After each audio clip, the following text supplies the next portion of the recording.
Morning members, welcome to this meeting of Highland Council. This meeting will be filmed and broadcast over the internet on the Highland Council website and will be archived and available for viewing for the next 12 months thereafter. Members in the chamber should turn their mobiles and laptops to silent, and those remotely should mute their microphone except when speaking in debate. I now ask the Head of Corporate Governance to call the roll. Well, you're not the Head of Corporate Governance anymore. Thank you, Convener, and good morning, members. So, as always, starting with those members in the chamber, would ask you to confirm your attendance by pressing the green button when the lights start to flash, and hopefully that will be shortly. Thank you.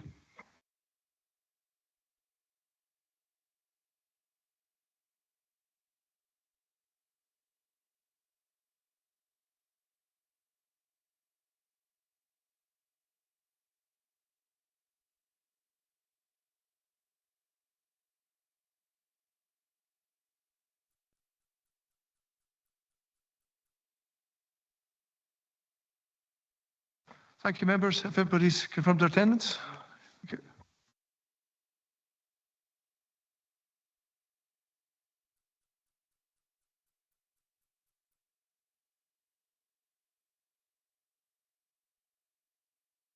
Okay, we'll close the vote now. Thank you. And then going around those members participating on Teams, I'll start with Councillor Baldry. Present. Councillor Collier. Present. Councillor Barbara Jarvie. Morning. Present. Councillor Mackay. Present. Councillor McLennan. Present. Councillor McGilvray. Here, Stuart. Councillor Morrison. Morning, Stuart. Here. Thank you, members. We have a number of apologies this morning, Convener. We have apologies from Councillor Bruce, Councillor Campbell, Councillor Gunn, Councillor McCallum, Councillor McEwen and Councillor Niven. And we also have 3 members who hope to join us later in the meeting. They are Councillor Coburn, Councillor Andrew Sinclair and Councillor Smith. Members, are there any declarations of interest?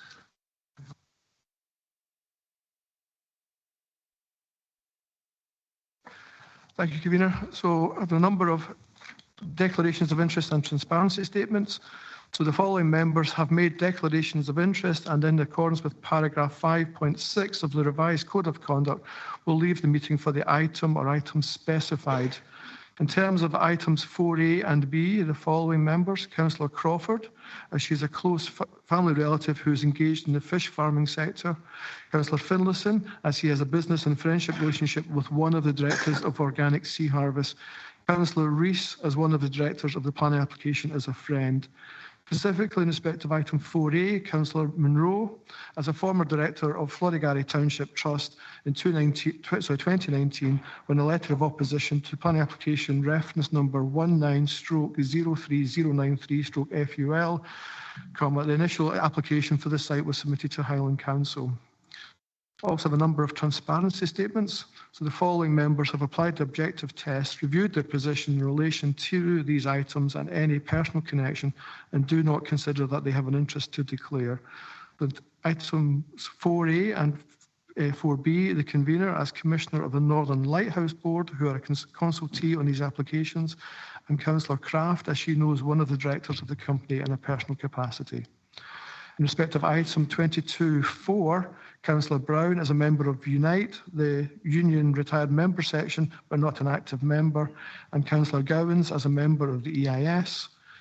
Councillor Christie in respect of items 5 in his capacity as General Manager of Inverness, Badenoch and Strathspey Citizens Advice Bureau, 5 and 7 as in his capacity as a non-executive director of NHS Highland, item 11, 5 and 20 in his capacity as a non-executive director of Inverness Business Improvement District.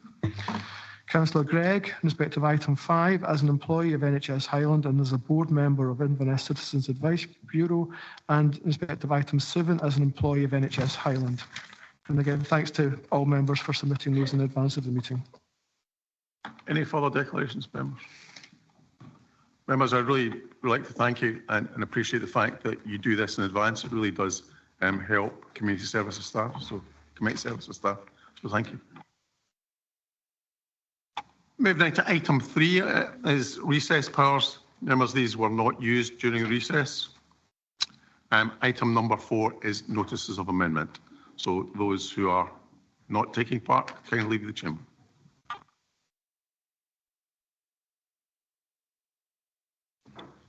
Members, if you are taking part in either of the 2 applications, you have to stay to view the video, even if you are absenting yourself from one of the 2 items.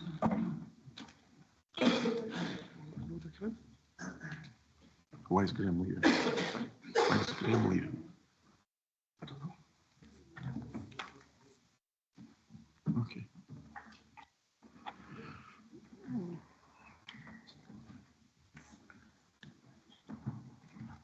There we go.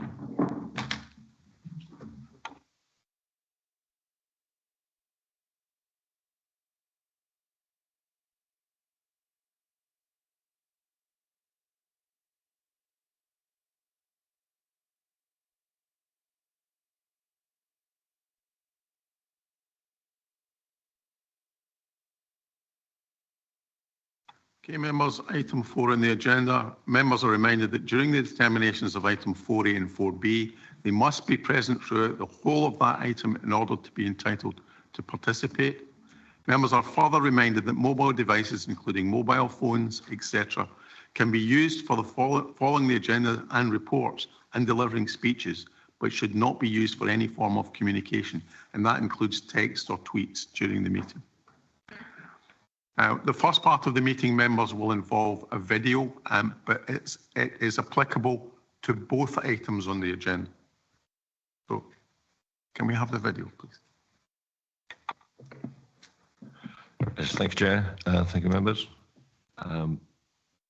So the just to explain, the fly-through video is a CGI form of video. It gives an impression of how a drone might see this site.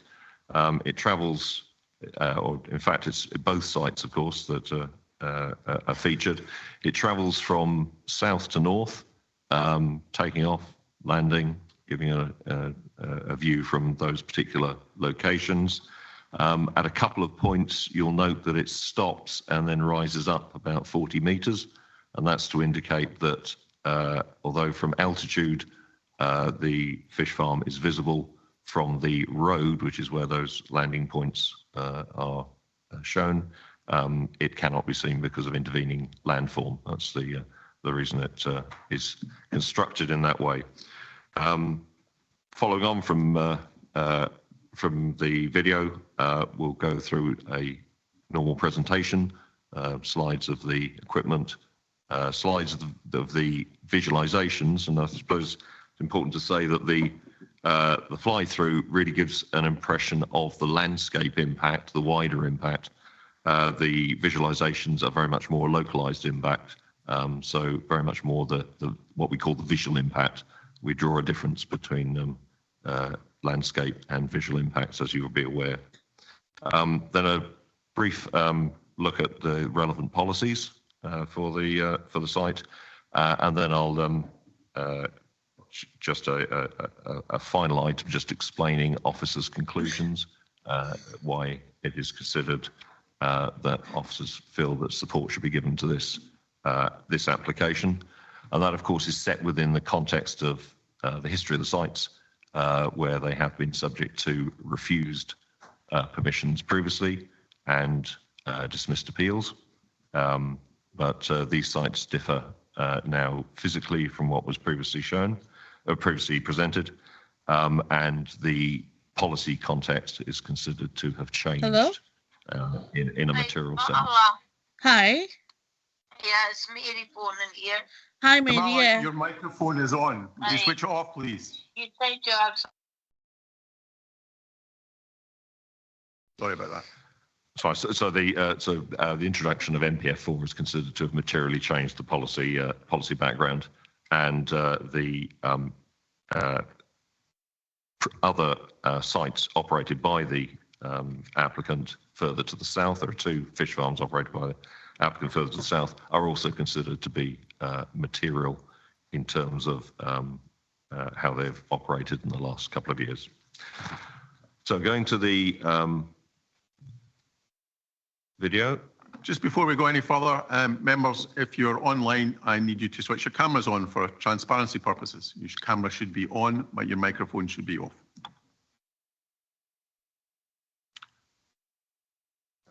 Okay, just pick up this link.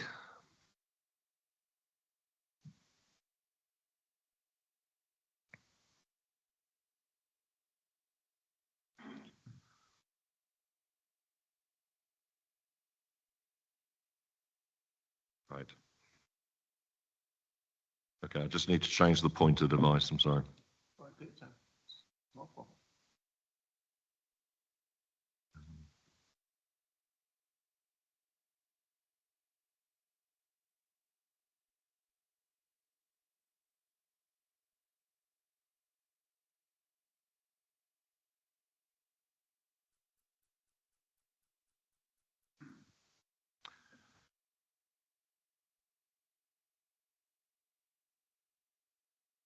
Okay, so we'll run it now. As I say, we're moving from south to north past both of these sites.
That's it.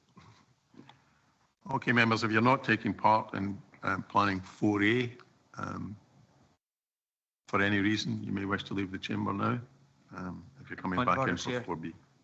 Sorry? Just to clarify, if I'm declared an interest in 4A, do I leave now? Sorry. See that again, Carl? I never heard it. Sorry. I've declared an interest in 4A. Do I leave now? Just You do indeed. thank you. But you'll be taking part in 4B.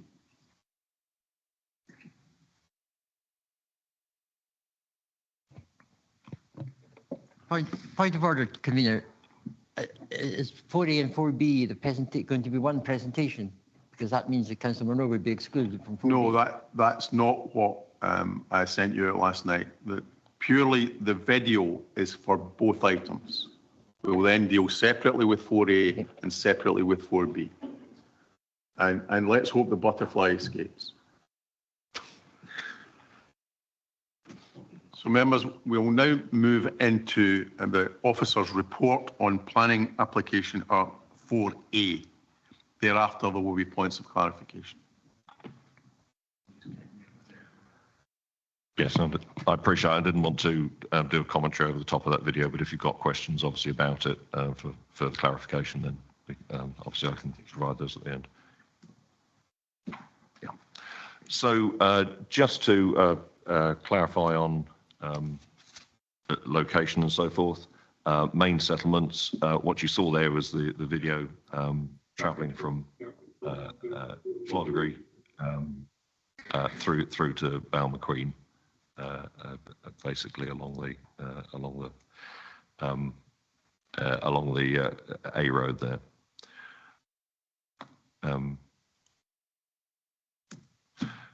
Just a little bit more detail of how the farm site sits relative to the coastline.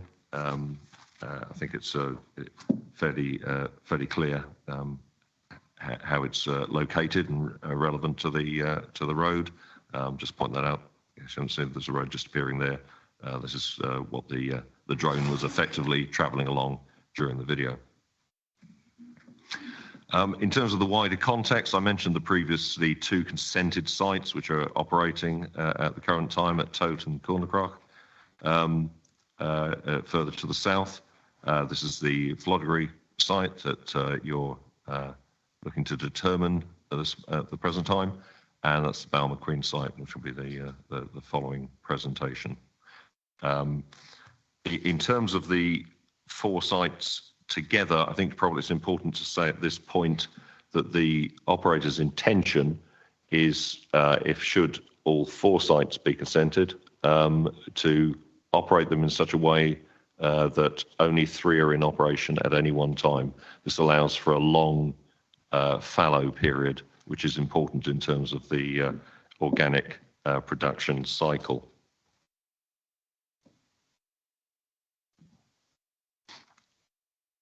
The proposals, one of the aspects of this proposal that differs from the previously refused and dismissed proposal is the number of cages has been reduced from 12 to 10.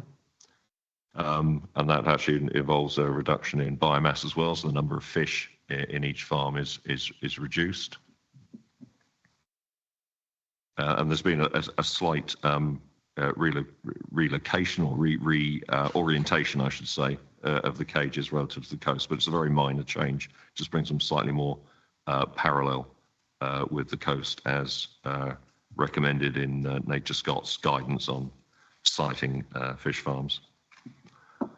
That's the, for those of you with any familiarity, will recognise that as a typical mooring plan for a fish farm, with the moorings stretching out to the edge of the site area, as you can see, and it gives an indication of depths of water that are required as well. The applicants have spoken to us about relocation of the sites, or trying to find alternative sites along this stretch of coast, but the seabed and depth, other benthic conditions have really dictated that these are the only 2 sites available for their operations. In terms of the farm itself, just a reminder, fish farms operate with a netted system.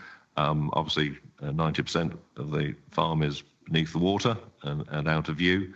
What is above the water is a ring, a flotation ring of plastic walkway, and then the rest of the structure consisting of netting supported on poles, which is obviously to avoid intrusion by predators, and particularly birds. But the nets themselves sit perhaps 5 meters above the surface, and it's, as I say, it's a lightweight netted structure. Just a little bit more detail, that's included just to show that the applicants have responded positively to Nature Scott's guidance on entanglement. The requirement is to have nets of no greater than 200 millimeters to avoid particularly the effects of diving gannet, which have been an issue in other places, but new guidance seems to have resolved most of those problems. The farm is served by a feed barge. This is a cross-section of the barge. You'll note that most of the barge, of course, is underwater. Of those 3 decks, that's 2.5 decks, would be underwater at any one time and out of view. So the barge itself has a boat-like appearance. You sort of see that superstructure cabin arrangement above the water, and the machinery, of course, is largely underwater as well, which assists greatly in terms of any noise attenuation that's required. So moving on to visual impacts, this ZTV I think is helpful in describing the impact of landform on visibility of the farm, particularly from the main road, the A road running up and around the Trottenish Ridge. I'm sure you'll all be aware that is a very busy road during the summer these days. Hundreds and hundreds of cars a day passing through there, and so there's a sensitivity about the level of impact upon users of the road from that point of view. The road itself comes up through here, so you can see that down at Staffin Bay, hope my pointer is showing, yes it is, down at Staffin Bay there is visibility of the theoretically both farms. In fact, that's why that bar is red, but of course that's from a long distance, so you either have very good eyesight or a pair of binoculars, I think, to really appreciate them from that point. But theoretically, they can be seen from that point. But when you move further to the west along that road and begin to rise out of Staffin Bay, then the famous landslip landscape in that location actually intervenes between the user of the road, the driver, the passengers, and the farms themselves. They become visible, or at least the Floddery farm becomes visible in this location here. That's marked by the green highlighting. As the road passes the Floddery settlement, and we are of course looking at the Floddery farm at this particular time. That's there. But once again, as you travel north on the road, the intervening landscape, coastal landscape, obliterates views, and the farms don't become available again really at any point on the A road.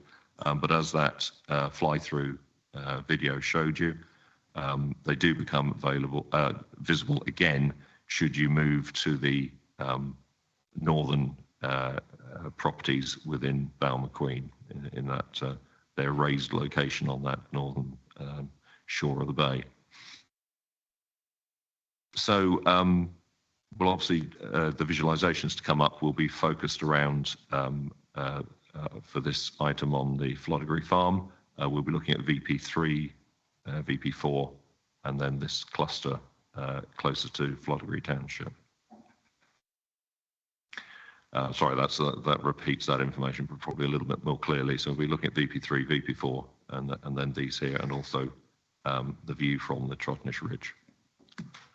The visualizations are in their standard form. So first of all, I'll show you a landscape view, which gives a sort of wider context view of the view. This is from VP3 up on the coastal path. Sensitivity to visual impact on the coastal path was an important consideration for the reporters. This indicates what was considered at that time, albeit with the number of cages. And then each of these visualizations, like this one, will have a single frame image, which is more representative of the sort of view you would get with the naked eye standing in that location. I think the important thing to try and do in one's mind is to incorporate what you've seen in the visualization, in the fly-through video, with what is here to gain the wider context. The single frame images are useful, but obviously they are a very narrow image. It's as if your head is entirely still and you're not moving your eyeballs or looking around at all. So VP4, this is moving further south on the coastal path. As you can see, the farms are visible from this location quite readily, and the single frame image. I think this is the image that gave the reporter the most concern in terms of visual impact. Again, needs to be remembered that there's a very large landscape set around this farm, but this is a particular impact on users of the path, walkers on the coastal path. And I think we've established there are probably, there's been a bit of discussion about that, but I think we've probably established there are perhaps half a dozen people using the path a day during the summer months.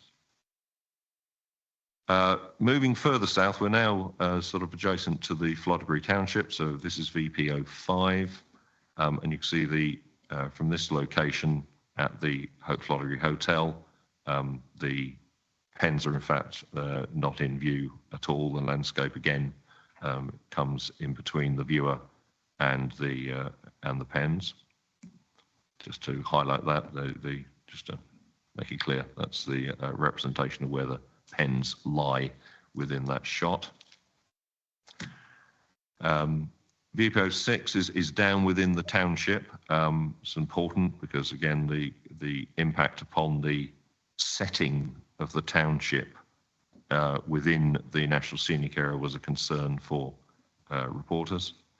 As you can see, the actual at this elevation, the pens are of course actually quite a low visual impact, and that's obviously because of their low-lying nature and their netted structure.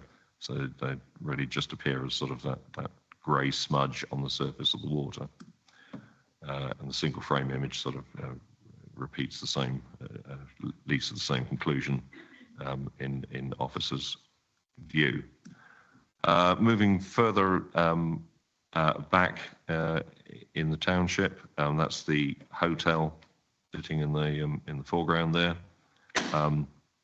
It's just one pen visible around, again, the intervening landform providing that sort of visual mitigation. And the single frame image sort of just shows that more clearly. VP07, we've moved a little further south again, so this is looking sort of across or within the settlement, looking outwards towards the farm. There's more of the farm visible there, more of the pens visible, just emerging from behind the landscape in this view. As the single frame image shows, they can be seen. Again, their actual visual impact on the surface of the water is relatively minor because of their construction, what they're made from. This is a shot from the Trotnish Ridge. So this really explains why Nature Scott came to the conclusion that the farms would not have a unacceptable impact upon the qualifying features of the National Scenic Area. They can be seen from within the NSA, but their overall visual impact is considered to be small and not capable of harming the qualities of the NSA. That's the single image, so that's that same shot, but focused in actually on the Flodgery farm itself.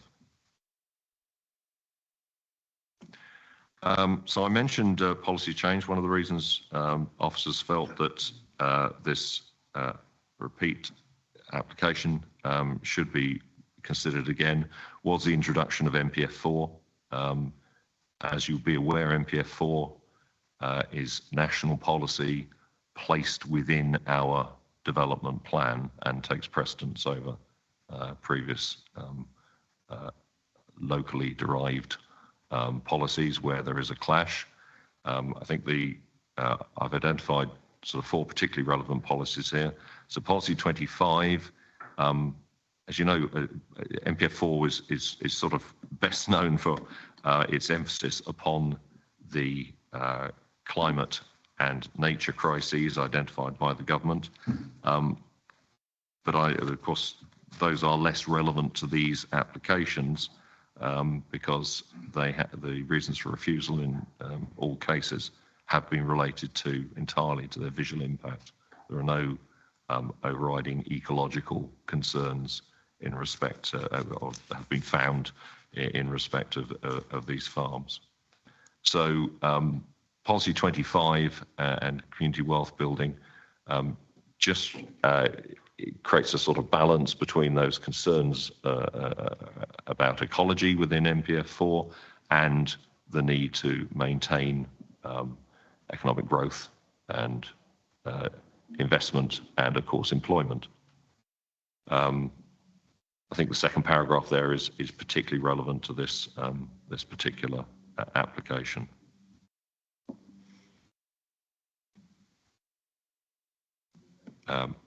Policy 29 is a policy that covers rural development. It's important because it takes into account the issue of fragile areas and which the north of Skye falls within, and reminds everyone that the Scottish Government policy and the development plan policy needs to place weight upon the support for local employment and its general economic and social support for existing communities. MPF4 policy 4 probably the most relevant to this application, I would suggest, given the history. So it addresses impacts upon national scenic area, addresses impacts upon the special landscape area. National scenic areas is less relevant, I suppose, because no significant adverse impacts upon the national scenic area have been identified by these applications. But should they have been, there would still be a need to weigh those against social, environmental and economic benefits. More relevant, I think, is the second paragraph, paragraph D, in respect of the special landscape area. Any significant adverse effects on the integrity of the area are clearly outweighed by social, environmental or economic benefits of at least local importance. And officers feel, sorry, just the last policy that's relevant, policy 3, the proposal includes an approach to, and it's within conditions from of the recommendation. It's an approach to try and improve the habitats of the local rivers. It's sort of moving on in terms of mitigating fish farm impact to actually trying to improve the habitat and life chances of wild salmonids in the area. So policy 3 obviously is relevant to that in terms of biodiversity enhancement. Just returning to the theme of socioeconomic factors, the applicant has submitted information about their sort of the raw data associated with the business so far. As you know, that's the business relating to the two previously approved farms to the south, and I think there's I don't think I need to go into any detail. There's obviously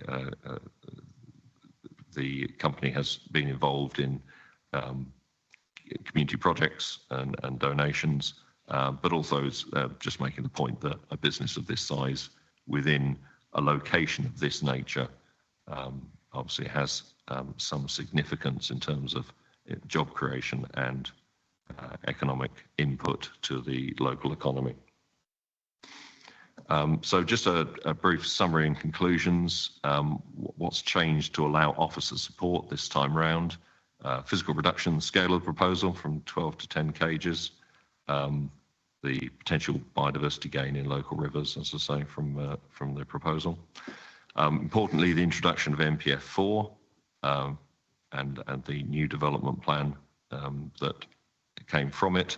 And within that, I would point members to MPF4 Policy 4 and its requirement to balance any visual impacts against the social and economic advantages that the proposal can bring.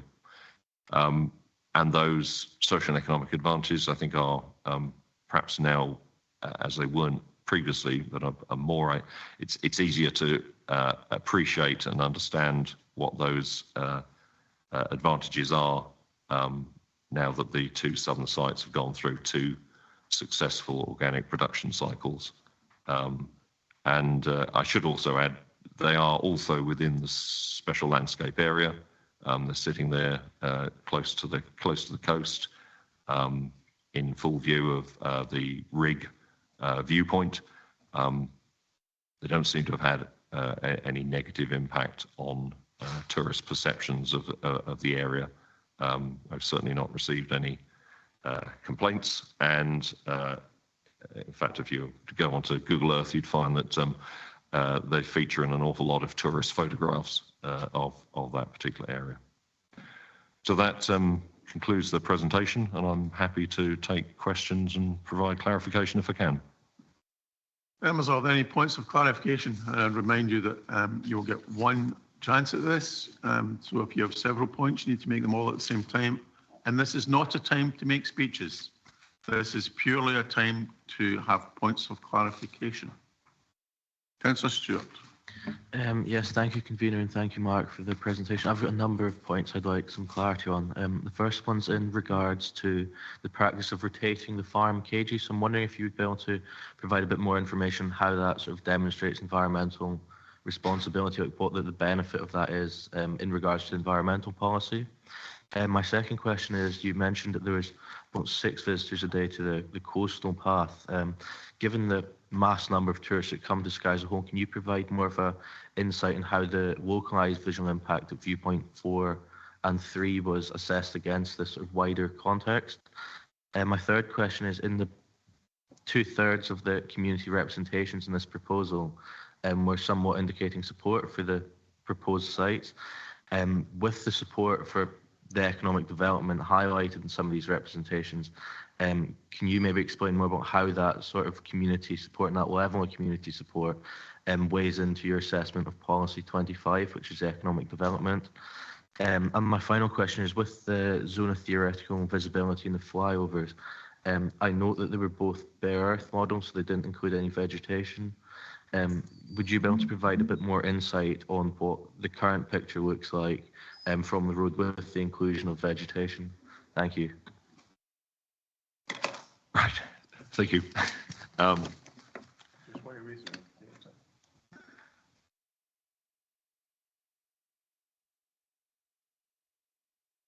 Yes, so the issue in terms of the rotation of the sites, so that this is relevant if all 4 sites are in operation together. So all 4 sites have been granted consent. it basically comes down to the fact that only 3 will be operated at any one time. As I say, that allows for a long period of fallow rest for the 4th site, and that's an important part of organic production cycle. Its environmental benefits are probably are fairly obvious. I mean, it obviously means that the site, the fallow site, has time to recover. It reduces all factors that might otherwise be taken into account. You know, were 4 sites in operation at any one time. It is the effect of having 4 planning permissions, but actually only operating 3 sites. I suppose is the easiest way to look at it. The operator has managed to operate in organic mode at the southern sites for 2 production cycles. Now, I think there was some concern that might not be possible when the previous sites were approved, but I think as I say, those 2 production cycles have proven to be successful in those terms, notwithstanding other environmental challenges that the farms have been presented with. In terms of visual impact from the path, and particularly the VP03, VP04, which are clearly significant visual impacts. Officers' view is that has to be weighed against the number of receptors, and it's difficult. I think this is a subjective issue. We think there's probably about a half dozen users during the summer months, so maybe a few hundred people passing along that path. It's mentioned as being the Sky Trail. Actually, the Sky Trail goes right through Skye. So if you were doing this as part of the Sky Trail, you would have already passed through the Coolins and along the Trotnish Ridge and down onto the coast. You'd have gone through Portree, you'd have passed Slig Hotel, you'd have actually seen the other 2 farms to the south. So it's difficult to know exactly how much impact these farms that are in location would have upon someone's enjoyment of the Sky Trail as a whole. Pretty much impossible to answer. I think that would be a personal thing. The other point that I think is important there, though, is in terms of impact upon visitors to the island and community visitors, is as anyone who's visited Skye recently will know, there's an awful lot of car-based tourism, motorhome-based tourism. They are also receptors. They also have a level of needs protection. But as I was hopefully able to illustrate from the ZTV and I think perhaps the video fly-through indicated, landform has largely obscured views of the farm from the road, other than for this particular site immediately adjacent to the Floddegree township. And that's the same conclusion you draw from the existing sites as well, where the coastal landform obscures them until you get to approaching the rig viewpoint, where they come into a view for a short period of time. In terms of objection and support letters, I'll go back into classic planning officer mode and say, we don't count them. We're just interested in what they say.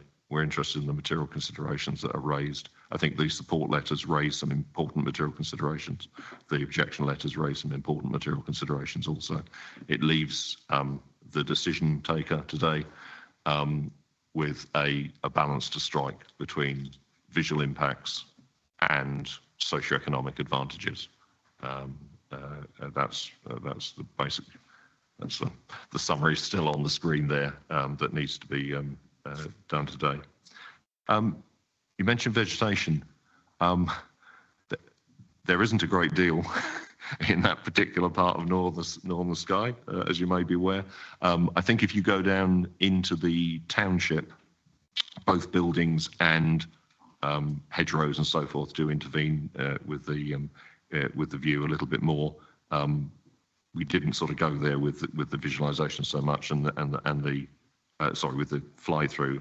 and the visualizations were back out of it's sort of in a more elevated position in the township, where they probably represent very realistic views because there isn't much intervening vegetation, just landform, of course, being the mitigating impact. I think that was it. But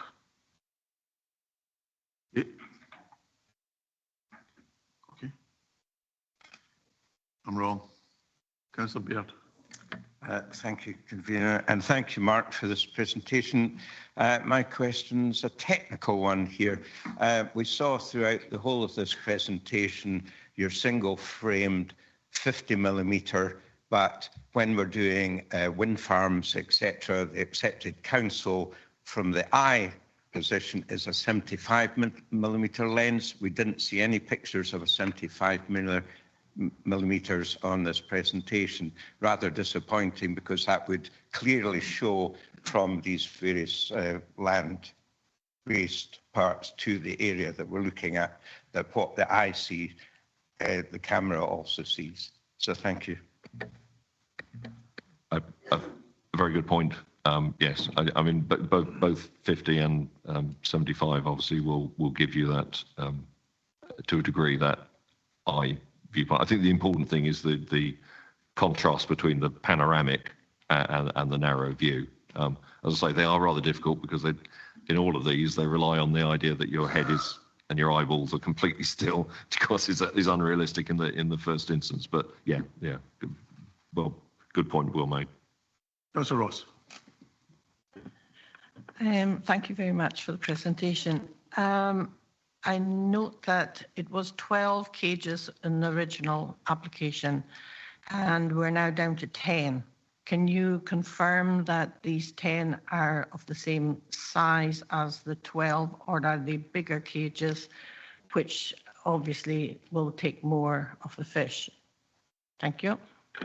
They are the same size, and they're the same size as the cages of the consented farms to the south. And in fact, that's important because they're going to be used across the 4 sites, should those 4 sites be consented. Councillor McPherson.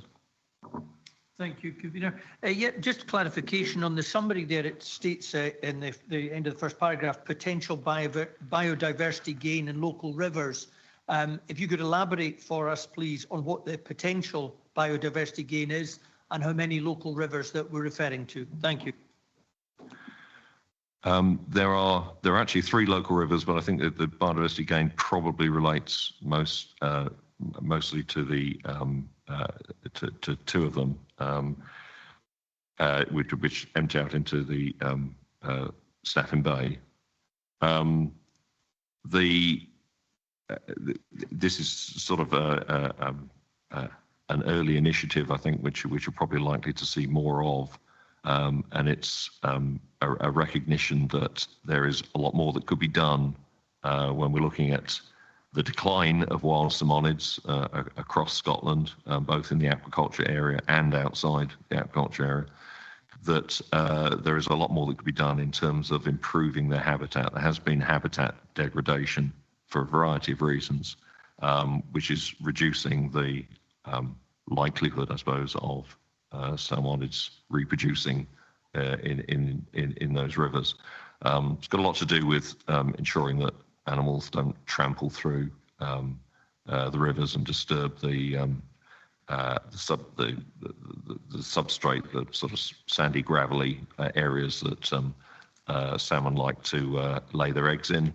But it's also to do with flows through the river. It's obviously to do with pollution in the rivers, making sure that the water is clean and so forth. And the operators have really, on the back of the work they're already doing in respect to the southern sites, where they've been monitoring wild fish in these rivers with the local Rivers Trust, have identified that actually, rather than just counting fish, something more active could be done in terms of ensuring that those rivers get back to their maximum capacity as habitat for wild salmonids. And that's obviously something that we support. And I'm pleased to say it's sort of very much in line with the direction of MPF4 now. So I think we have policy support where we can begin to look at this in respect of other farms as well. And I think the industry is aware and is looking at this issue as well. Councillor Fraser. Thank you very much. Thank you, Mark. Just sort of on the same themes that you've been on, but slightly different. Will the fallow period be conditioned? It's my first question. And this is a technical question. Do the cages remain in position throughout, or will they effectively have 3 sets of cages? Or will we always have 4 cages in place? And finally, and it was on that potential biodiversity gain, is there anything that we can do to sort of maximise that potential is actually realised? Thank you. Yes, so the issue of the cages is basically the company will operate 3 sets of cages, and they will physically move the fallow set, as it were, to the active site. So it will involve, the moorings will stay, but the surface equipment will be removed, and presumably all that will be left is possibly some marker buoys on the site. In terms of the biodiversity gain, you mentioned securing the fallow period by condition. I think that is a recommended condition on the report, just to secure it. Equally, with the biodiversity gain, that is also a recommended condition. At the moment, we've had to leave it in the form of a scheme will be submitted prior to commencement, because I think it's early days, and I think we need to be speaking not only to the operator but also to the local rivers trust and other bodies as to how best to go about this habitat enhancement.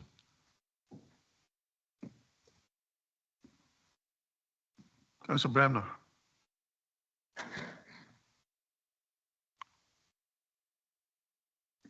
Thanks very much. I'm just going to give you the question straight. Can you tell me what is the precise orientation, the precise measurement of the reorientation of the fish farm? Following on, actually, you'll end up having more questions because people before you asked questions. Do we know when the actual fallow period would actually be? When would that? How long that period would be? Also, you said the reorientation of the fish farms is more in keeping with Nature Scots guidelines. Exactly what guideline is it that guidance is referring to, where you're talking about being parallel to the coastline? How many times, you talked about the barge being deployed, how many times is that barge to be deployed, do we know? And how long would it be in attendance when it is deployed? It was mentioned about the measurements of 6 people, using the path a day, and that's about a few hundred a year. But you also said that is subjective. Do we have any figures in terms of the overall visitors to the whole area that would be impacted in general? On one of the slides, you had 2.5 million paid in salaries, but it doesn't say what period and how many fish farms was that for both of them, and how long a period was that over. And I think that's all my questions. Thanks, Convener. Thank you, Councillor. Yes, so the orientation, the guidelines from Nature Scot, it's one of their sets of guidelines that can be found on their website. One of the aspects of it is that they consider that trying to, given that fish farms tend to be linear in layout, they don't have a long dimension and a narrow dimension, that if the longer dimension can be aligned with the local coast, that's tends to reduce visual impact when it's seen from, say, the other side of a sea lock or looking down on it from an elevated position. It's relevant to this application. It's particularly relevant if you've got a fish farm sort of within a bay or straddling a bay. That's been a bit of an issue in the past. For these, I think it was just a question of sort of trying to pick up the general orientation of the coast and bringing the pens in line with it. You asked about the size of the farm as a whole. I'm afraid I don't have those figures in front of me. I'd have to go back into the application. But obviously, you've got effectively the cages in a 5x2 layout. So you've got 2 widths and 5 widths, as it were, in terms of what you see on the surface of the water. Then, of course, the moorings area is much larger down on the seabed. The fallow period, this is quite complicated. My understanding is that you're likely actually the sites are likely to go through 2 production cycles before being fallowed out for an extended fallow period. Consequently, the fallow period, so the period in which the site is empty of cages, because obviously there's a crossover period as cages are moved from one site to the other, is likely to be about a year, I understand. So you'd have a year with, as I say, just an empty site with buoys in place. But I think that's obviously that's a production decision that presumably the company is planning on at the present time. 2 production cycles and then a long fallow. The barge you mentioned, the barge is, notwithstanding what I've just said, the barge is permanent. So the barge is always there next to the farm that it serves. It's the feed supply and power and a shelter station for crew, etc., etc. But the barge will also be moved. So as and when there will only be 3 barges. So as and when the pens are moved to another site, one of the 4 sites, should that be the circumstances we're dealing with, then the barge will go with the pens. Visitor figures. There's actually, you'll be aware if you've seen the correspondence, there's been some disagreement and argument about how much this section of the Skye Trail path is used. That figure of half a dozen a day is really what I've derived from the evidence that's been presented by both objectors and supporters. It's I suppose, to put it in context, it's as I say, it's probably a few hundred people a year utilising that section of path.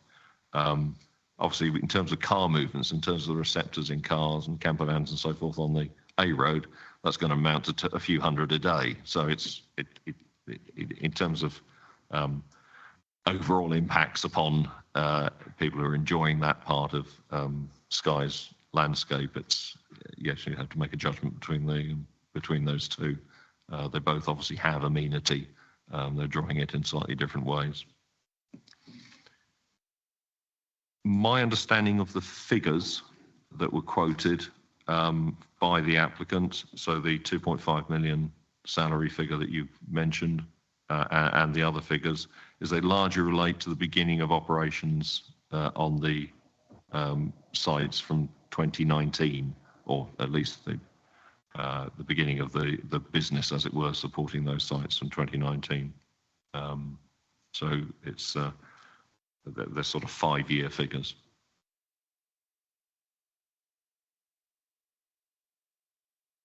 Councillor Willis. Thank you. I've got a few questions. Please, can you clarify whether MPF 4, Policy 4, was considered in the assessment and what conclusions were reached? It is highlighted that extreme sea states are common at this location, which is very exposed. Your questions? Okay. What are the predicted maximum wave heights for the site relative to the existing sites? Has wave backwash from the cliffs been considered and its potential impact on the cages at this site? What is the predicted strength and frequency of extreme weather events going forward? Have the previous 2 organic production cycles at the existing sites included the use of the synthetic pyrethroid deltamethrin? Have sea lice numbers increased at the existing sites? And are you able to expand on what the biodiversity gains would be from the river enhancement projects? Thank you. Okay. So MPF policy 4 was taken into account, and that's why I showed it on the screen. So that was particularly relevant in terms of special landscape area and the need to balance up visual impact and socioeconomic advantage. That was the purpose of that slide, and was obviously it's in the report as well as how we've addressed it. In terms of really, I think the question is about net strengths, net attestation, mooring attestation. We rely on the advice from Marine Directorate on such things, and the proposed nets and pens and moorings meet the requirements. It is a recognised area in which large storm events can occur, and in fact the currently operating 2 sites went through Storm Arwen back in, I think that's 21, isn't it? And survived that impact. So as confident as we can be that the nets and moorings are adequate to deal with wave states in that location. Obviously, it's not in the operator's interest to put in a set of equipment that's going to be destroyed and have to be replaced at cost. Sorry, but your question about the existing sites. Your microphone on, please. Sorry, the wave heights, maximum wave heights relative to the existing sites, and whether the previous 2 production cycles used by oh yes, sorry, yes, and sea lice numbers. Yeah, so the existing sites, as I say, they've completed 2 organic, production cycles that met the requirements for organic production, which by and large means not using the chemical treatments available. And I understand, in fact, that although I think the sites certainly have had challenges from gill disease, as almost all fish farms in Scotland seem to have done in the last couple of years, their sea lice performance was good and didn't require significant treatments or emergency treatments of any sort. And the river impacts, I think it's just a question of ensuring that the rivers provide, as you know, in terms of salmon lay their eggs among in a substrate. They need good clean water, good flowing water in order to access the rivers, and they need the correct riverbed conditions in order to breed. And all of those things can be improved through active management of the river, and that's what the developers are proposing here. As I say, building upon the work that they've done with the River Trust already in response to the planning requirements of the previous 2 sites. Councillor Loudon, I must try not to duplicate questions that have already been asked. Councillor Loudon. Thank you, convener, and thanks for the reports. Yes, I was trying to get to the bottom of the £2.5 million number. If that was annual and for 30 people, it would have been over 80,000 a year, but it appears it's nearer 16. I think that question has already been answered. I want to be clear that I have an answer. I think we had an answer. We had an answer, it was from 2019. Previous Councillor McPherson asked that question.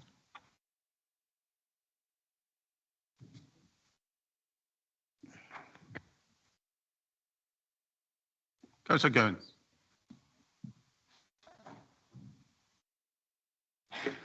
Thank you, Convener. Some of my questions partially been answered. However, I'd like to ask Mark, what is the proximity of these sites to local river systems, and also especially those that have populations of migratory species, wild Atlantic salmon, sea trout, etc.?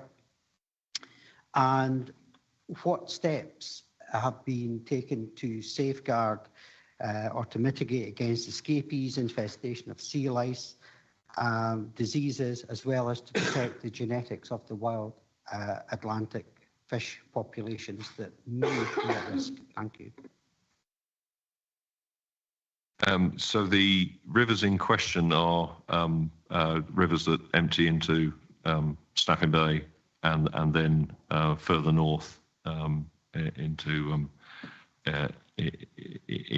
the areas of coast north of there. I don't know if say more than that. They're all within a relevant distance of the farms themselves, which is that's why they were previously identified for wild fish monitoring in respect of the southern sites. This was even more relevant in respect of these sites, but I don't want to go into more detail. You'll be aware that the sea lice issue, of course, is now covered by SEPA's threshold. So we're in a very different situation between the previous case and this one. That's now a SEPA consideration, and they are satisfied that these sites will not have a detrimental impact on migratory salmon, and indeed an SAC. Special area conservation across on the mainland. In terms of you're also asking, I think the other question about escapes, that's really to do with attestation. Escapes are only likely to occur if there's a net failure, and I think that relates to the previous question. That's most likely during a storm event, and the Marine Directorate are satisfied that the moorings and net equipment being proposed are adequate to deal with this site, which is recognised to be a very active site in terms of water movements and storm events.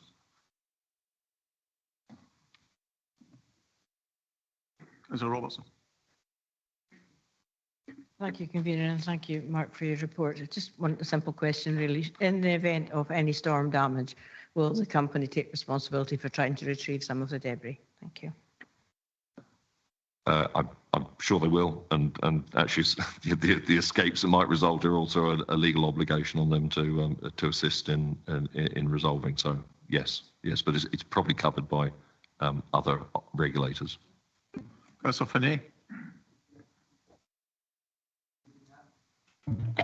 Thank you, Convener. Thank you, Mark, for the report. 3 questions. First one is, what data have you had access to determine the state of the seabed in terms of biodiversity and habitat? The second question is, has there been an assessment on the impact the site will have on local fishing, such as scallop fishing, krill fishing? And my third question goes back to what Councillor Ross was asking. So we're going to get 10 cages instead of 12, but they will be the same size. Can you, will the biomass be the same? Thank you. Okay, thank you. Yes, I should have made that clear. The biomass is actually reduced from the previous proposal. There are less fish in the 10 cage system than in the 12. In terms of the seabed, probably worth also pointing out that the sites have already received a car license from SEPA. Obviously, the car license looks at benthic impacts, seabed impacts, and water column impacts, and SEPA are satisfied that these sites will not have an unacceptable impact. Usual issue, there are priority marine features in the vicinity, but obviously the area affected by the farm is extremely small compared to the overall area on which those priority marine features are found. So that's quite a common conclusion with fish farms, certainly in the Highland area. And the other one was local fishing. We've not had any particular representations from local fishing. I mean, there's always an issue with a fish farm that it takes up an area of the sea surface and an area of the seabed exclusively for the use of this particular farm, which might be considered by some to exclude them from the area. But again, the areas available for fishing, of course, are wide compared to those taken up by the farm. Councillor Gill. Thank you, Convener, and thank you, Mark, for the presentation. Just one question. In 9.1, the conclusion, it says that the key consideration for this application is whether the reasons for dismissal of the appeal for the previous application have been overcome. And it says the conclusion of this recommendation is that they have. And yet, if we go back to 8.24, I'll get there eventually.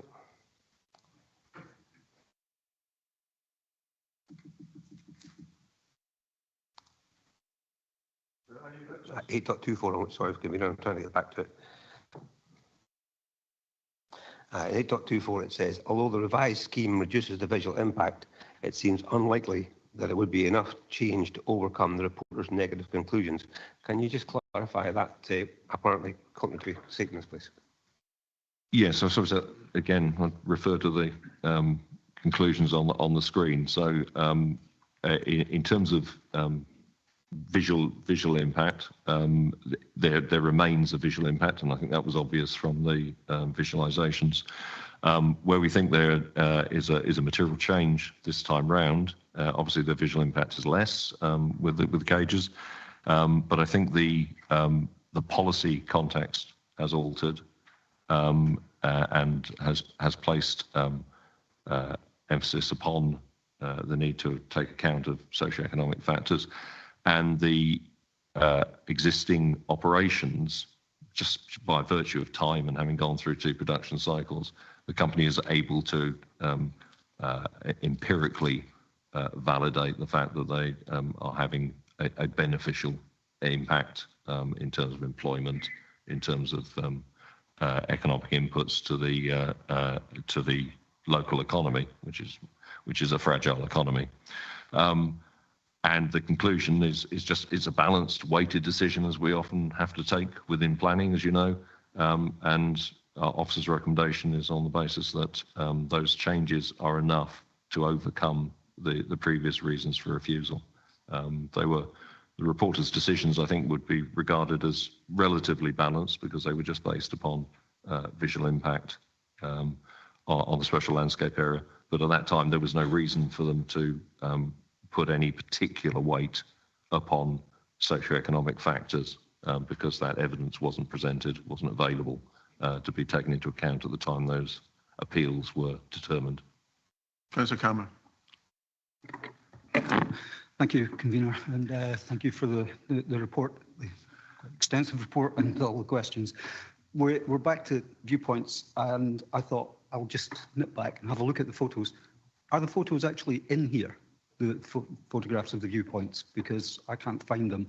And if they're not, could you just show us VP3, VP4 and VP07 again? Do you have specific questions about the viewpoints? Or do you just want to see them again? Can I? No. So I have to make a decision. If you just want to see them again, they've been in the report. But they're not in this report, and I wasn't an impact, so I haven't seen them. Can you confirm that you saw them this morning? Yes. Right, that's fine. But so I can't see them again. I'm not allowed to see them. Okay. No, you've seen them this morning. Councillor Baldry. Thank you. In addition to visual impact concerns, the issues around fish farms are lice and the despoilation of the seabed from fish feces and waste food.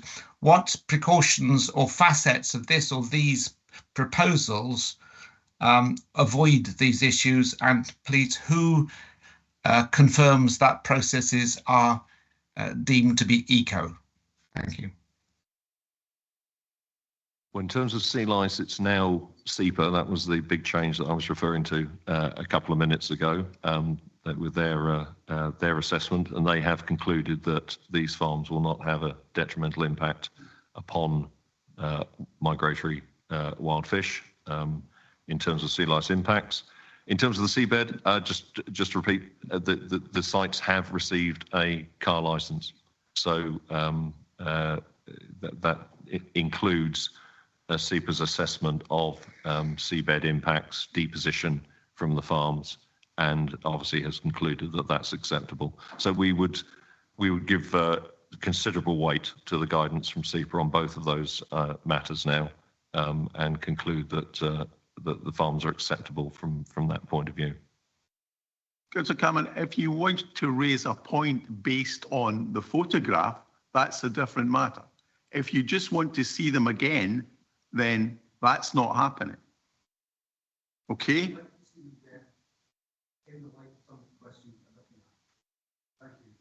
Okay, then if you tell me which ones, then we'll try and bring them up. If you have a specific question. If it's just the fact you want to bring them up so I can you can look at them, then no, I need a specific question. You don't have a specific question, right? Councillor Henry. Thank you, Convener, and thank you for the presentation. Just a quick question. Can you confirm the form of lighting at the site in relation to the permanent barge? At what point in the day or evening would the barge lights be turned to infrared? Thank you. That's a very good question. There will be navigational lighting, and you're quite right, there's likely to be some operational lighting. The normal approach, obviously the navigational lighting needs to stay on.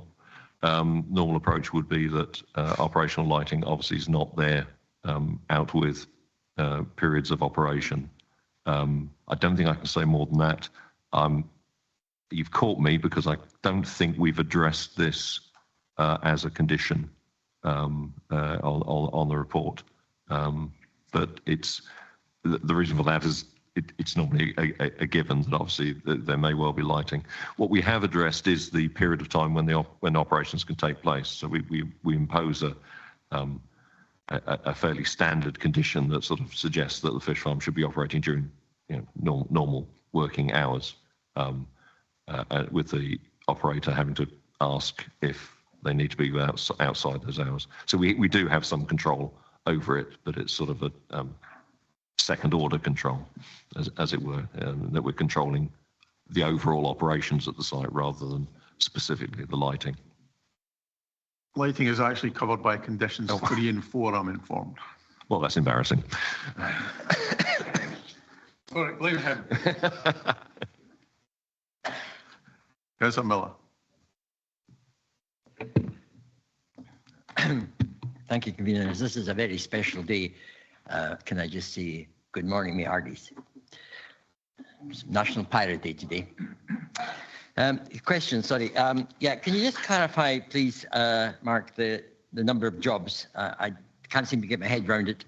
They say 14 jobs, and yet one farm will be fallow. So therefore, I can't see how the 14 jobs are applicable to if you count the four farms together. So if you could maybe clarify on the number of jobs, I would suggest perhaps 7 is more accurate. Could you also, please, I'm showing my ignorance now, what is a receptor? Because I can't figure out what that is. The cages, as we heard, are going to be reduced from 12 to 10, but the anchorage, as I look at the illustrations, they seem to be the same size. Would therefore that be possible in the future for cages to be added to that site? And yeah, is it not a fact that salmon farms have a detrimental effect on wild salmon?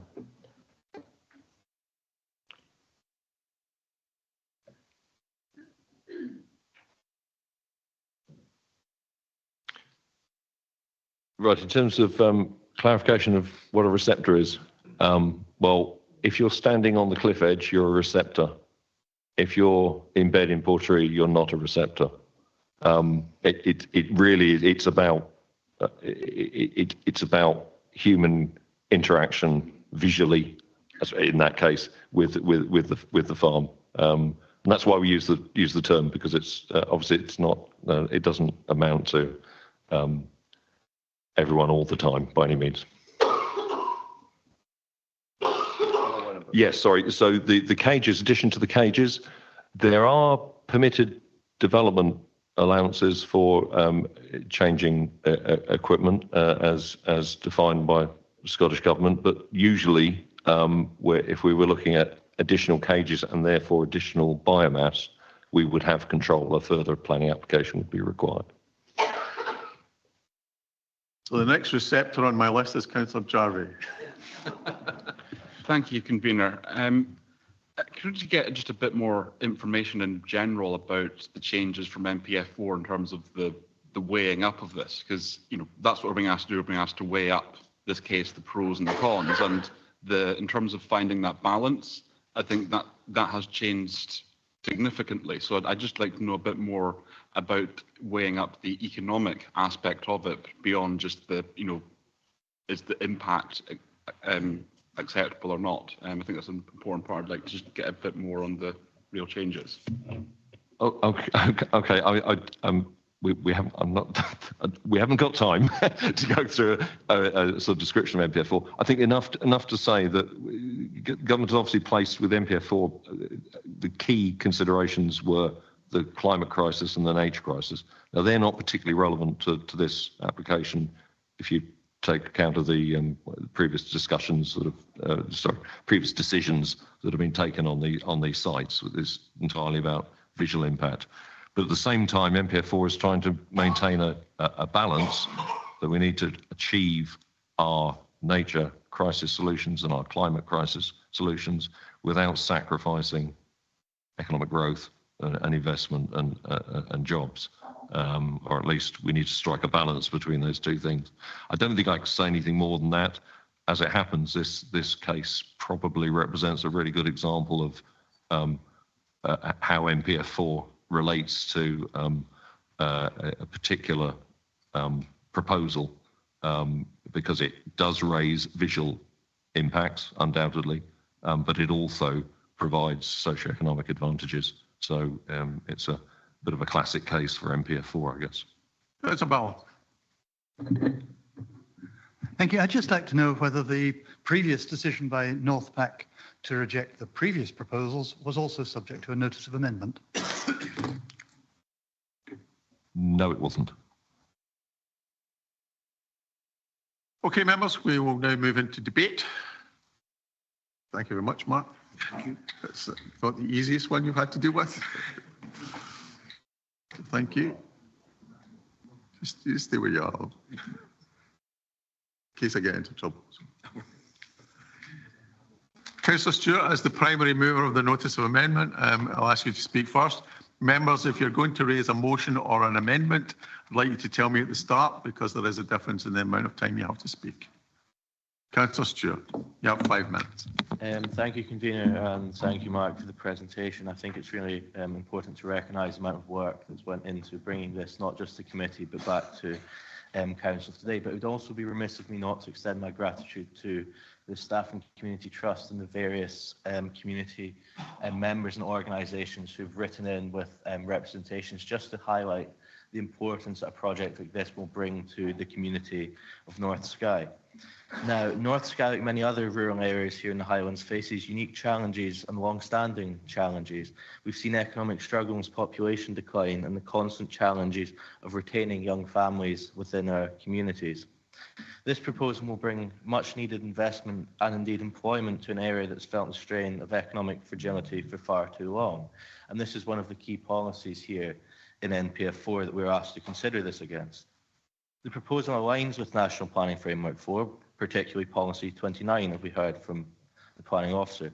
Rural development is key, and this policy sets out a clear goal. The clear goal is that rural communities must remain viable, sustainable, and diverse. And members, it calls on us as decision makers to support developments that bring meaningful benefits to a community like these ones here in North Skye.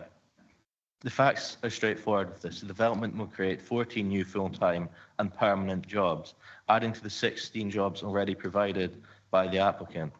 That's 30 sustainable long-term jobs in a community that desperately needs them. We see that from the representations that we have received. And these jobs are not seasonal or temporary positions, they're year-round opportunities that provide a stable income to local people. So it's beyond job numbers we're looking at. It's about keeping families in our communities, attracting people to our communities, and allowing young people a place, a stake in their society. This is what the holistic view of NPF4 is asking us to consider. So what are we looking at here? It's about making Skye sustainable and strong for the long term. Now, we all recognise the importance of tourism to the economy, but we've seen time and again, Skye cannot solely rely on tourism. When visitor numbers drop, our local economy feels that as a hit. So, we need to diversify our local economy. We need to create economic resilience so we're not reliant on one industry. And I think NPF4 places the importance on diversifying these things and welcoming investment in this way. So looking at this proposal, it's aligned with that goal. The applicant's company provides skilled jobs that go beyond seasonal work. It won't create money circulating directly in the local economy, benefiting local businesses, shops and service. Now, we've heard this from the people in the community that run local business. We've heard this from the community trust. So that this isn't anecdotal. This is what people in the community are telling us.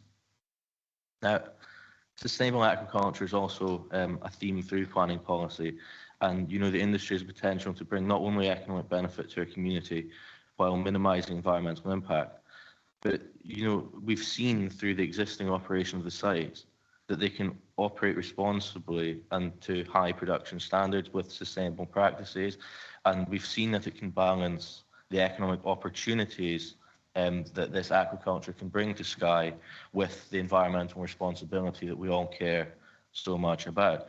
So I think this is a kind of development, the exact kind of development that we should be supporting here in Skye. It benefits the economy, but there's also that environmental protection and that positive biodiversity gain that we've heard about in the report. So I think this is all really important stuff. Now, I understand that there's been concerns raised about the visual impact of the proposal. We've heard these concerns, and I think all members will take them seriously. However, it's important to note that fish farms across the Highlands are not uncommon. You drive the North Coast 500, you drive around Skye, you see fish farms. They're synonymous with the seascape that we've become used to in Highland. We heard during the presentation that walkers on this path, and I walked some of the path, and I didn't meet another soul on that day.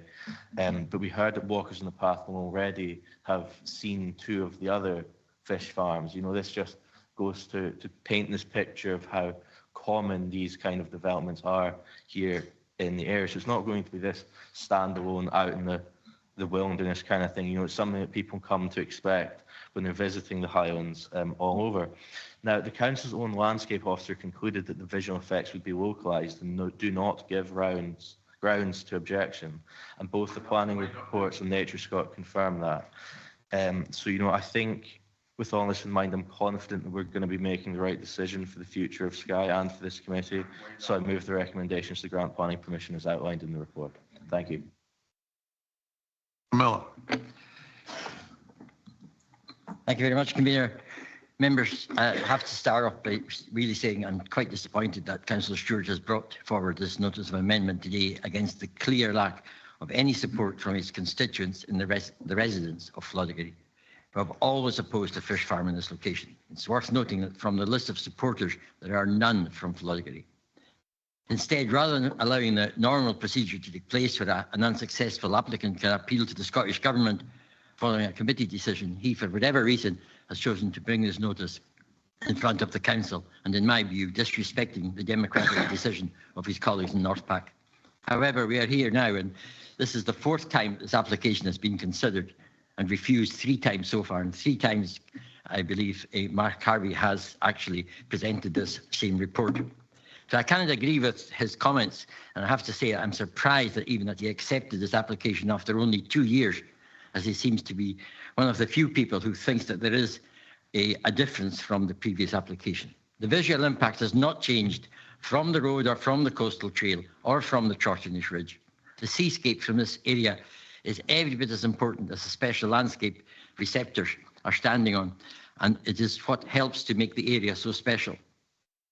The view from this particular part of Skye, looking out over the Atlantic to the northwest coast of mainland Scotland, is possibly the last unspoilt natural seascape we have left, something that the government reporter recognised when refusing the appeal. Now, having known this area very, very well indeed and spoken as residents of Floddigary, the stats from Mr. Harvey regarding the coastal trail, and Mr. Stewart mentioned there just now as well, must be disputed as numbers well exceed the results provided.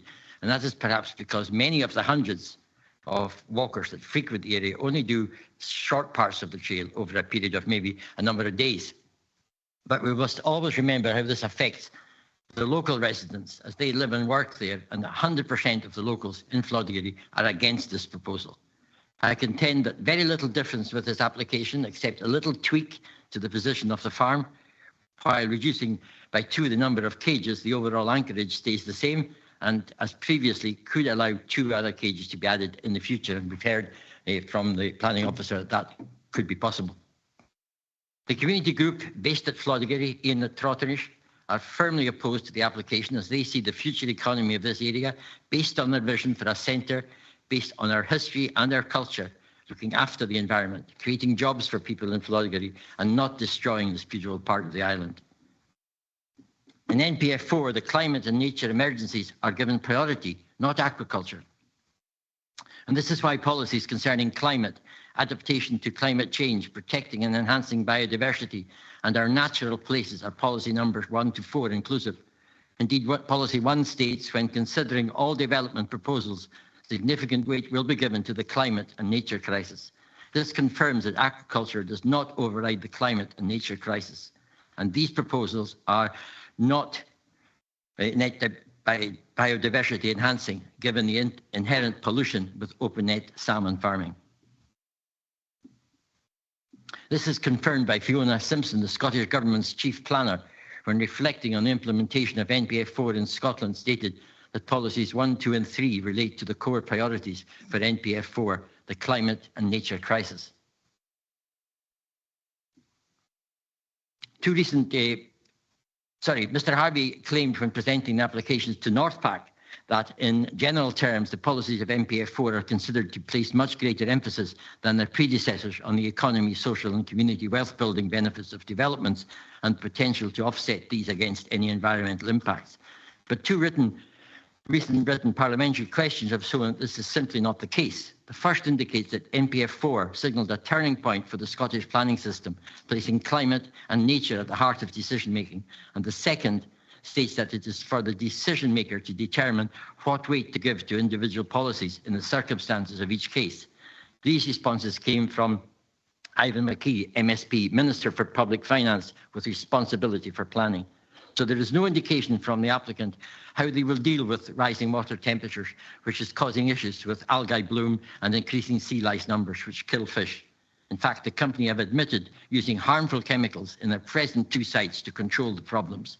But the fatalities in those 2 sites are among the highest recorded in any fish farm in Scotland. NPF 4, Policy 4, Natural Places, supports the Highland-wide Development Plan, Policy 57. So I will move an amendment to the amendment today to coincide with the decision of NorthPac. And do you want me to try and put it into the chat? Or should I read it out? No, I think that maybe at the end of the debate, I would offer you the opportunity to have some planning advice so you can format your objection in a proper manner. I have the objection in proper manner. Okay, then just put it in the chat. Okay, thank you. If you don't want the planner's advice, then it's fine. Councillor Jarvie, you have 3 minutes. Thank you, Convener. I do hope that when Councillor Miller says that we have to support the community and the community always object to fish farms, he wasn't predetermining his decision coming here today.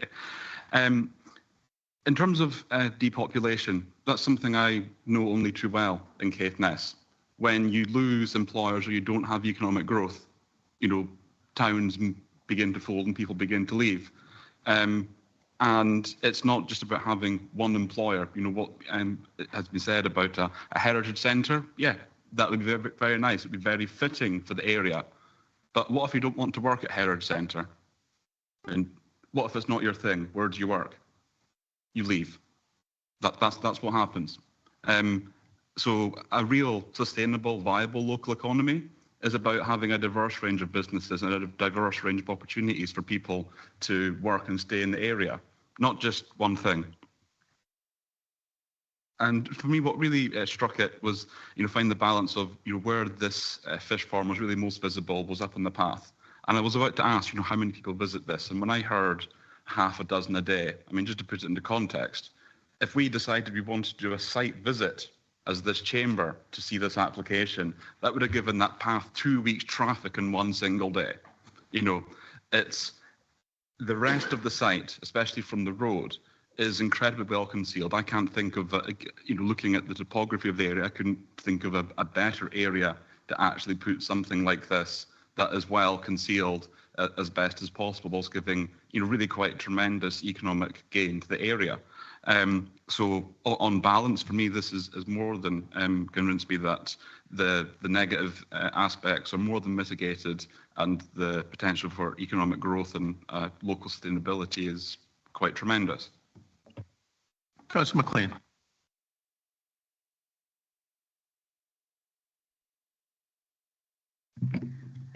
Yes, thank you, convener. I was at the North Pack meeting, although I wasn't able to vote because I was at a funeral and late. But for me, I as a member of North Pack, and I've said to Mr. Jones a number of times, sometimes I hate planning because it is very divisive.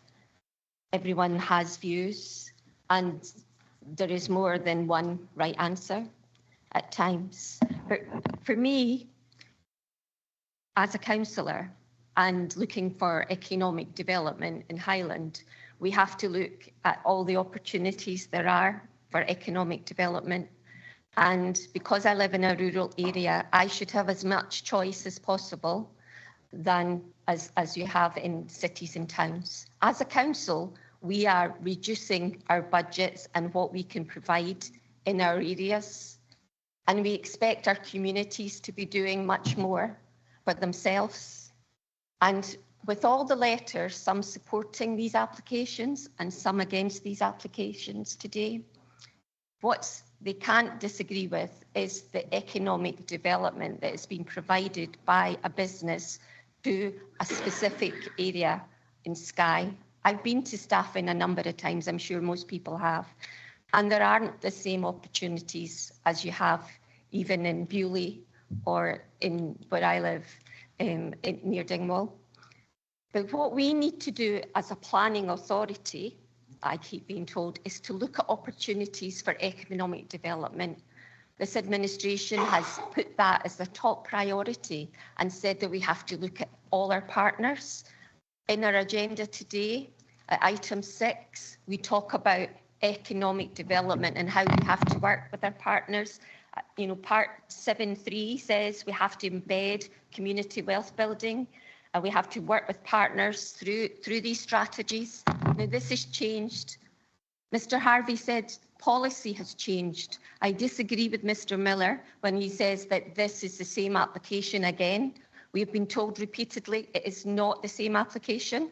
Not only has the application been changed, and although some of it may look similar, but also our policies and government policy has changed. If we want people to be able to live in the communities and have their own houses in the communities, I believe that we need to support these applications today. Thank you. Councillor McIntosh, did I see your hand up? No. Councillor Ross. Thank you. Well, I'm not agreeing with this at all. We are to be good stewards of our natural world, and that includes the seabed. And these fish farms, I'm afraid, we've heard about the waste that lands in the seabed. And what we didn't hear actually is the microplastics that come from the feeds. So I know we have to be good stewards, and the motion or the amendment was put forward by a steward as well, who certainly hasn't leaned towards being a good steward of our natural habitats. Yes, there's a visual impact. That wasn't a huge concern for me, but we really do have to start looking after our natural habitat. And the wild Atlantic salmon is the most iconic fish for Scotland. And if we don't do something about looking after it, we're going to lose it. So I'm sorry, I have an awful lot more to say, but I feel quite passionate about this. And I know about community wealth building and everything. It is important. But if you've got hundreds and hundreds of visitors visiting an area, there's other ways of making money. Thank you. Councillor Gill. Thank you, Convener. Just like to say, from the previous presentation of this application to NPAC in August, we were told that this application has almost no material difference from the original application a few years ago. We know this application was refused and that the decision was upheld at appeal. But here we are again, looking at an application that has little or no material difference. As far as NPF 4 is concerned, we know that social and economic benefits have a heavier weight. But I would ask, what is the social benefit to the residents of Floddigary, who are very much against this development, as I'm sure we are all aware, having had multiple communications from residents. There are a number of concerns about this application in this area, not only the visual impact, which is clear, but also the environmental impact through the use of deltamethrin. We must also consider the impact on wild fish, which are on a very steep decline across the Highlands, and this area of Skye is no exception. But I hope that we can support the people of Floddigary and refuse this application. Thank you. Councillor Finney. Thank you very much, Convener. Maybe the only one in this chamber who on a regular basis has the privilege to see what the seabed in this part of the world looks like. A year ago, I dived on the seabed where a fish farm used to operate until 20 years ago. We traveled for an hour over a dead seabed covered with several feet of waste, stifling any form of life or habitat. We also visited a site 2 miles away to see what basically the seabed on that site looked like 40 years ago. What we saw was a seabed that was thriving and thriving with life, and included octopus and mainly scallops. And I know that there's been a lot of work done over the last 20 years, particularly by the industry, to improve things. And I welcome the efforts by the industry, but also there's been improvement in the policies, like the policies we are using today in NPF 4. So we're not talking about 2 sites, but we're talking about 4 sites in that area. And given the long-term damage inflicted to the seabed by fish farming, the argument that only 3 sites at a time will be operating, to me, is not convincing. I also note that the applicant has offered to help to fund a program to enhance local habitats in rivers. It's good, but it's also an admission that their activity is causing damage to the local environment.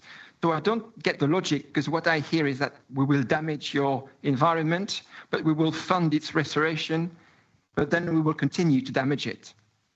Aquaculture is transitioning. There are lots of jobs involved at the moment, and we got to support the existing jobs, and we got to support the transition. And the policies we have today are basically there to help us actually manage that transition towards where fish farming is going to happen in future, and there is definitely a problem about our coastal communities. Finally, we need to stop presenting the narrative that protecting the environment goes against boosting economic activity and wealth. Protecting and celebrating our local environment can bring great economic opportunities to our communities. So I will not support the application. Thank you. Councillor Gregg.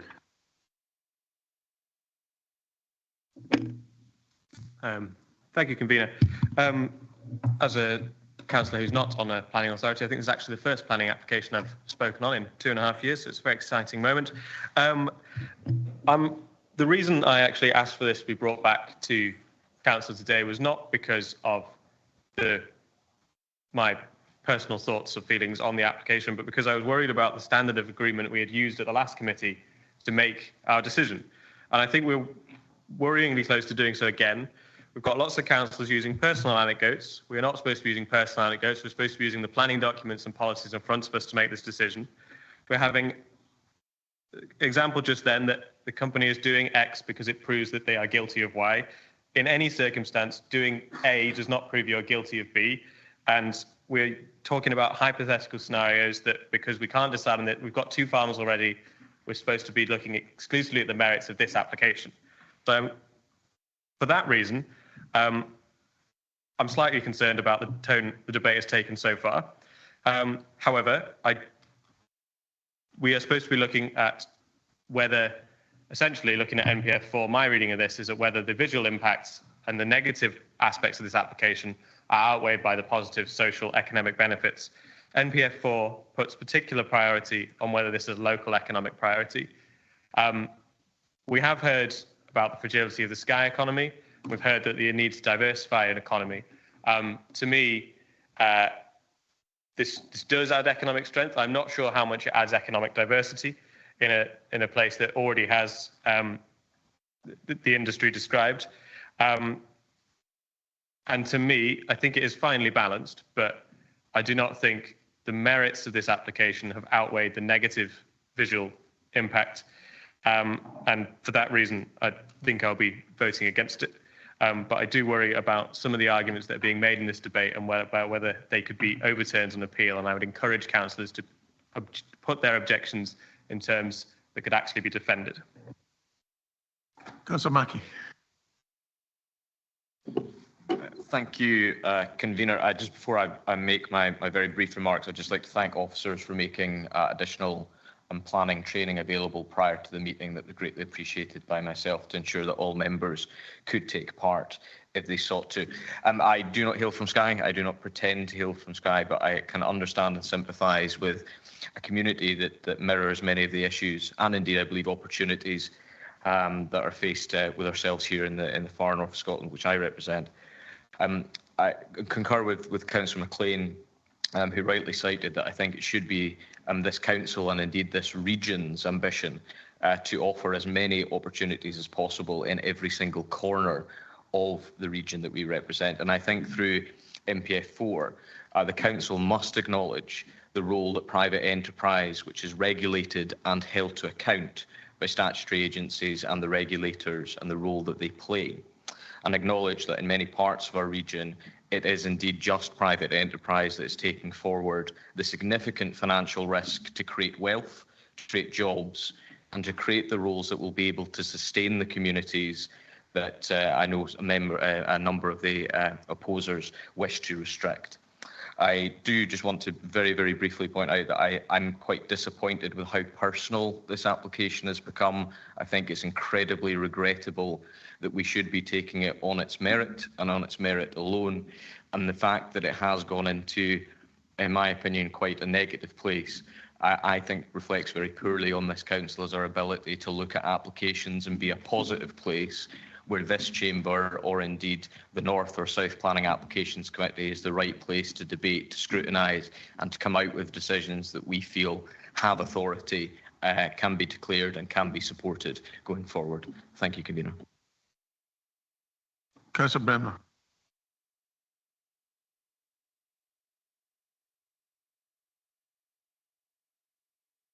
Thanks very much, convener. We're being asked to base our considerations on the information before us, and that's an application for a fish farm in the area of Floddigary. I hear all the things that everybody else is saying about council and what we're trying to do as a council, etc. This is about a fish farm in the area of Floddigary. I agree with Councillor Gregg. This is about applying the policies and all the information to be able to get us to an outcome. For me, the main consideration that members have before them today is whether MPF 4 Policy 4 has been met, where the consideration of the conclusions of the report state that there is continued strong support for aquaculture on the West Coast, but with greater emphasis than before on community wealth building and sustainable rural impact, sustainable economic employment creation, and a requirement to balance visual impacts against these economic and social benefits. For me, the test is whether the balance of impacts has been met. Increased employment in rural areas is always welcome. However, as has been said in deliberation, there has been considerable and increasing development in tourism at some considerable level, especially in the Trotternish area of Skye. I've recently visited myself and have seen it for myself. Whilst I'm thankful for the fly-through presentation, there are parts of it where I don't think you can appreciate a 360-degree visual experience, both direct and peripheral. That's what is being impacted on all the increased numbers of visitors to the area, and importantly, the local communities, especially from the areas like Floddigary, Balmaqueen and Kilmalloig. The Trotternish Peninsula has some of the most stunning visual experiences to open sea view, as well as landscape-backed seascapes down the Rassay Sound. Where there is an orientation of the cages, I don't actually believe that's a little reduction in visual impact. I note the reduction of cages from 12 to 10 and the reference to the fallow period, but I consider that the remaining impact of the 10 cages is still a significant impact on the amenity of the area. I believe that the impacts on the traverse experience are clearly shown in visual presentations 03 and 04. I also do not agree with the evaluation of Nature Scott in respect of VP08.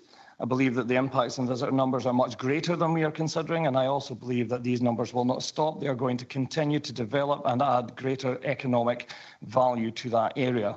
Whilst considering all the relevant material considerations, both positive and negative, in appraising the application, I consider that the application would have an adverse localised visual impact on the Floddigary settlement, the road and the coastal path, in particular the transitory experience from the western approach and the southern approach to the area, both by coastal path and by road.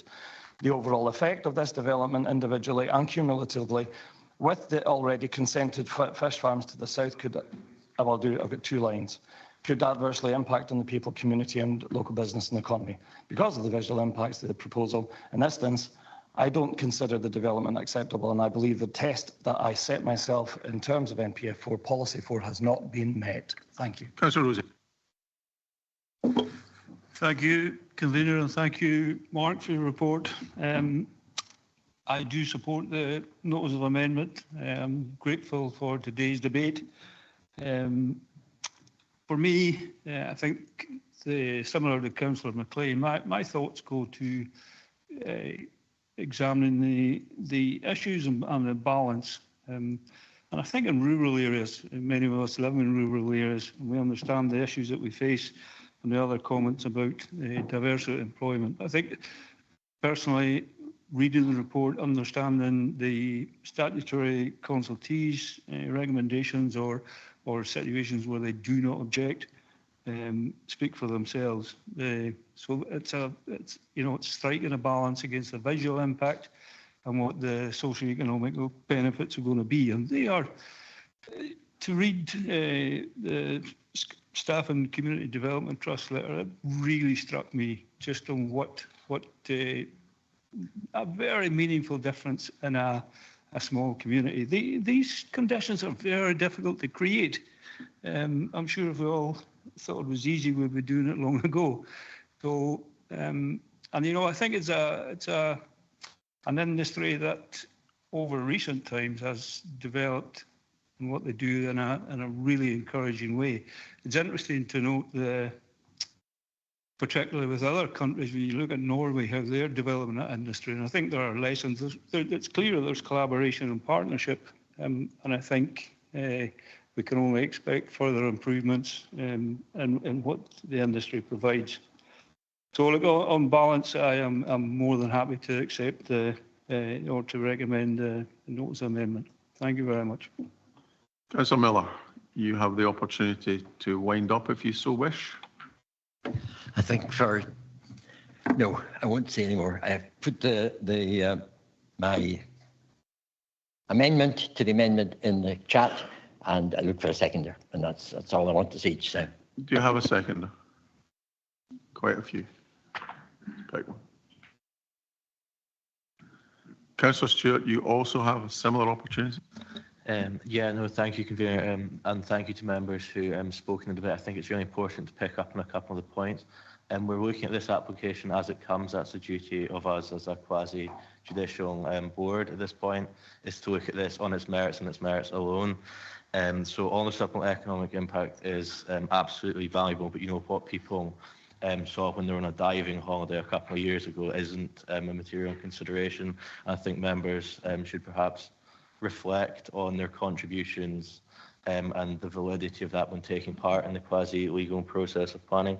Now, on to some of the issues about landscape, because that seems to be what the main opposition is coming down to, is the scenery. Now, you know, our landscape officer said there's no reason to object. The statutory organisations like NatureScot confirmed while there may be some localised impacts, they're not significant enough to compromise the integrity of the National Scenic Area. Councillor Bremner said that he expects the visitor numbers to increase, and he's probably correct. With or without this fish farm, visitors will come. You know, there's a lot of tourists coming. They're going to come whether there's 2 extra fish farms, no fish farms, double the amount of fish farms they've got. So nonsense to suggest that this is going to make a blind bit of difference to that. Now, I really don't think that when we're weighing this up on balance, there's a significant economic impact or significant economic benefit. Now, we can't let the aesthetic preferences of a few people block a project that's a potential to transform the economic future of a community, because where do you draw the line for this? Somebody turns around and says, actually, that bus shelter, I don't like the look of that, that's going to stop 2 tourists a year coming. It's nonsense. We've got to look at this and we've got to be proactive. We've got to think, how can we ensure the sustainability of our communities? That's what the Scottish Government's policy is telling us. And that's why I think it's important that we listen to the officer's report, listen to the presentation, and listen to what the statutory consultees, who none of which have objected. We've got to listen to what the professionals are telling us in regard to that. And what they're telling us is that the concerns that have been raised are not significant enough to overcome the economic impact, the economic benefit that this is going to give to our community. So I am confident that this is the right decision to approve this planning permission. And I think it's a real opportunity to get real jobs, real investment and real benefit for a community that desperately needs it. Thank you very much, Convener. Do you have a second? No, Rosie. Members, I would ask you to consider this application in its merits in planning terms, because that's what you're here to do today. And I'll now have Councillor Miller's amendment read out, and we'll take it from there. So, members, we have a motion from Councillor Stewart and seconded by Councillor Rosie to grant planning permission for the reasons detailed in the report. And we have an amendment from Councillor Miller, seconded by Councillor Gale, to refuse planning permission for the following reasons. While it is noted that the proposed scheme may offer economic and social benefits, such benefits are not considered sufficient to outweigh the adverse visual impacts on the special qualities of the special landscape area, and in particular, a substantial adverse impact in respect to viewpoint 3, viewpoint 4, and viewpoint 7, with adverse visual impacts being experienced in relation to viewpoint 7, most notably by motorists and walkers. Furthermore, it is noted that the coastline adjacent to the proposed development, particularly to the south of the local landscape character area, would suffer significant effects as a result of the development. Given the extent of such adverse impacts, this development is considered contrary to policy 32D1 and 32D3 of National Planning Framework 4 and policies 50, 57 and 61 of the Highland Wide Local Development Plan. So members will now move to the vote. To vote for the motion to grant planning permission, please press the green button. To vote for the motion to refuse planning permission, please press the red button. And to abstain from voting, please press the white button. Voting is now open.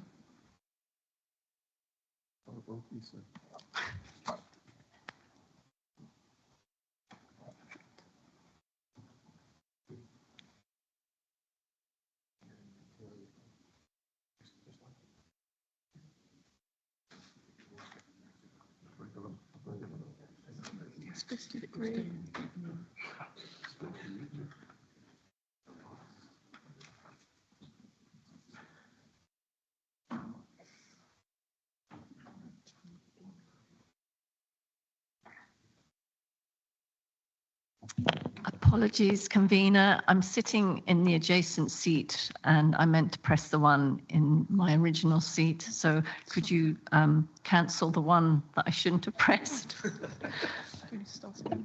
don't think there is one.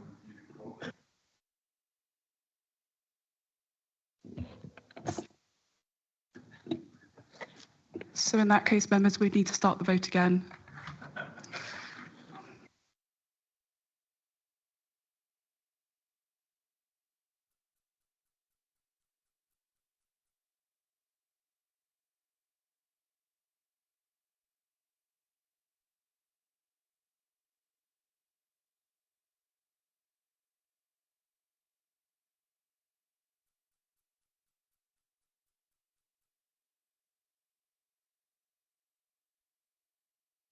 So members, the vote is now open.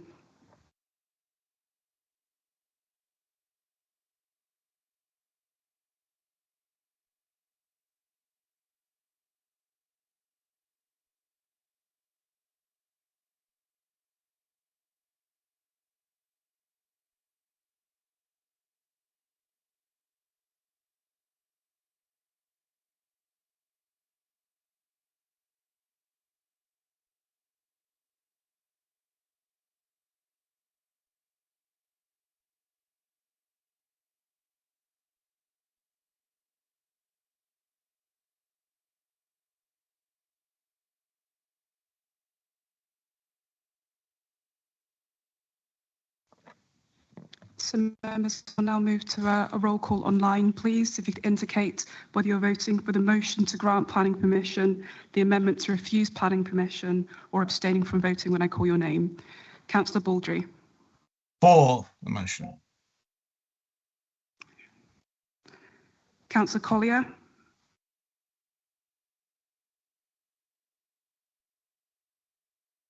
Amendment to refuse the planning application. Thanks.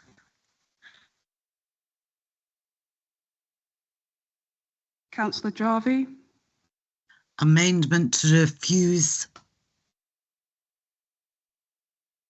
Councillor Mackay.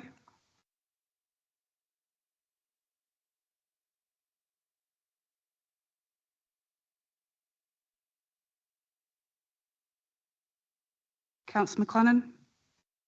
Motion. Councillor McGilvery. Motion. Councillor Morrison. I abstain, please.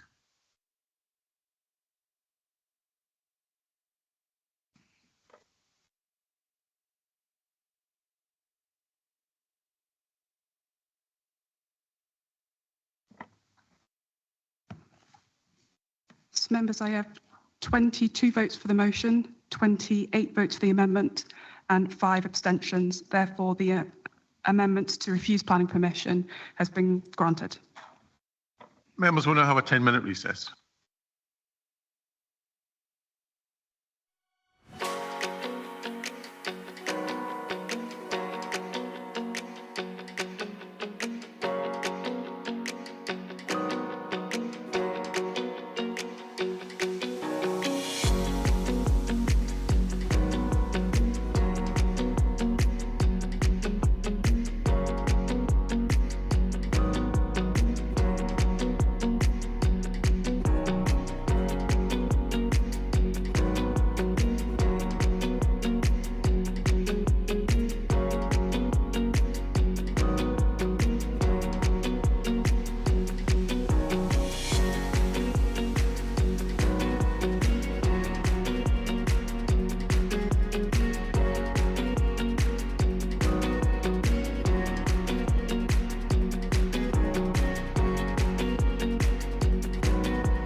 Yeah, from.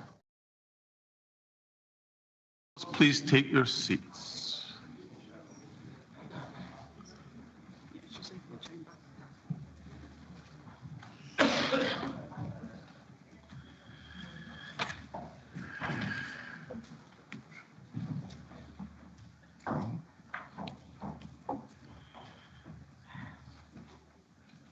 Members, we now move to item 4B on your agenda, which is the applicant as organic sea harvest. And I'll move. Oh, sorry, Jane. Members, we have an additional declaration of interest in this item. That's item 4B. It's from Councillor Monroe, who is a former director of Floddergrave Township Trust and was party to a letter of objection for the initial planning application on this site, and he has chosen to leave the room. Now we move to the second notice of amendment, members, which involves planning application from organic sea harvest. I'll move straight to Mark and to the officer's report. Thank you, Chair. Members, obviously there's an element of duplication here, so forgive me if I go through this presentation relatively quickly, but obviously feel free to ask questions if you need clarification at the end. So this is the northern of the two sites at Balmaqueen. Do apologise.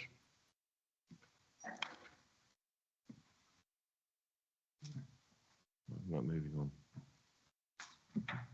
Okay. Do the rest.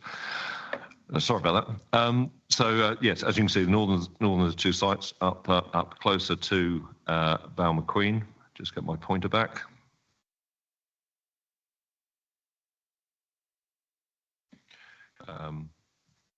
Settlement of Balmaqueen. Just for clarity, that's Floddergrave there. Similar to the previous application, you can see how the site sits relative to the coastline. That, of course, is the site area, the mooring area, as opposed to the cages itself. And just a repeat of that previous slide. So we are looking at this Balmaqueen site.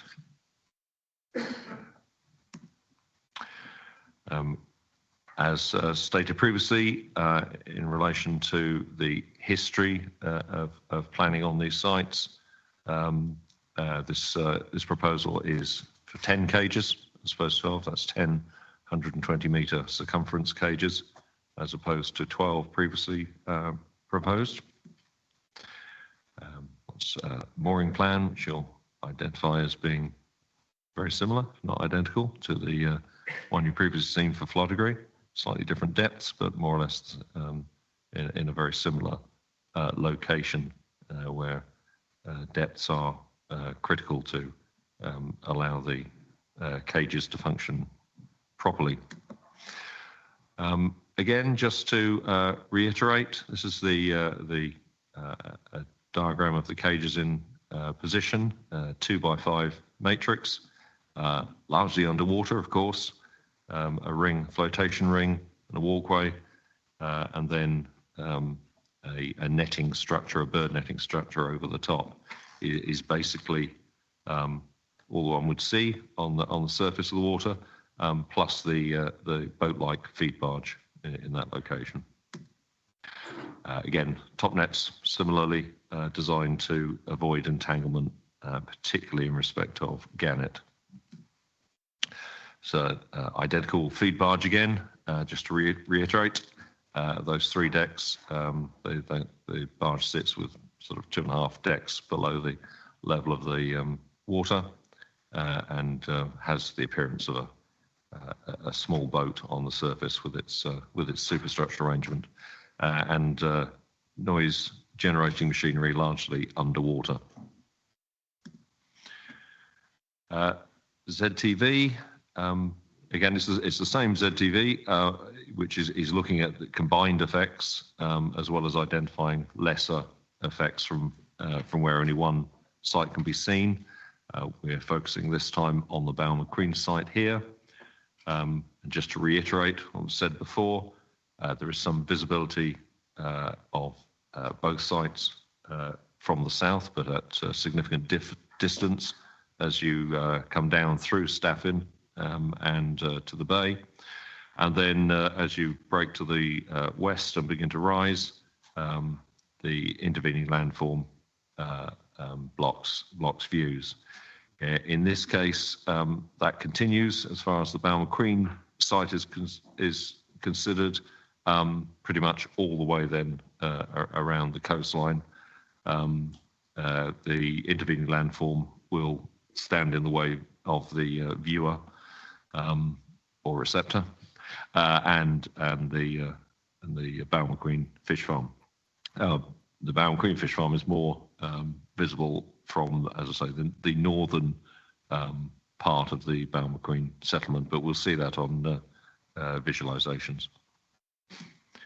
Visualizations in question, we've got the VPO1, VPO2, 3 and 4 are the ones considered most relevant to the site. I should reiterate, it's I think mentioned that we've chosen those viewpoints because they're the ones in which previously a significant effect had been identified.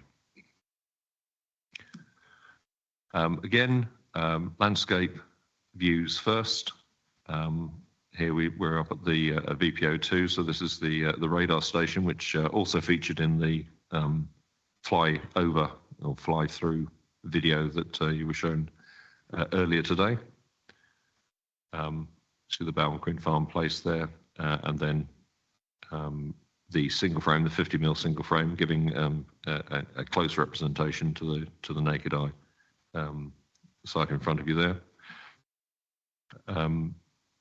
Moving slightly to the south with VPO3, as you can see, the Balmoral site is further to the north there. Flodagry Fish Farm is also featured in the cumulative landscape view at the bottom. The 50mm single frame image again shows the farm close to the coastal path, and as was previously identified, still having a significant visual effect in that location. VPO4, we're further south along the coastal path now, and as you can see, Balmoral is up here to the north, Flodagry closer to the viewer, and the single frame image sort of indicates how the fish farm would appear when looking north from that viewpoint. Again, just a reminder of the view from the ridge and impacts upon the NSA, and why Nature Scott were able to conclude that no significant effect on the qualifying features of the NSA would result from this proposal. And that's it in the single frame image, as previously identified.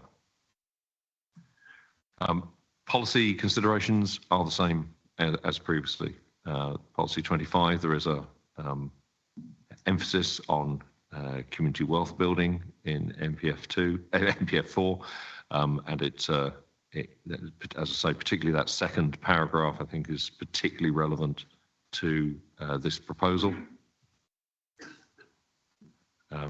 Policy 29 identifies the importance of taking local employment into consideration and other social economic advantages associated with the development in the rural area, and I would say particularly in areas such as this, which are considered to be fragile in economic terms.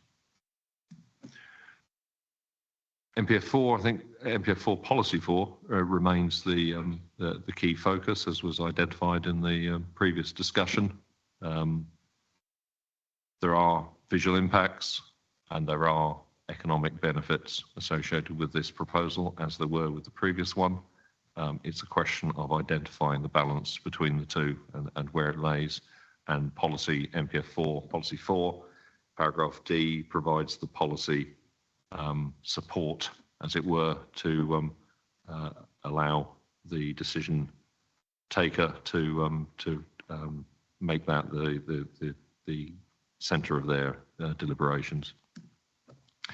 Policy 3, biodiversity, again, as with the Floddery proposal, this proposal also comes with an opportunity to enhance the habitat of local rivers in respect of their contribution to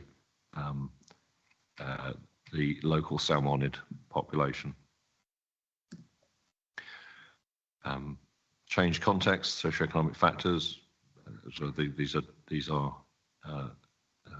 figures that relate to the company's operation as a whole and to the two-farm proposal, Floddery and Balmacreen.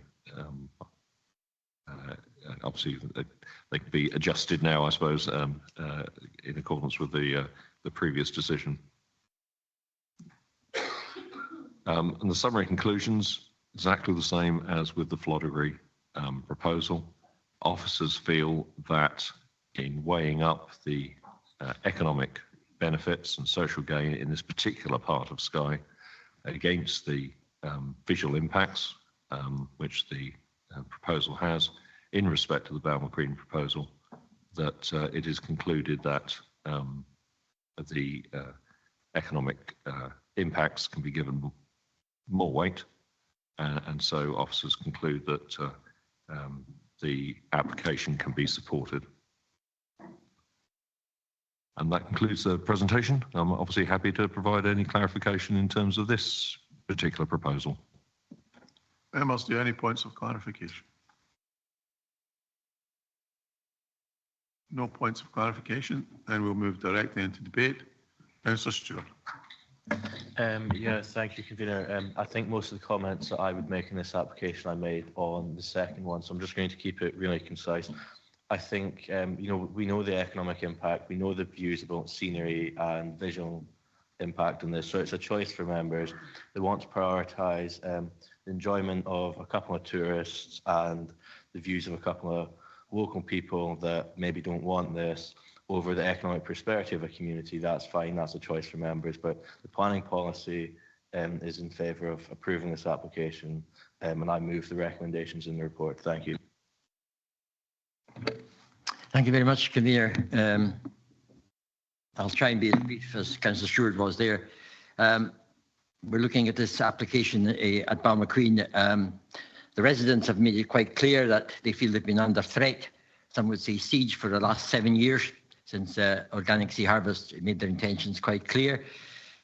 In this particular application, the Community Council have formally objected to the application, and members will have seen, I would imagine, seen a strong objection from a representative of the Community Trust.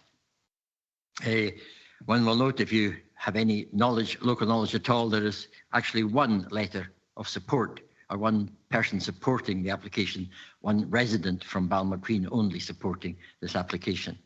I didn't have time to say it earlier, but just to perhaps, we've said a lot about fish farming today, and we found out a lot of information.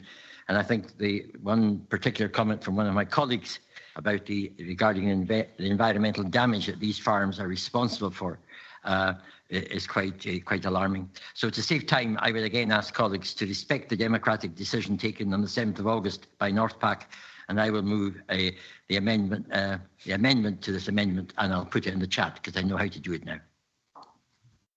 Councillor McLean. Thank you, Convener. Obviously, I'm disappointed with the result of the last application, but I'm still in support of this application that's in front of us now.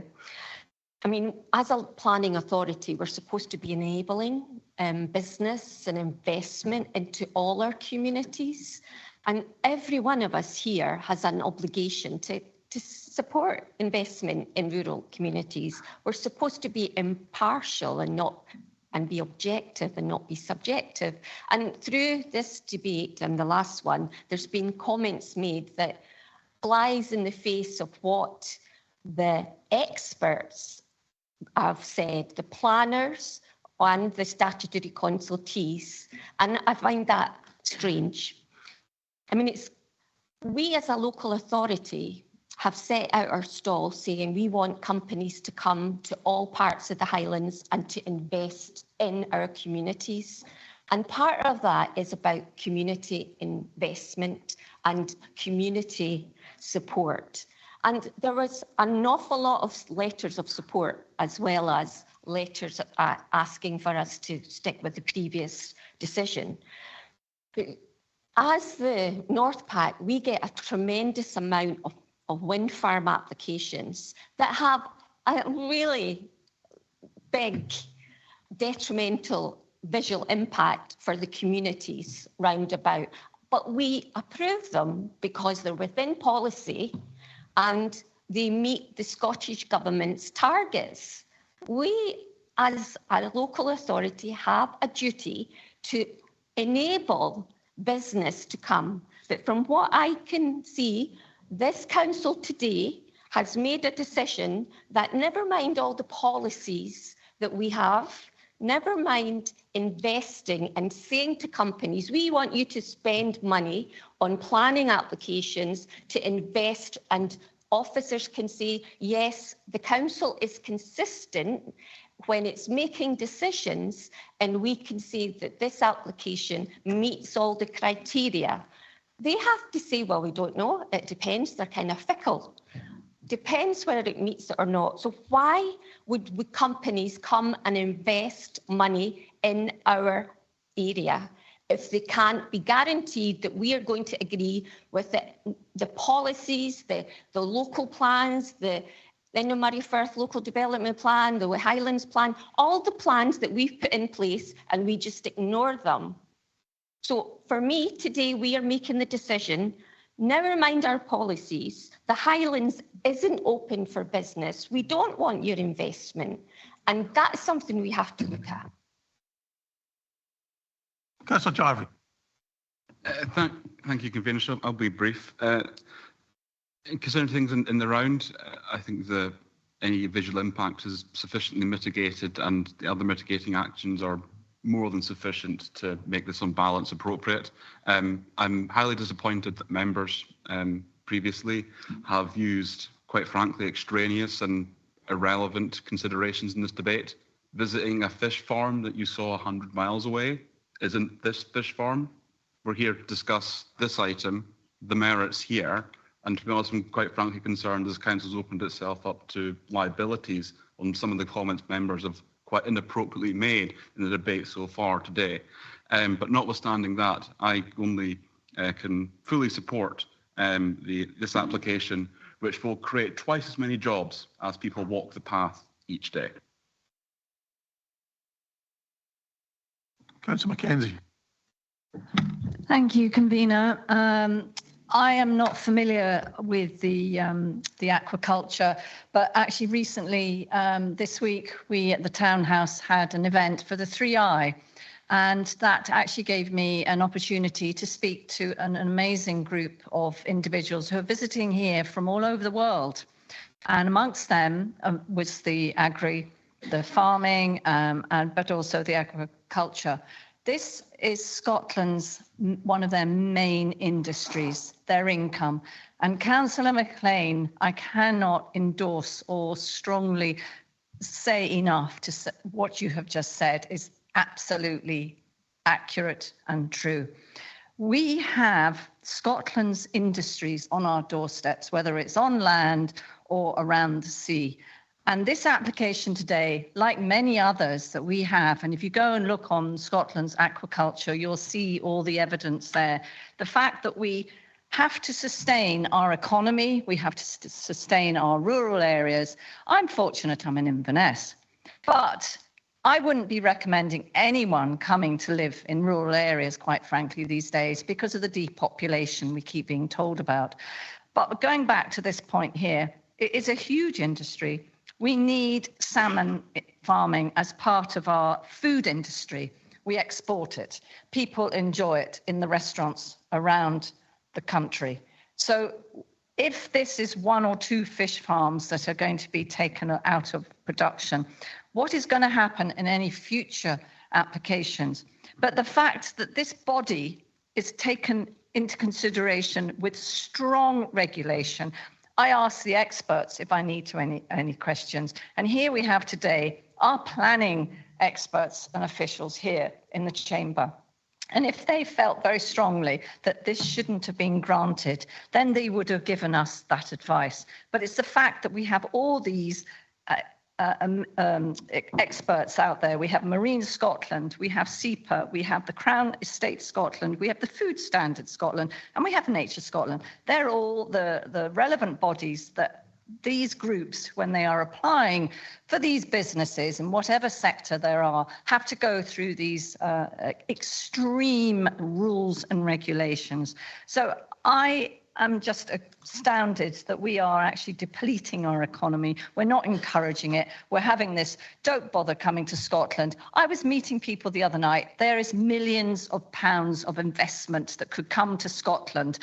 And I was rather bemused by this because time and time again, we are not opening the door to this economic boom that we could be having. Aquaculture industry is an extremely important part of our infrastructure. Thank you. Councillor Logue. Thank you, Convener. I came into this with an open mind. I didn't really know which way I'd go. From the discussion, it seems like some people have an opposition to fish farms on principle. And if that's the case, presumably they're prejudicing themselves against any fish farm application, which I think would be worrying. Councillor Miller mentioned that there was one letter in support of the application. If I understood the planning officer correctly, the number of letters are irrelevant. We need to be considering the content as far as material planning considerations. And to that end, Councillor Miller's amendment, which presumably he wants me and other people to vote for, the material consideration is the visual impact. But in his speech, I don't think he mentioned visual impact once. So maybe in his closing remarks, he could explain the actual material consideration, which is the reason for the refusal in his amendment. Thank you. Councillor Loudon. Thank you, Convener. Yeah, I think if we're looking at the specific application, it is very visible from Balmacreen and also from the coastal path. Policy 25 and Policy 29 are the arguments in favour of approval. They refer to community wealth building and to rural development. I'm trying to sort of draw out the value of the jobs being created, and I think the large number appearing in the papers has been kind of whittled down. Skye is an area where the economy has done remarkably well, and when we're creating jobs, we do have to look at the value of the jobs that we're creating in terms of what they're paying. The second issue I want to look at is displacement. So it is, I think, something that we have to be aware of, particularly in a scenic area, if the impact of what we're approving, were we to approve it, would have a detrimental impact to another industry and potentially cause losses there. The third point would really be the exposed nature of the location and the increased number of pretty really serious storms and the difficulty there. And the last point is really on the death rate when there's infections.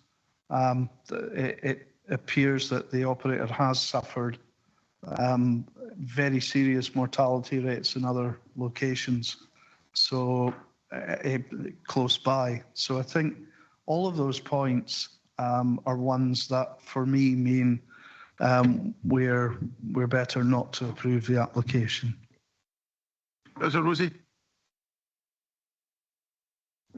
Thank you, Convener. And again, I will support the notice of amendment. Councillor McLean articulated my thoughts in regard to how people view this hearing. You know, it's for me, it's getting closed for business sign up here. It's astonishing. I was careful in what comments I chose, and particularly when listening to the reference to scallop fishing. Now, scallop fishing, when you hand dive, sustainable, but let's understand what the other forms of scallop fishing. You look at this table down here, multiply area size by 3 and put spikes on it, probably, I don't know, 10 centimetres, put it behind, and get several of them, put it behind a boat and tow it through this area we're referring to, because there's nothing to stop them. That's the option you get with scallop fishing. So then I come back to material considerations and consider this application, where the location that's being placed in. Now, the applicant has got very little jurisdiction in how that varies, but the point being, that's determined by statutory bodies, and from what I understand, fish farms have got, they're quite pleased to be subject to regulation and scrutiny, as this one is. It's going to be very visible for people to understand what's going on. I think they're open to that.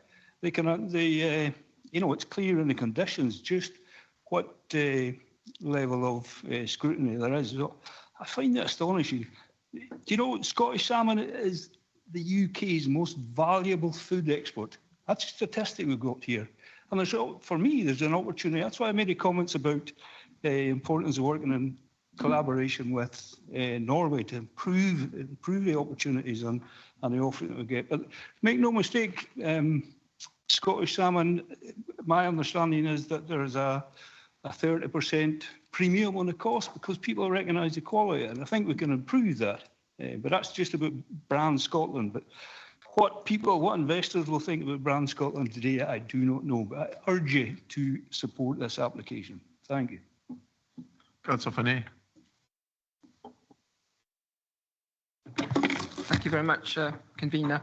I will not repeat what I said during the other application discussion, but I just want to repeat that yes, it is about the policies we have with us, and I'm particularly focusing on 32D, which the impact on the natural environment. And as Councillor Loudon was just mentioning just now, displacement is an issue. Displacement is an issue. What will be the impact on other industries, other jobs? And the fact that I mentioned scallop fishing doesn't mean that I support dredging, and that dredging is wrong. It should not happen in those waters. But in the end, it may be policies, we may have experts, but in the end, when we make the decision, there is a certain degree of judgment and interpretation. So, for example, when we're talking about the balance between creating jobs and protecting the environment, well, we need to be measured and nuanced in our language. We're not talking about saying that Highland is closed for business. It's not the end of economic development in Scotland. Let's not forget that there are other ways of creating jobs. A few weeks ago, I was visiting a site on the west coast of Scotland where they restored seagrass, and it created 7 jobs. Just do 2 similar projects on the Isle of Skye, and you've got more jobs than those fish farms. So let's not underestimate the other opportunities we have to create jobs through a green economy, through restoration, through what we call the blue carbon economy. There's lots of other opportunities when we make that judgment. And but at the same time, I will say, let's carry on protecting the existing jobs, but let's start thinking outside the box. And I think my interpretation is it's what 32D is telling us. You know, we need to think a bit more closely about the impact on the local natural heritage. Thank you. Members, I don't want to interrupt the flow of debate, but try and remember this is about a specific planning application. It's not about anywhere else. It's about a specific planning application. Councillor Christie. Yeah, thank you, convener. I don't usually rise to speak on planning applications, but I've been a little bit disturbed by some of the comments and views put forward this morning and the early part of this afternoon. To me, it's a balance that's got to be struck here between the visual impact and MPF4 and the economic benefits that could be attributed to an area through granting a planning application or not granting a planning application. And I don't think the case against granting it has been particularly well made at all in terms of the economic benefits. You've got to look at the wider picture of what do we mean by economic benefits. The economic benefit might not just be creating a job. It could well be that GP relocates to that area of Skye to open a practice or to join a practice, and the job is actually for another family member. So you can't, it's not always just about what that job creates, it's about what other infrastructural benefits can be created through the socio-economic improvements that can be carried out to an area. We heard it's disrespectful to North Pack to actually bring it here. I don't think it is. It's part of the process. You know, if it's disrespectful, if it shouldn't be allowed, then primary legislation should be brought in not to allow the appeal process that we have of escalating to council. Is it disrespectful that we're actually questioning some of the applicants' figures in the way that we are? I would suggest it probably is, because we can all speak here, but the applicant can't. So I think, you know, when we talk about respect, it's a two-way thing. To me, it seems quite clear that we have officers that are experts in this area. We've got SEPA who are experts and grant the licenses for the seabed. You know, I can see no reason why we shouldn't be granting this application at all. And I would, you know, get people, we talk about people coming in with predetermined views. Obviously, everyone on North Pack has come in with a predetermined view because they've actually voted and considered it previously, and this isn't greatly different.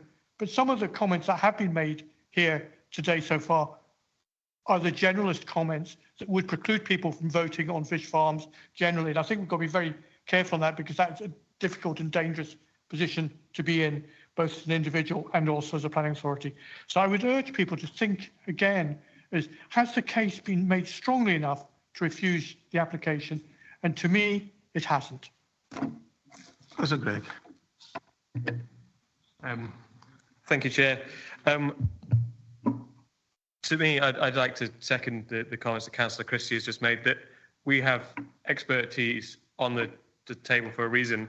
And twice across these two items, we've basically had councillors suggest that the job figures we have been provided here are not correct. At no point have the experts concluded with this. We've said that the figures would be whittled down. They haven't. It's just councillors saying that they are less, that we need to actually base this in facts. We can't haste this debate based on things that we've said and take them as facts. But we can't just ignore the information being provided by applicants. It's a terrible precedent if that is what the arguments we're using. For the second debate in a row, we have councillors referencing anecdotes unrelated to this application. And again, sets a terrible precedent. I would just encourage councillors to please couch your debate arguments in things that are actually relevant to the material application in front of us. Thank you.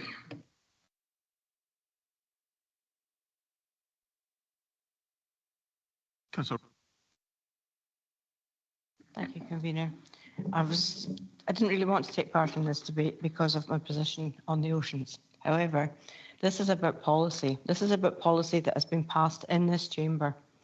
It's the policy that our planning officers work to give us the advice we need to pass planning applications. And the advice in this case is to grant. Now, I had the privilege earlier this year of visiting Norway to a university where they're investigating with great passion and endeavour on salmon farms and how to do it, and changes are being made. People have come into this chamber thinking that the salmon farms of 20 years ago and more are the salmon farms that we have today. Well, they're not. There have been a lot of improvements being made, and preconceived notions of what they are taking away from all the work that has gone in to put this application forward. It's time to rethink. Think about this as a policy matter. It's a policy matter that's important, not a personal preference. And please think about this properly and support this amendment. Thank you. Councillor Bremner.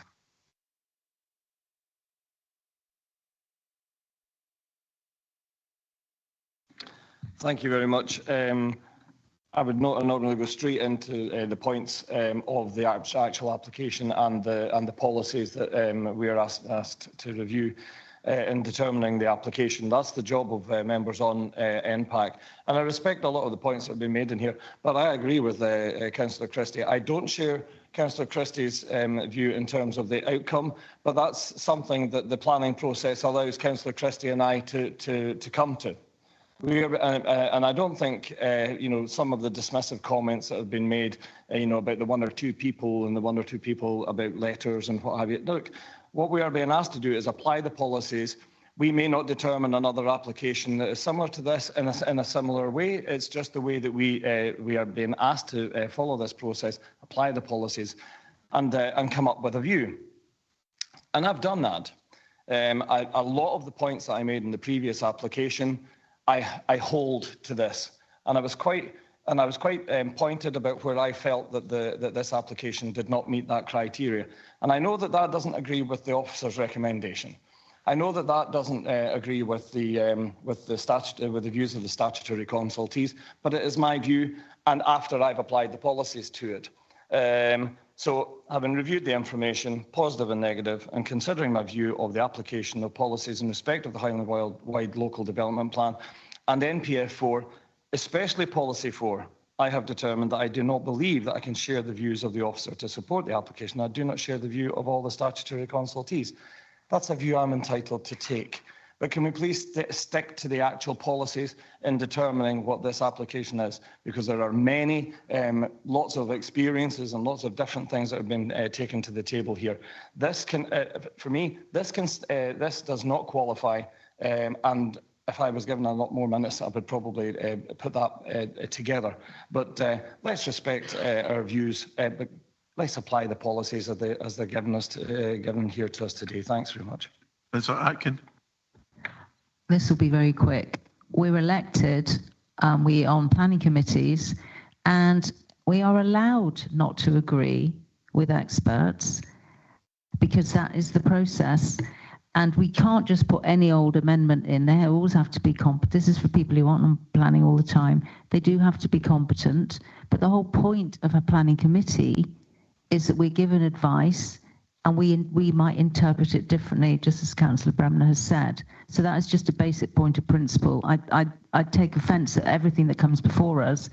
We are somehow anti-business or anti-anything if we don't agree with it. If we can look at policy and not agree with it and have a different point of view, that is our right as elected representatives and regulators on planning committees. Thank you. Councillor Gowans. Thank you, Convener. And I think some of the points that have been made regarding the balance that we need to strike here, whether it's against some of the issues about environmental issues versus the economic benefits to this. And I think really if we're serious about population retention in Highland, that we really need to consider how we approach this today. Yes, we have a fragile ecosystem in Highland and in many of these wild areas, but we also have a fragile economy as well. So we really need to make sure that we provide the jobs that are in these areas. And it's not just the jobs that are in the fish farm, it's also the ancillary jobs, people that make the sandwiches for the people on the fish farm, people that give hotels in the harbour, etc., etc. So all of those things in the wider context about what is the benefit, what's the wider benefit to the economy within Highland. So I think that's the balance that we have to strike here. Thank you. Councillor Miller, you have the opportunity to wind up. Thank you very much. Having heard some of the colleagues here, I just wished I had repeated what I said for the first application because it was relevant to this one. So Councillor Christie said that nobody's made the case. Well, I thought I was going to do you all a favour by not repeating what I said earlier. So, and quite clearly what I said earlier is part of our policies. So maybe we could understand that. Councillor Rosie and somebody else mentioned Norway, for example. Well, Norway are not allowing these type of fish farms to go ahead anymore. They've stopped them. Jobs is very important in Skye. We all know jobs are important in Skye, but every single industry in Skye is desperately trying to recruit staff. There are not enough people out there to take up the jobs. Even the Highland Council are struggling to attract people to work for them, and they are one of the best employers probably in the north of Scotland. So I am just quite happy to hope that people remembered what I said the first time round, and I will maintain my position as I'm moving the amendment to the amendment, which is to refuse the application, and my reasons are in the chat, and they're basically the same as they were before. Thank you, Convener. Just in case you think you're being hard done by because you put your hand up after Councillor Miller starts to speak, once Councillor Miller has started to speak, the debate has ended. You can read standing orders. A point of order, Convener. Councillor Miller made a point that... no, I'm sorry. You know what? It's not accurate. It's not true. Well, that's I would matter that is subjective. So, Councillor Stewart, we're not going into debate. Councillor Rosie. Yeah, thank you, Convener, and thank you to the members who spoke in favour of this application. I think the main thing that we're all in agreement with is we've got to look at the policy, and the policy context around this is clear, and it's that we should be supporting this kind of development. Now, Councillor Gowan's made a very good point regarding the number of jobs and the level of economic activity. You know, it's not just direct employment relating to, you know, this site or the other sites. It's a wider employment context and the economic growth that will come as a result of, you know, this level of economic activity in a community like we see in North Skye. Now, you know, we're talking about misinformation and people just making stuff up, and you know, I think that's absolutely appalling. You know, I think we should be holding ourselves to a higher standard. You know, Councillor Miller saying, "Oh, the nets are banned in Norway." That's arrant nonsense. You know, that kind of nets are used all across the world, including in Norway. I think it's a very difficult position to be in as any form of regulatory committee if we just make things up to fit our own agenda. You know, anybody could turn around and say, well, salmon's the most expensive and worth the most in the world, but it's just not true. Like, you know, we've got to stick to the facts, and the fact of the matter is the policy is clear. The visual amenity impact of this proposal is not sufficient enough to outweigh not just the direct economic impact, but the wider economic impact that we're going to see through this level of investment. Now, members talk about what message does this send. If you're a business and you can set up anywhere in the world or anywhere in Scotland, you're not going to come to a local authority that's anti-business. You're going to take your millions of pounds of investment, you're going to put it somewhere that is wanted and somewhere where it's welcome. Now, I very much hope that Highland is a place that investment is welcome and where that development is welcome, where we can build thriving communities, we can build sustainable communities, and we can be welcoming of investment. Because, you know, the school roll and staffing, by our own figures, is due to drop by 20% in the next 10 years. That's a community that's going to die without intervention. Now, we can sit in a semicircle and talk about how we're going to fix that, or we can be opening and welcoming and let the private sector, let private industry say, we're going to support these communities and we're going to keep them going. And that's what I think we need to be welcoming of. The policy is clear, and I think we should all be supportive of these kind of initiatives. Thank you. Thank you. Do you have a seconder, Drew, please, this time? Do you have a seconder? Rudy, do you have a seconder?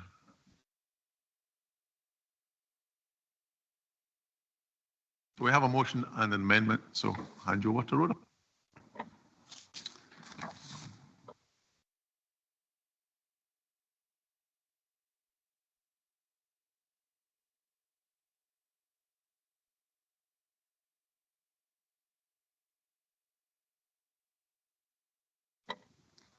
So, members, we have a motion from Councillor Stewart, seconded by Councillor Rosie, to grant planning permission for the reasons detailed in the report. We have an amendment from Councillor Miller, seconded by Councillor Knox, to refuse planning permission for the following reasons. While it is noted that the proposed scheme may offer economic and social benefits, such benefits are not considered sufficient to outweigh the adverse visual impacts on the special qualities on the special landscape area, and in particular, its substantial adverse impacts between Fodder Green and Balmaqueen to the north in respect of viewpoint 2, viewpoint 3, viewpoint 4. Furthermore, it is noted that the coastline adjacent to the proposed development, particularly to the north of the local landscape area, would suffer significant effects as a result of the development. Given the extent of such adverse impacts, this development is considered contrary to Policy 32D1 and 32D3 of National Planning Framework 4 and Policies 50, 57 and 61 of the Highland-wide Local Development Plan. So members will now move to the vote. To vote for the motion to grant planning permission, please press the green button. To vote for the amendment to refuse planning permission, please press the red button, and to abstain, please press the white button. Voting is now open.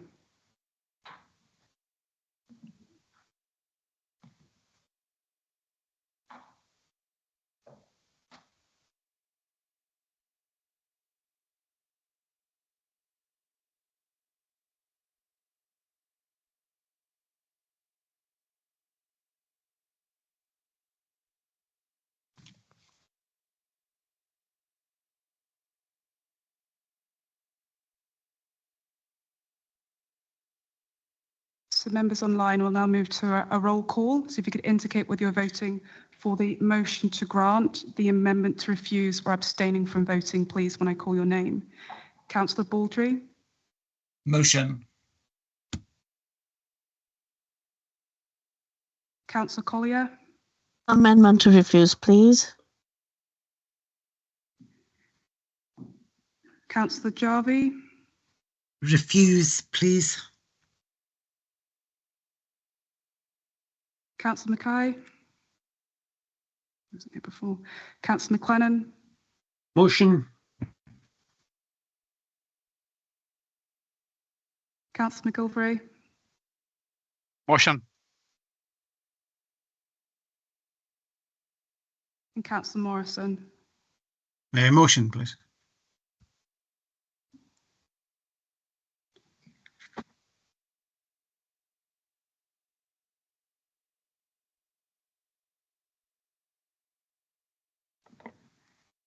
So members, I have 25 votes for the motion, 23 votes for the amendment and 3 abstentions. Therefore, the motion to grant planning permission has been granted.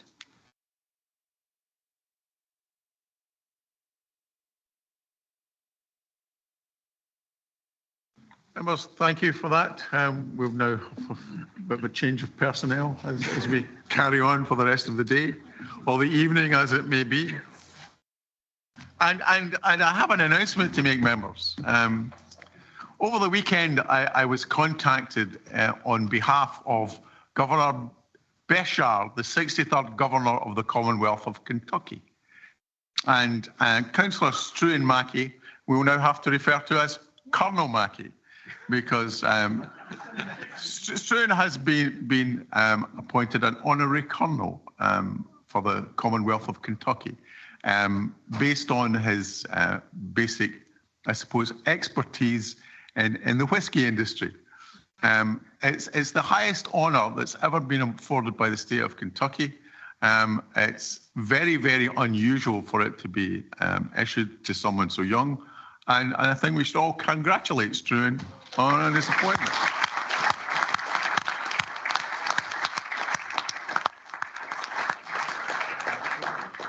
I promise not to whistle if you will say a few words. Thank you, convener, and thank you for giving me advance notice that you were going to ask me to speak. As you know, it's an incredible honour and a privilege to have been given a commission by Governor Beshear as many of the members will be aware, the Commonwealth of Kentucky has a wonderful shared history with Scotland, and travelling through the state at times, I think you can be forgiven for thinking it's very similar to our own landscape, and it's partly for that reason that so many of our ancestors settled there over the years, because it was a state that they found so familiar to their homeland. Now, as the convener briefly stated, the Scottish influence is very pronounced in Kentucky. The bourbon industry, which is Scotch whisky's kind of American cousin, has very strong roots here in the Highland, and to this day, you can still find the towering copper stills of places like Woodford Reserve actually produced and manufactured just mere miles away from the Highland Council. The state has a vibrant Highland Games cultural programme in the arts, and Kentucky too has a city of Glasgow. But I just wanted to point out one, I think, fantastic thing, which is that just one street away from the state capital in Frankfort in Kentucky, you can find a street called Sinclair Street, and that's named after a man who came from Thurso, a Caithnesian that went over to America as a British Army officer, ended up as the governor of the Northwest Territory and president of the Continental Congress, which is a precursor to the modern day United States. So I think I'm joining very, very good company, albeit I don't intend on rebelling against my own country anytime soon. And I'm very much looking forward to joining the Order, which is one of the largest philanthropic organisations in the United States, that does some fantastic work in education, the arts, and putting forward services to the youth, to veterans, and homelessness. So very much look forward to continuing to be an ambassador for the state of Kentucky and being one of their very small representatives here in the far north, in the Highlands. Thank you, Convener.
No.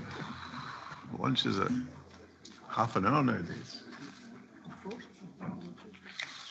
Members, we may now move to item 5 on the agenda, which is the annual corporate performance report 23-24. So there'll be a short introduction by Donna Sutherland. Donna. Thank you, Convener, and good afternoon, members. I'm pleased to present to you the second annual corporate performance report, which covers the financial year 2023-24.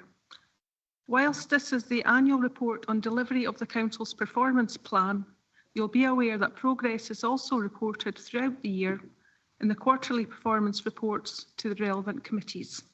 Therefore, the majority of the information reported today will have already been scrutinised by committee members. The full performance report is provided at Appendix 1 to the report, and within there, additional commentary has been provided where the actions and indicators have been ragged as either amber or red. I would draw your attention to the fact I've made some changes to the report format this year, and these are shown at section 6.2. Firstly, there's a table which summarises the performance against target for the various performance indicators and actions. Whilst 8% of the actions and indicators show no significant progress, 65%, I'm pleased to say, are either complete or performance is on target.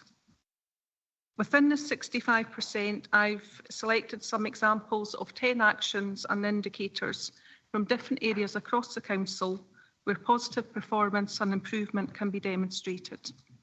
These are shown as bullet points on page 4 of your papers, and I've also provided some additional contextual information around these as well, such as where these link with the delivery plan and where they link with other council policies and procedures. Happy to answer any questions, members. Thank you. Councillor Loudon. Thank you, convener, and thanks, Donna, for the work that went into producing the report. Yeah, I think it's quite usual in this at this juncture just to point out that members, it's always a balancing act as to when this document comes forward.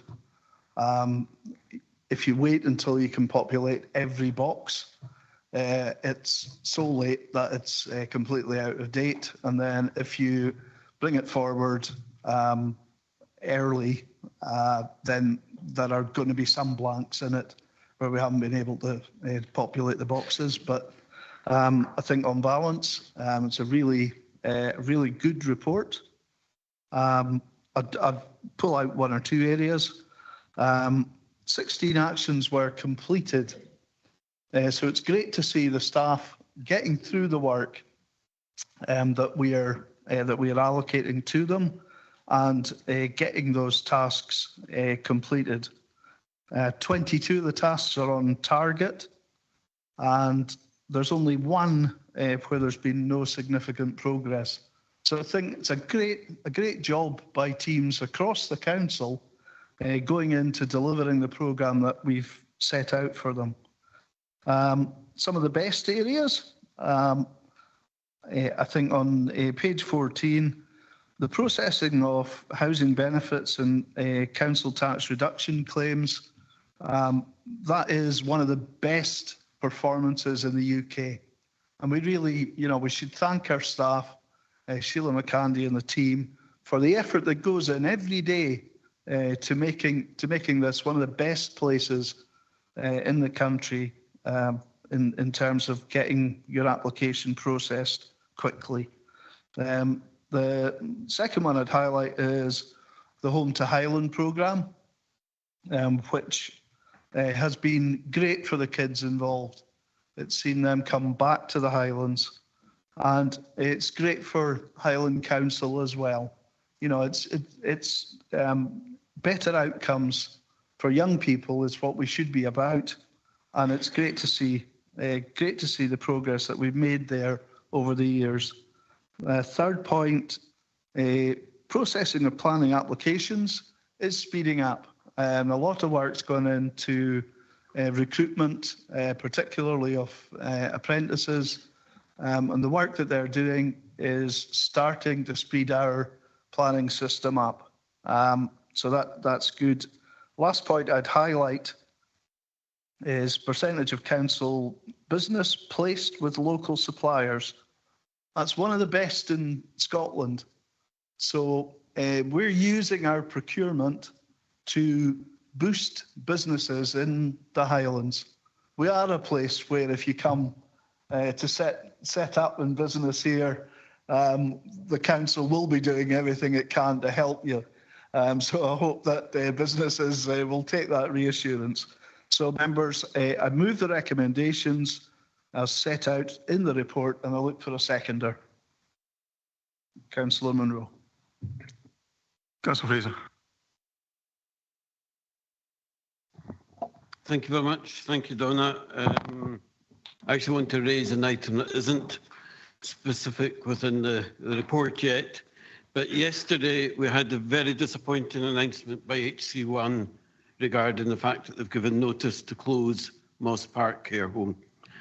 Moss Park is a 39-bed nursing home in Fort William, and this news creates a really difficult situation for our clients, the families, and of course the staff.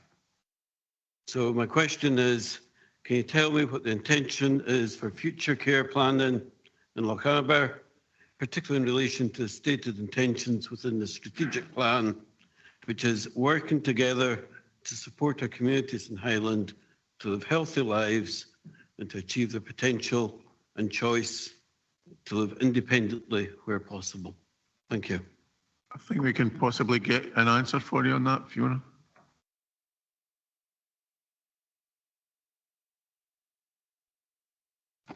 Thank you. Fiona Duncan, Chief Social Work Officer. I can obviously answer this from a Chief Social Work Officer perspective. We just got the news yesterday that the care home was closing, so obviously all that's still quite raw. And obviously in terms of taking that forward, we're still in the planning stage. As Chief Social Work Officer, my main concern is the welfare of the residents, their families and the staff. So that's the immediate priority. We're linking in with colleagues with NHS, because obviously in terms of the lead agency model, NHS Highland have the lead in terms of care homes and the provision within the area. However, we will engage with them thoroughly as we go forward. I am aware that all residents and families have been spoken to, so they're fully aware of this and they're engaging with the providers and NHS Highland as well. As we go forward, we will get regular updates and I'll be able to bring that back to yourselves and keep you updated with that. But as I say, in terms of going forward and specifically about the strategic plan, etc., that will be through the JMC, and that's where all that will be discussed, etc. But I can report that back here as well. I hope that's helpful. Councillor Stewart. Yeah, thank you, Convener. And I think I want to start by acknowledging there's certainly some positive elements in this report, which definitely deserve to be commended. You know, there's a direction of travel which is broadly positive, which is good to see. You know, we've probably got a long way to go, but it's reassuring to see that things are starting off in the right direction. But I'd like to focus on three key areas that stand out for me, because I think they need a wee bit further attention. Reading some of the comments in the report, I'd like to sort of put my views out there. The first one's on staff absences. You know, we recognise this is driven in large by a part that the NHS waiting lists are quite long. You know, people are waiting longer to get treatments. Our staff are waiting longer to get treatments. Now, looking at this, I note that we already offer a private sort of medical care for mental health services, which is one of the issues that's currently rising. We're offering counselling or something like that. And I think that's a really positive thing that we're doing to provide support for staff. But, you know, I think there's probably scope in looking at this more holistically and saying, can we roll that out to physical health as well, to reduce the number of days lost through staff absence? Now, I'm not saying that this would save us money. I'm not saying it would cost us money. What I'm saying is I think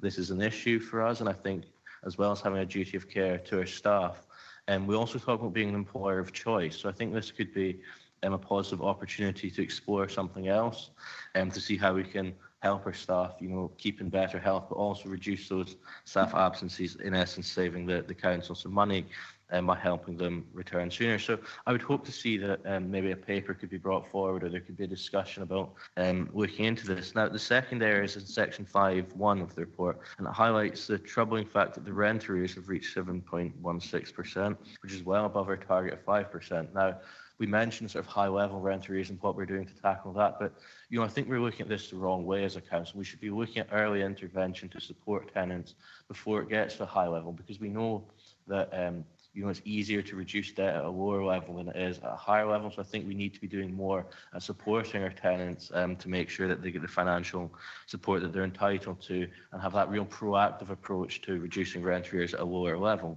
Now, the third and final point I'd like to make is in reference to 4.1 of the report. It mentions the delivery of the Academy Street project. Now, I'm very disappointed because in section 3.5, we hear about how there's a reputational risk to the council if we fail to deliver best value.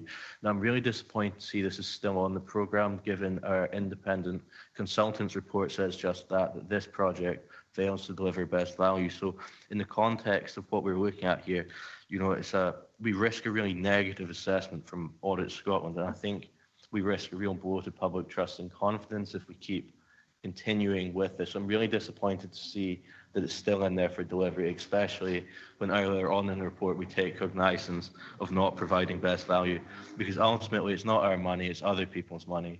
And I think we've got to be really good at managing that prudently. So basically, in summary here, what I think we should do is we should look at ensuring that we provide the best care for our staff and try and reduce some of the staff absences by helping our staff get the medical care that they need as soon as possible. We should be having a proactive approach to rent arrears to make sure we're engaging with our tenants, we're helping and supporting our tenants and making sure they don't fall behind with payments and get into thousands of pounds of debt. And we should really be focusing in on that best value element, because I think that's so important. It's easy to spend other people's money willy-nilly, and I don't think that's perhaps the best approach we should be doing. So the Academy Street project, we know that's poor value. I think we should take note of that. I think we should put that on the shelf for a very long time. Thank you. Councillor Christie. Thank you, Convener. And thank you, David, for asking the question to the Chief Social Work Officer on the Loch Harbour situation. Of course, the real cause of the Loch Harbour situation is down to the fact that the National Care Home rate is based on a 50-bed home. And as you said, and as the Chief Social Work Officer said, it's 39. And I would urge the administration to take this up with their government, because obviously until that gets altered, we will see more care homes in Highland, as we've done with other providers like Cradle Hall and others, having to close down and decant, and the stress and disruption caused to elderly people through decanting perhaps somewhere else or changing over a system within the care home does not have very good outcomes often for some of them. So I think it is very sad news. But turning to the report itself, Convener, 1.1, page 11, SCQF level 6 attainment by all children is shown as green, yet the actual on 21-22 was 33, the actual on 22-23 was 31, and the target's 35. I appreciate, Councillor Loudon, you want to pull out the good things, but I do not understand why that's green. I do not understand why school leavers further down is green when we've seen a reduction from 21-22 down to 22-23. Looking at 1.3, when we talk about positive destinations, in the narrative, and we're showing amber on that, and we are doing well on that, but in the narrative, it actually says 15% more young people entered employment compared to the national figure. So whilst we're at amber, that could actually be a negative, couldn't it? Because it's implying in other places that 15% more children in other places actually going to higher or further education and might have more sustainable or better prospects or better employment prospects. I think we need to get behind some of these statistics to actually see what it's telling us. As we go through this, at 1.1, we're saying the High Life Highland contract review completed is amber, and it's saying completion date further extended to September 24. Changes in management approach board meeting will inform possible extension date from that. How can that be amber? Come on, it should be a red. We're behind. We've had an extension, and we're talking about further extensions. As we go through this, the one that jumps out that is red, that I don't know what colour we use that is beyond red, but we need to find one in terms of people aged 65 plus with long-term care needs receiving personal care at home, Councillor Fraser. We're actually saying in the report we're 2,568 hours light on that. That equates to 70 full-time staff. We're never going to turn the tanker on this one until we bite the bullet and actually pay well above the living wage in order to recruit staff to it. And I mean well above the living wage.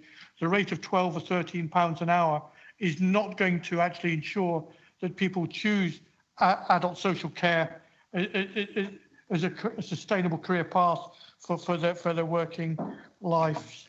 So I think that is something that needs to be drawn out and addressed at your committee to some depth. There's, Councillor Stewart's mentioned the one, it's gone now.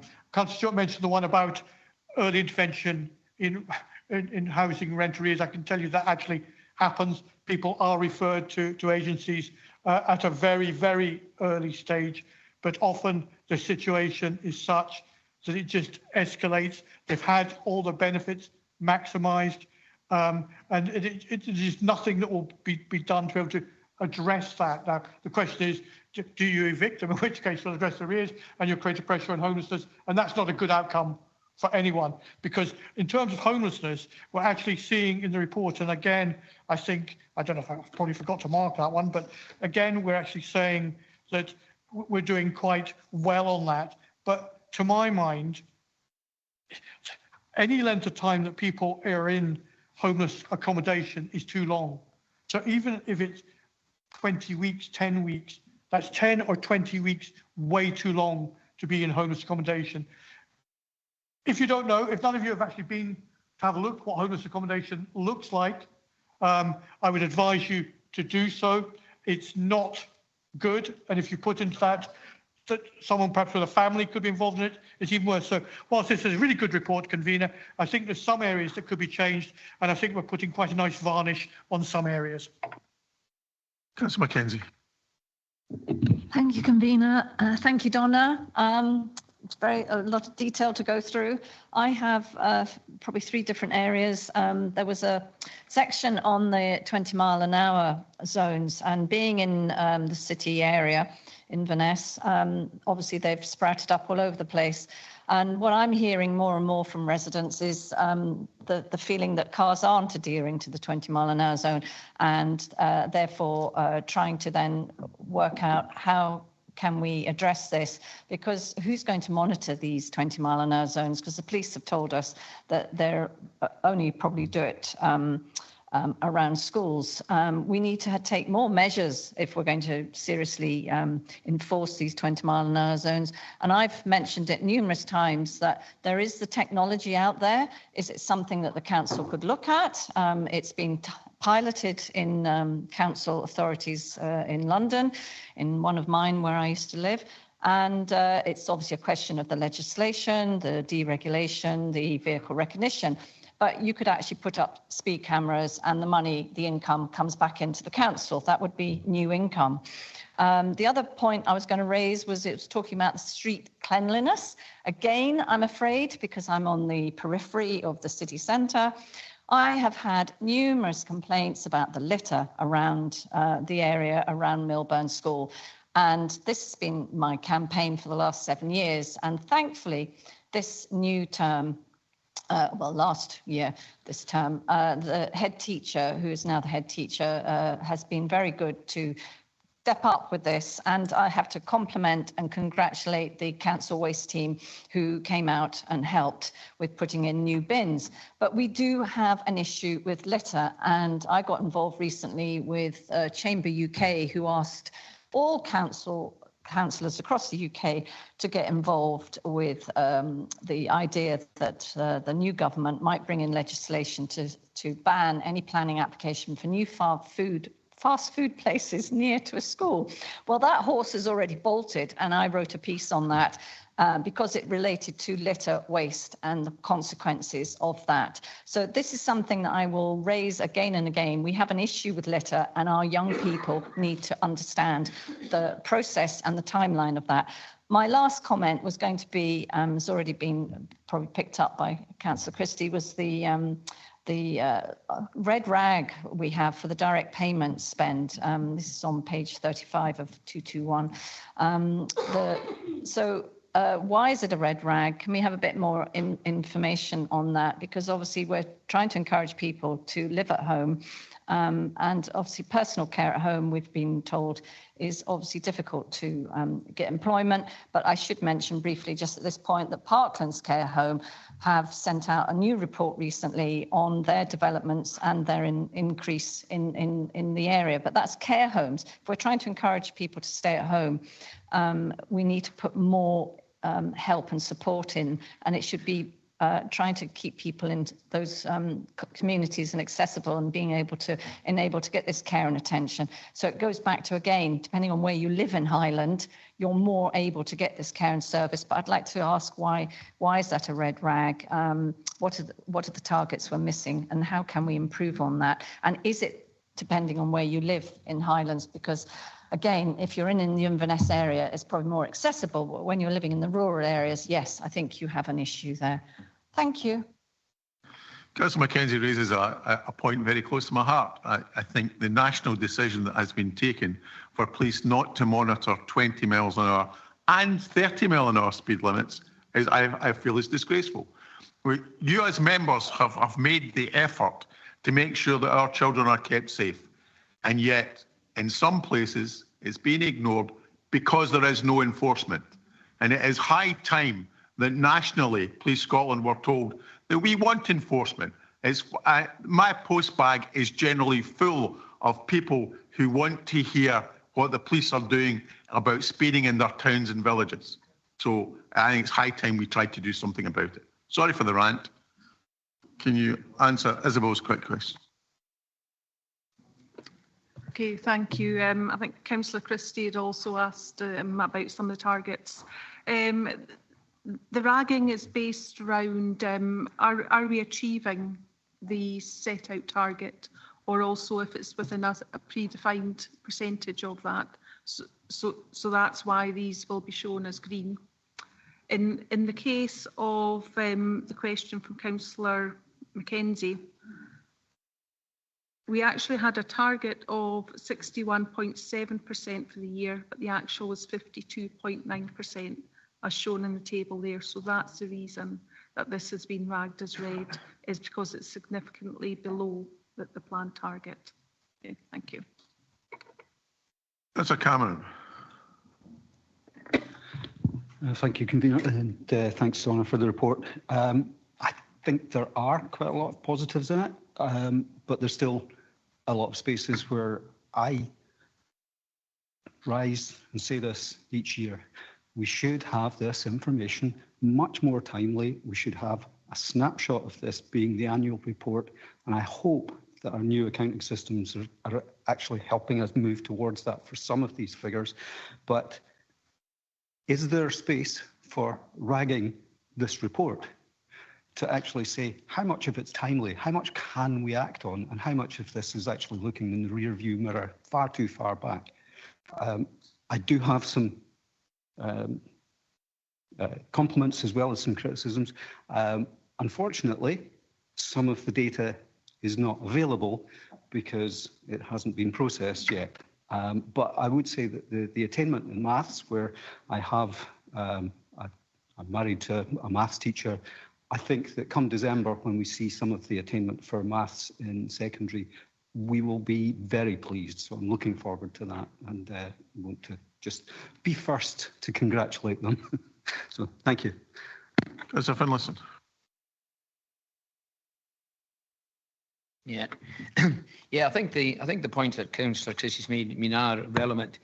And I think it's important to realise that the ragging is based in terms of attainment, also on a precision relative to the national attainment levels. If the national goes down, then this is obviously going to impact on our rankings.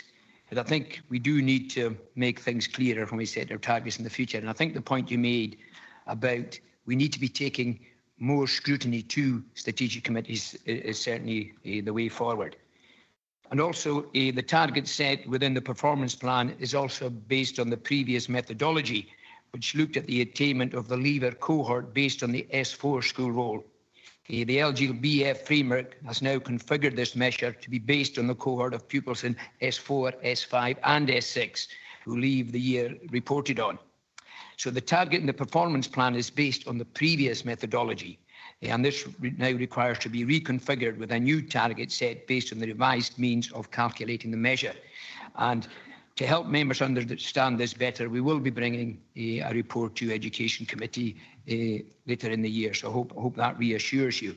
And I think in terms of positive destinations, the data published in February 2025 for session 23-24 shows that Highland has improved year on year, and we're now in line with the national average at 95.3% of young people achieving a positive destination. And I know there are discussions often, what does the positive destination mean? But certainly in terms of the information we're getting from Scottish Government, we're at national level. Councillor Balance. Thank you, Convener, and thank you, Donna, for the report and all the work that's gone into it. I'd just like to ask a question relating to 5.2, the numbers of people, unemployed people assisted into work. I noticed that that's gone down by 20% in the last year. And so I'd like to ask whether we know why that decline has happened and whether the decline has been across the region or whether it's impacted by poor figures in one particular area.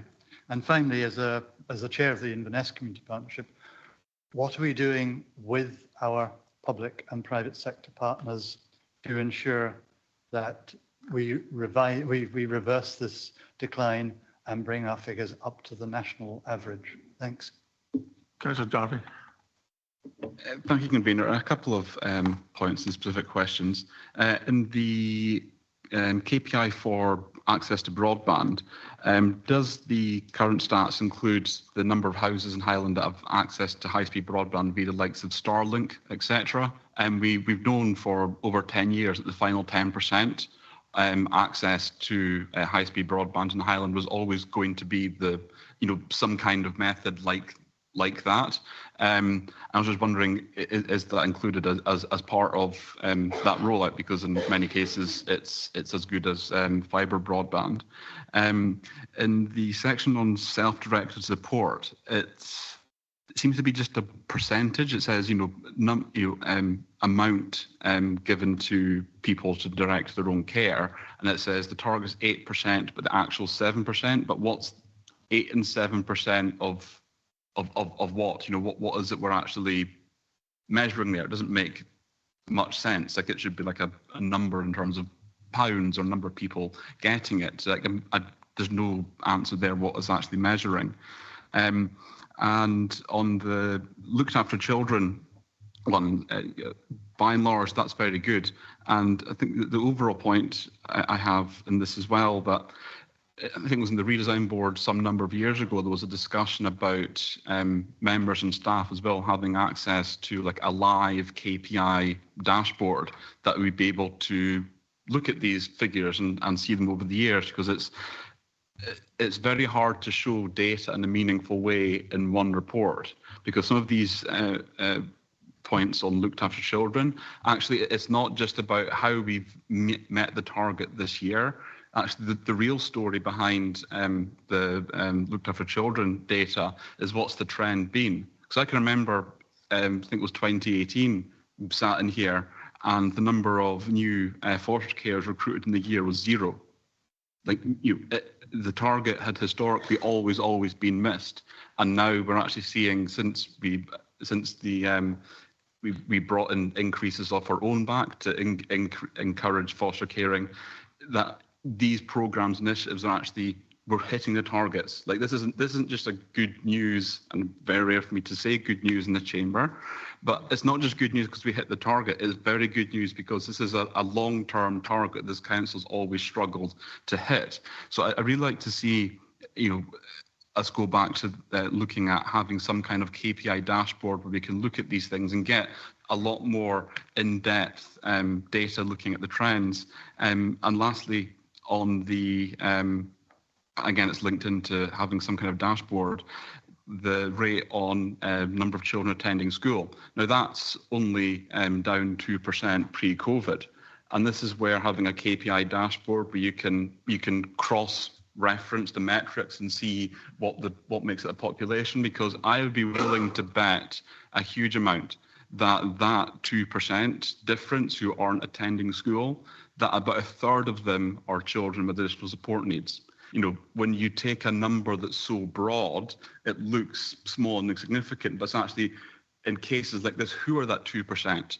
Are there certain, demographics in Highland that really stands out with? So I think having a bit more of a data science approach to this, rather than just here's a target and do we hit it? Because the trends and deeper data is actually a lot more important for managing this day to day.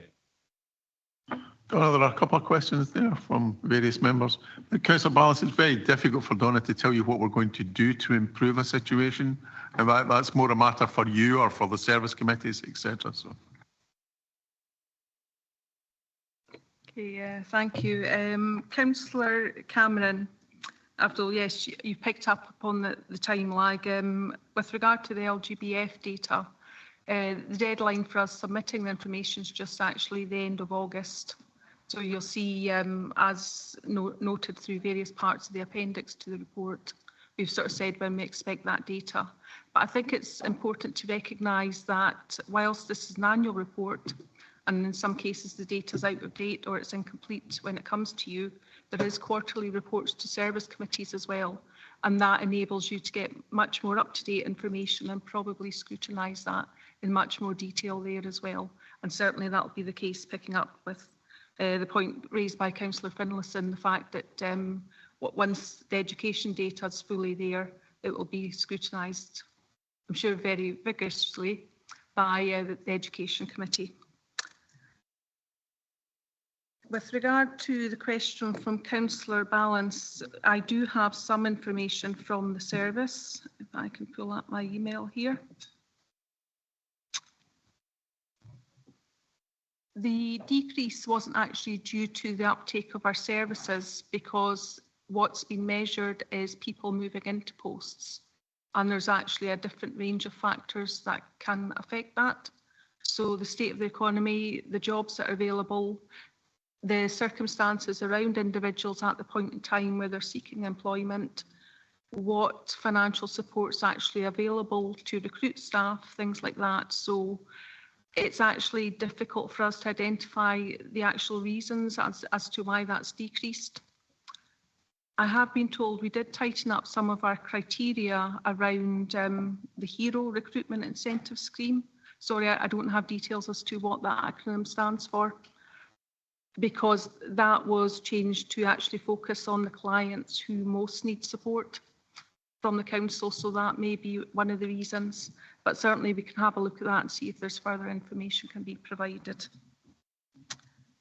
And with regard to the questions from Councillor Jarvie, the broadband is a government measure, and we think it is based on access to speeds from all types, but we'll check that out and we'll get an answer back to you on that particular point. With regard to the SDS percentages, it's presented in that way because that's actually a LGBF indicator, and that's the way that's measured. So I don't actually have what the underlying figures are, but that's the way the data has to go in. So that's the way I've reported upon it. And your point about dashboards, I probably should have said that in my presentation to members, just to remind everyone that you can access PRMS anytime you wish. We've made a number of changes to the system, so you can see progress on the performance report. So you can get your service committee information there. Members of the Gaelic committee will be aware that we've recently put in the most recent Gaelic plan, and there was a presentation to that committee showing that information. The delivery plan is also there as well. So there's a whole range of information. So if you need any help, it's just your normal login. Every member should have the icon on their desktop, but if you have any problems, you can email the generic email address, which is PRMS support, or if anyone's not clear on that, just contact me and I will forward that on to you. I'm quite happy to assist with that. Hopefully that's covered all the questions. Thank you. Members, bearing in mind I have 9 other members who wish to speak, and you need to be back here by 2 o'clock for lunch. We're going to have to break in the middle of this item and then break for lunch. You'll be back at 2 o'clock, please, and 2 o'clock sharp, because we have members of the public.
one of the things that strikes me about being a social worker in the Highlands is that you get to work in an absolutely beautiful, diverse region.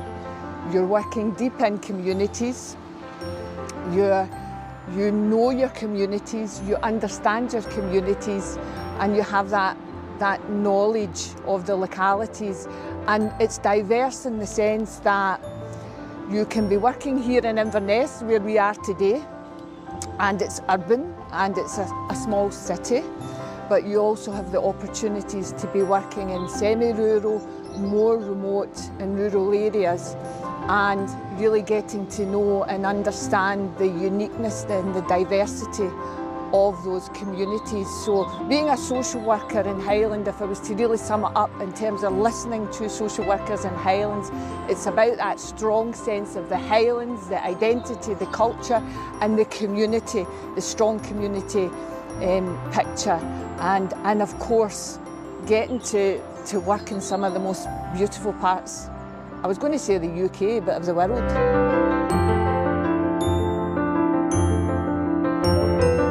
I think Highland is going through a lot of change and improvement just now. It's quite exciting, it's quite dynamic. We're trying to really, I think, recast how we work with families and introducing things like the Family First strategy, which is really about trying to keep families together wherever possible, keep children in their communities, keep children with their families if possible, if safe. Introducing things like family group decision making, which is really about giving families and young people and children a voice in their lives, in their care plans. So yeah, it's a good time to be in Highland.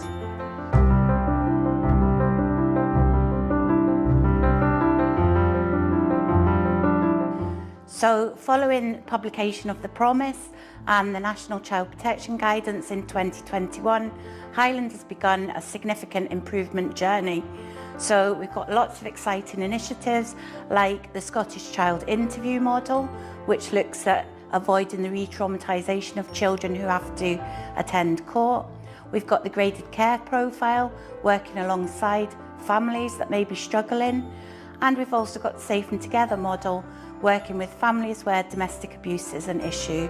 So lots of exciting opportunities to get involved in new initiatives and help us improve services for children and families in Highland. First time I've ever worked in the Highlands, I took a kind of leap of faith just based on the job role that I'd seen when I was staying in Glasgow. But I think, you know, a great life-work balance up here in Fort William. You know, you've got all the outdoor activities if that's what you want to do. But what I've found in the Highlands is the approachability, a kind of management, you know, like obviously my line manager, but senior management as well, you know, very open to discussions, to chats, to catch up, you know, and I think that's a kind of breath of fresh air. Generally, senior management, you tend not to see or hear from them, but I think different in the Highlands, you know, there's always that support on offer, whether it's via your own line manager or higher up staff.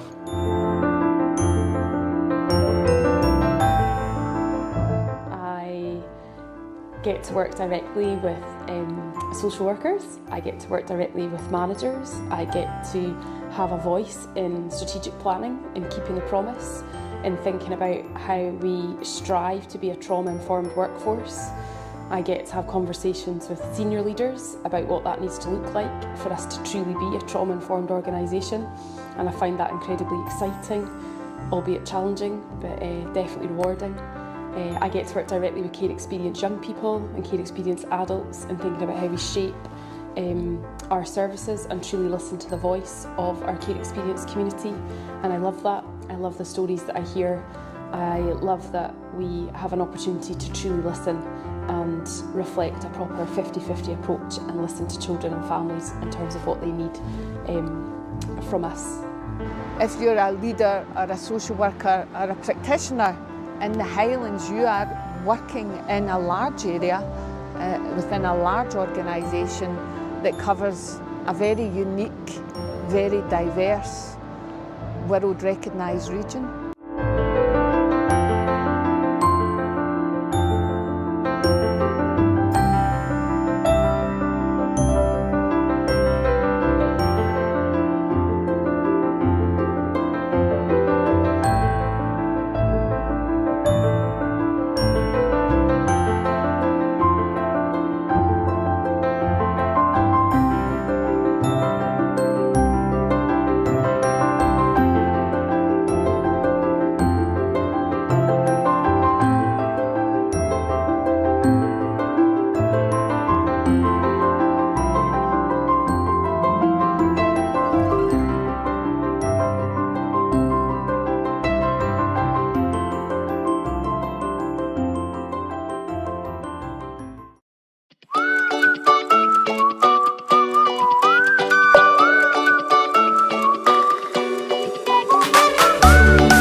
Rights for respecting school, scene 1.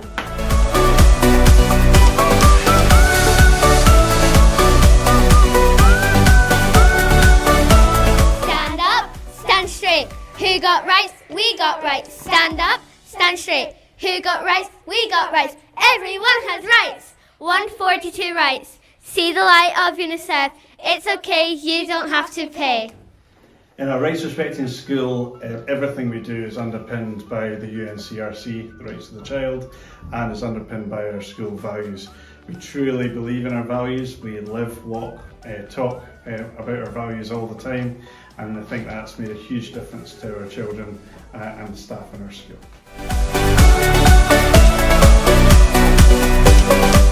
Why did you join the Rights Respecting School? I joined the Rights Respecting School because I wanted to empower the children at Cannockbridge Primary School to become familiar with rights that didn't necessarily affect us in our community, so that when they went out into the wider world of work, that they understood and could relate to all the rights. What difference does learning about children's rights when you come to school? Well, at Inverness Royal Academy, we talk about rights in registration, we talk about rights in assemblies, we talk about rights in PSC, we talk about rights in our classes. And what I can see is that pupils are starting to talk about rights with each other, and the pupil group.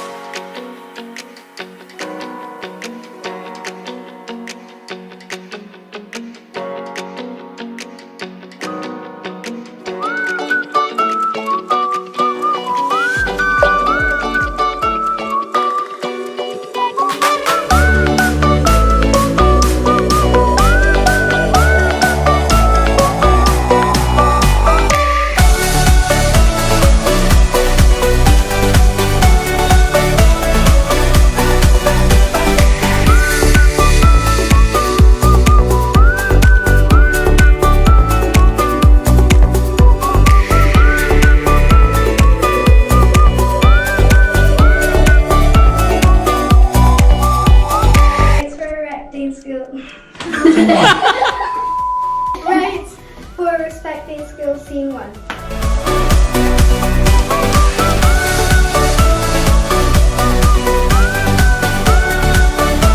Stand up, stand straight.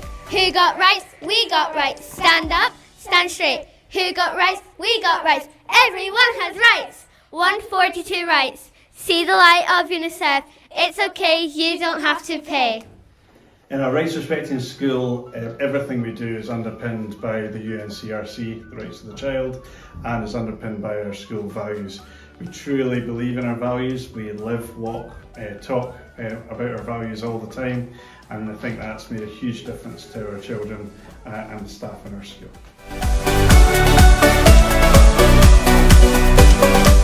Why did you join the Rights Respecting School? I joined the Rights Respecting School because I wanted to empower the children at Cannockbridge Primary School to become familiar with rights that didn't necessarily affect us in our community, so that when they went out into the wider world of work, that they understood and could relate to all the rights. What difference does learning about children's rights when you come to school? Well, at Inverness Royal Academy, we talk about rights in registration, we talk about rights in assemblies, we talk about rights in PSC, we talk about rights in our classes. And what I can see is that pupils are starting to talk about rights with each other, and the pupil group is a big part of that. What difference does that make to the school as a whole? Well, firstly, what you can see is pupils getting engaged and involved in their learning. We tell them that it's not just acceptable for them to share their opinion and their views and to get involved with things, to express themselves, but is really encouraged here. And what you can see from that is people getting involved in lessons, participating in classes, and also in extracurriculars and the life of the school, and really enriching what we do here at the Inverness Royal Academy. I think in addition to that, what we can see is pupils have a language of respect, of responsibility and care for one another. That means that their relationships are stronger, are healthier, are happier, that they are more resilient. So we've seen lower incidences of unkind language, we've seen much more positive relationships between young people, and that's something I've seen over the years that I've been at the school.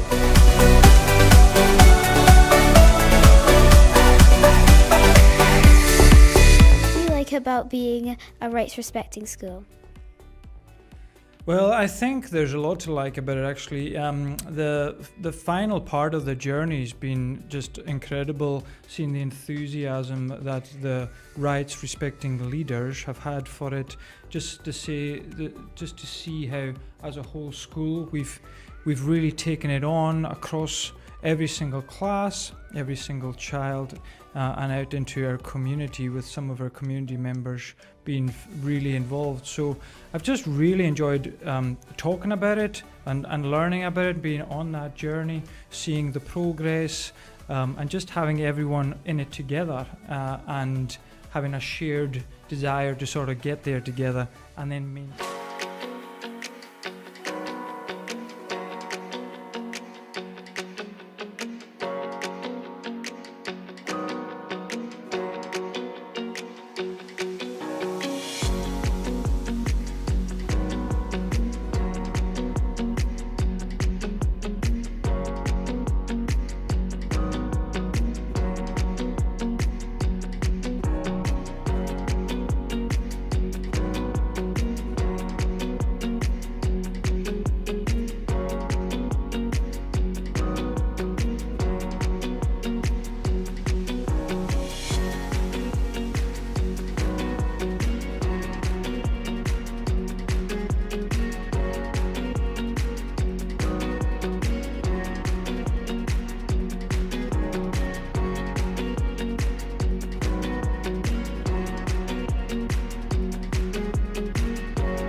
Members, kindly take your seats. Start the webcast, please.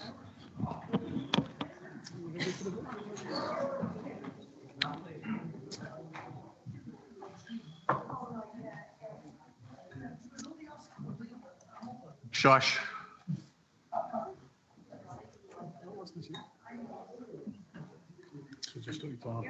What? No, we'll have to do questions because there's a member of the public. Members, we actually move now to item 11 on your... Oh, sorry, there's a roll call. That won't take long because everybody's gone. Thank you, Convener. Good afternoon, members. So, starting with those members in the chamber, could I ask you to press the green button to confirm your attendance. We'd like to start to flash, and we'll start the vote now. Thank you.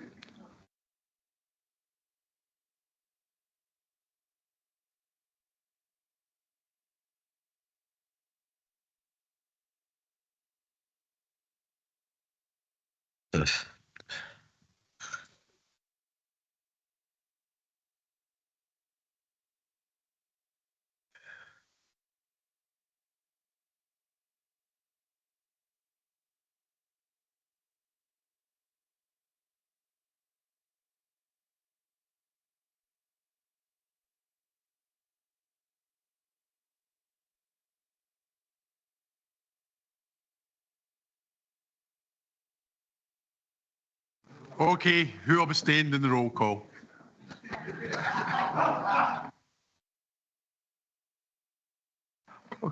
Okay, if everybody's... Okay, if everybody's...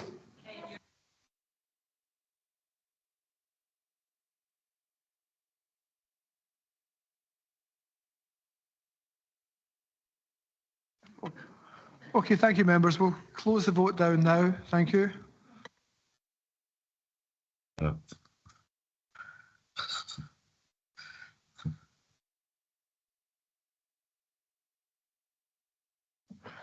then going around those members on Teams, Councillor Baldry. Present. Councillor Collier. Present. Councillor Mrs Jarvie. Afternoon, present. Councillor Mackay. Present. Councillor McLennan. Present. Councillor McGilvray. Here. And Councillor Morrison. Yeah, afternoon, Stuart here. Thank you, members.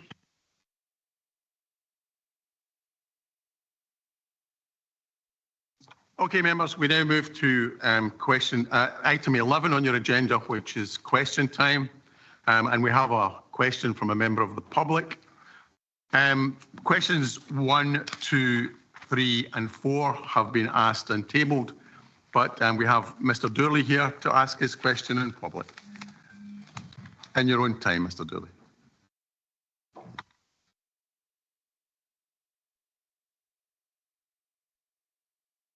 Thank you. Thanks for the opportunity to ask a question. Given that the planning system does not favour one applicant over another, how should the planning authority balance current development plan policies, such as those in NPF4, supporting rural housing and addressing ongoing depopulation in the Highlands, with potential future infrastructure projects that have not yet reached the public consultation or formal application stage, to ensure a fair and unbiased decision for all applicants? Thank you. Council Leader.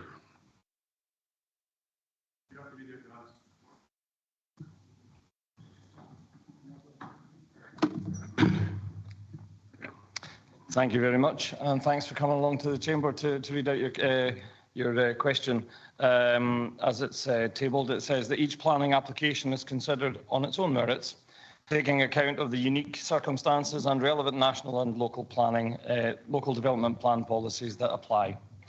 A site's status in relation to the development plan, whether allocated or not, is one of those considerations. A note that clarifies the Council's latest position on rural housing is due to be considered at the November Economy and Infrastructure Committee.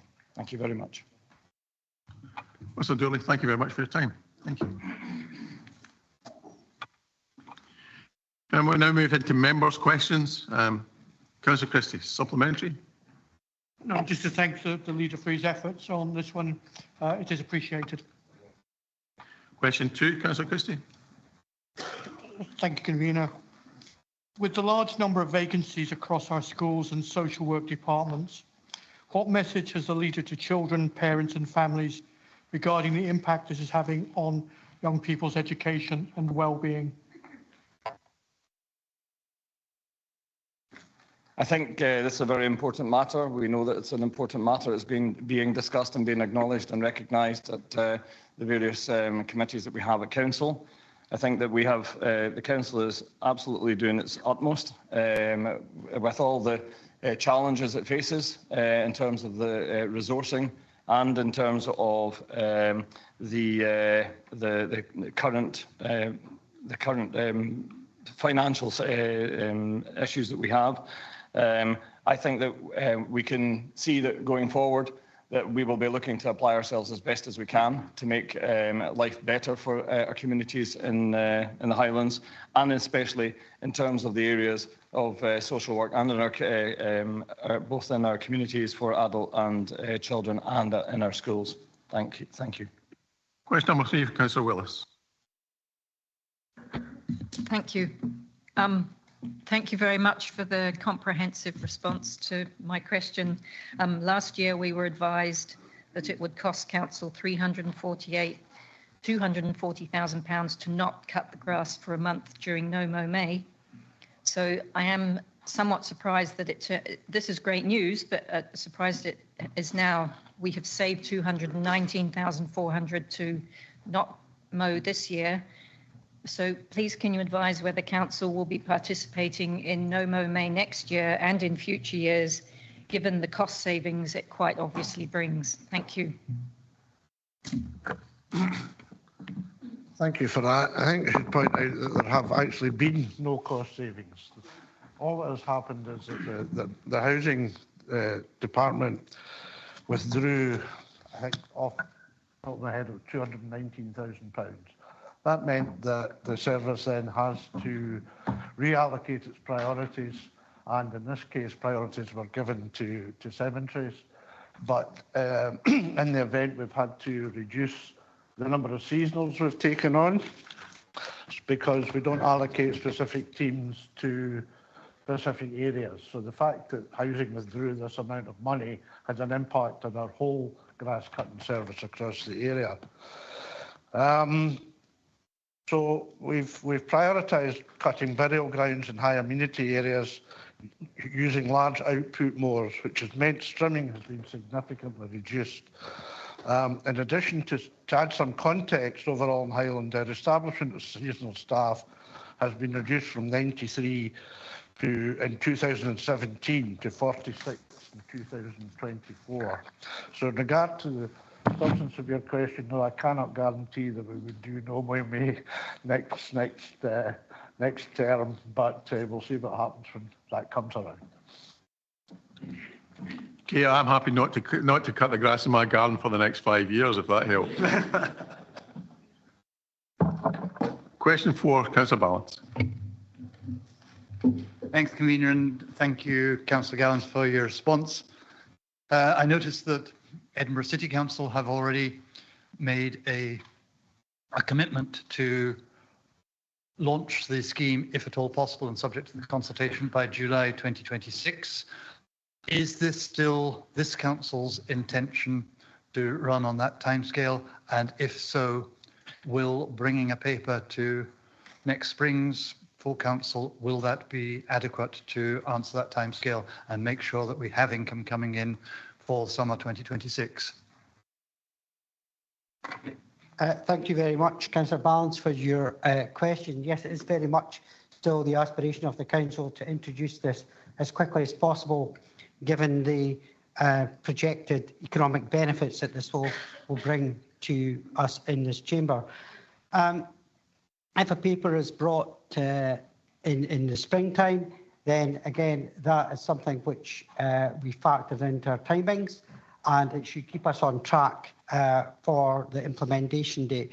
It's important to note that there is an 18-month period, a lead-in period, from the time that the council actually agrees to implement the tourism visitor levy. Thank you. Question 5, Councillor Mackenzie. Thank you, Convener.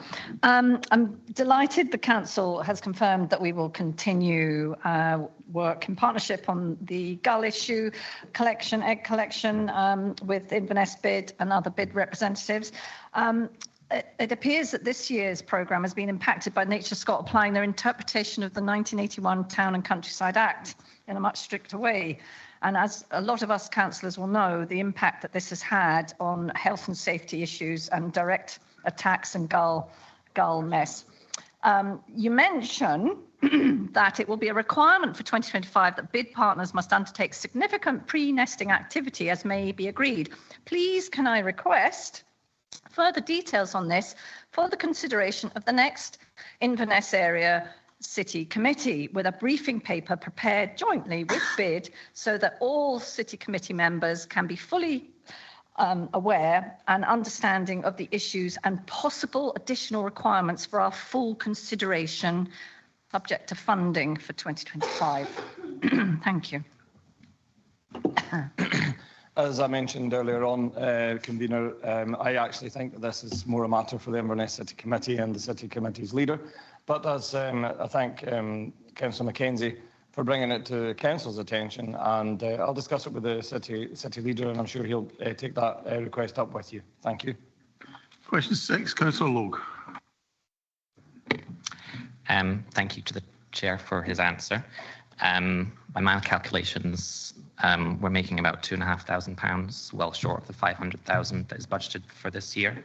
So my question is, considering the administrative costs and presumably the cost to Highland of providing the amenities that the scheme entitles people to, could the Chair confirm whether this scheme is currently losing money for this council? Thank you.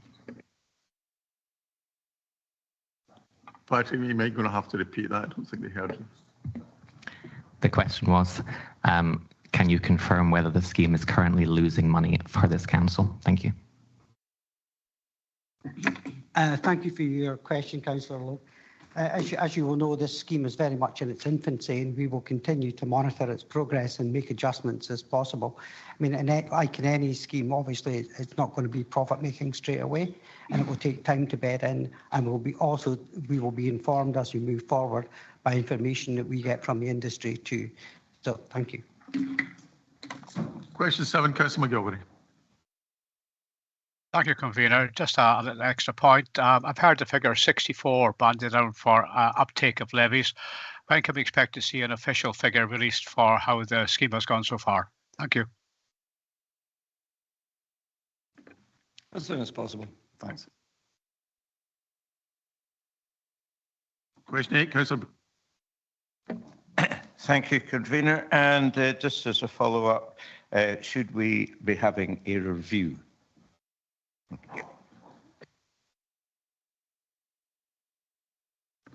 Did you ask when are we having a review?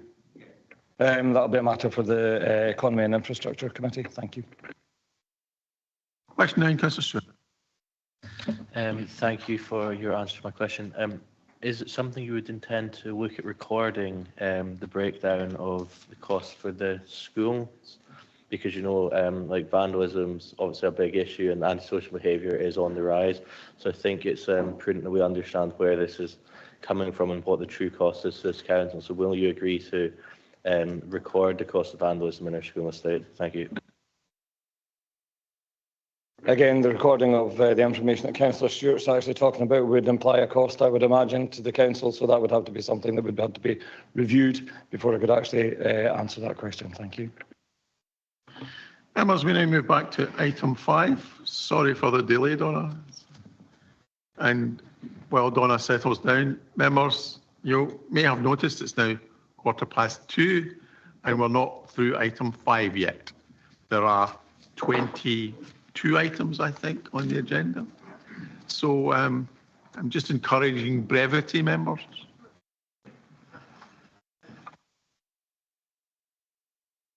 Councillor Johnson. Thank you so much for everything that's in the report. It's a very interesting read, and actually a report that I think everybody across this chamber should welcome the good things in it. And while I do accept that there is items in it which show there is some work still to do, I think there's a lot to celebrate. I think one of the first things that I'd like to say is that I welcome the exceeded target on home building, and I think given the current climate of construction being a quite difficult place at the moment, I think that's quite remarkable. My question with that is, are many of those houses built to the passive home heating standard? Because obviously that has a future impact on the residents' ability to make the most of their money. When I was looking at the NHS care at home targets, I wondered if I might be able to help with that, because obviously all funding for care at home is SDS. I was just wondering, because it refers to direct payments, if that percentage that Councillor Jarvie was referring to was just the direct payment element of SDS rather than the other 3 options. It's just a guess, but I wondered if it might have helped. And I would fully agree with Councillor Christie that, our care at home workers do need to be paid a wage that reflects the skill and the effort and the knowledge that goes into a very hard and very dedicated job. But I would also implore the UK government to perhaps look at the case for a special visa for the Highlands, given our problems with workforce, and to perhaps be able to encourage more people to come to the Highlands easier from outside of the UK. And the last thing I'd like to welcome is in 2.1, the bit about community transport. Especially, I'd like to congratulate the Council Bus Service for working with the community transport organisation in the Ferrentosh Community Council area for managing to save the Ferrentosh wee bus and help with that. And now there is a community transport organisation that will be taking over the services from the 2nd of December, but the Council Bus Service was really useful, helpful, and at keeping that service running. So thank you very much for that. Thank you. Greg.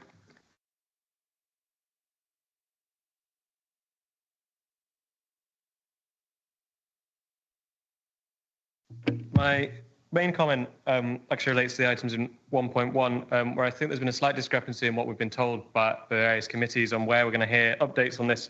Education Committee, we were told that we'd be getting this data, I think, in time for November Committee. And clearly in this paper, it states it's going to be December or February. Very aware that this data is out with our control, but clarification on when exactly we're going to be hearing about it would be welcome. Item at 1.7, where we're trying to increase the number of people trained in supporting those with mental health difficulties, we haven't given it a RAG rating because we have yet to set a target, which concerns me, sort of 2.5 years after the election, that we are still trying to set a target for this area. Is it a recent addition to the plan, or is this something we've been looking at for a while? Why is that still awaiting a target? At 1.8, we've given a red rating to staff trained on the Solihull approach, which does sound like an excellent approach. Sounds like we have trained quite a lot of people up quite efficiently, but the main thing seems to be a number of training sessions. I was just wondering when the next one of that might be. And I thought, Councillor Christie and others have commented on how suitable some of the RAG ratings might be. I'd like to raise the Academy Street has been rated as amber, which I think I would say is optimistic, given that it's hit quite a legal halt. So hopefully we can get some details on the first questions I asked. Thank you. I don't think you're going to get any details about Academy Street. So, Councillor Willis. Thank you. Just a quick question in relation to section 4.5. It's fantastic, and I'd like to thank the team that have been delivering the ecological strategy. The public consultation has now closed, and I believe we have a workshop on the 3rd of October that hopefully lots of people, lots of members will attend. Also, just a question about the red rag rating for the MAP Highland carbon resources. It says that this is no longer going to proceed due to lack of available resources, and I just wonder how that is going to impact on the objective for section 4.5. Thank you. I've got 4 more members wishing to speak, the last of whom will be Councillor Graham. Councillor Bremner. Thanks, Convener. Just a reflection on 1 or 2 points. There are a lot of there's a lot of good news in this report. There are still things that we can do better. We know that we can do better, and I know that the chairs have the ability to review, and reasonable suggestions can be looked into. We can still continue to challenge ourselves.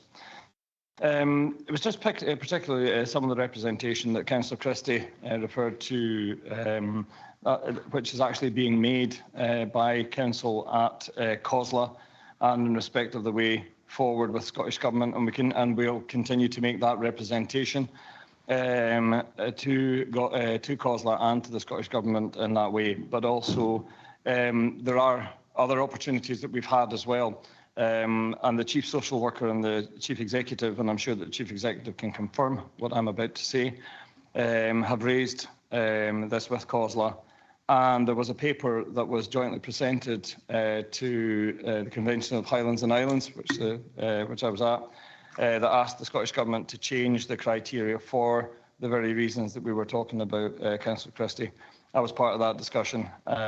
It's also been raised at the GMC, and we also asked the Scottish Government to be a pilot for greater use of paying families to provide support, such as SDS and care home contracts.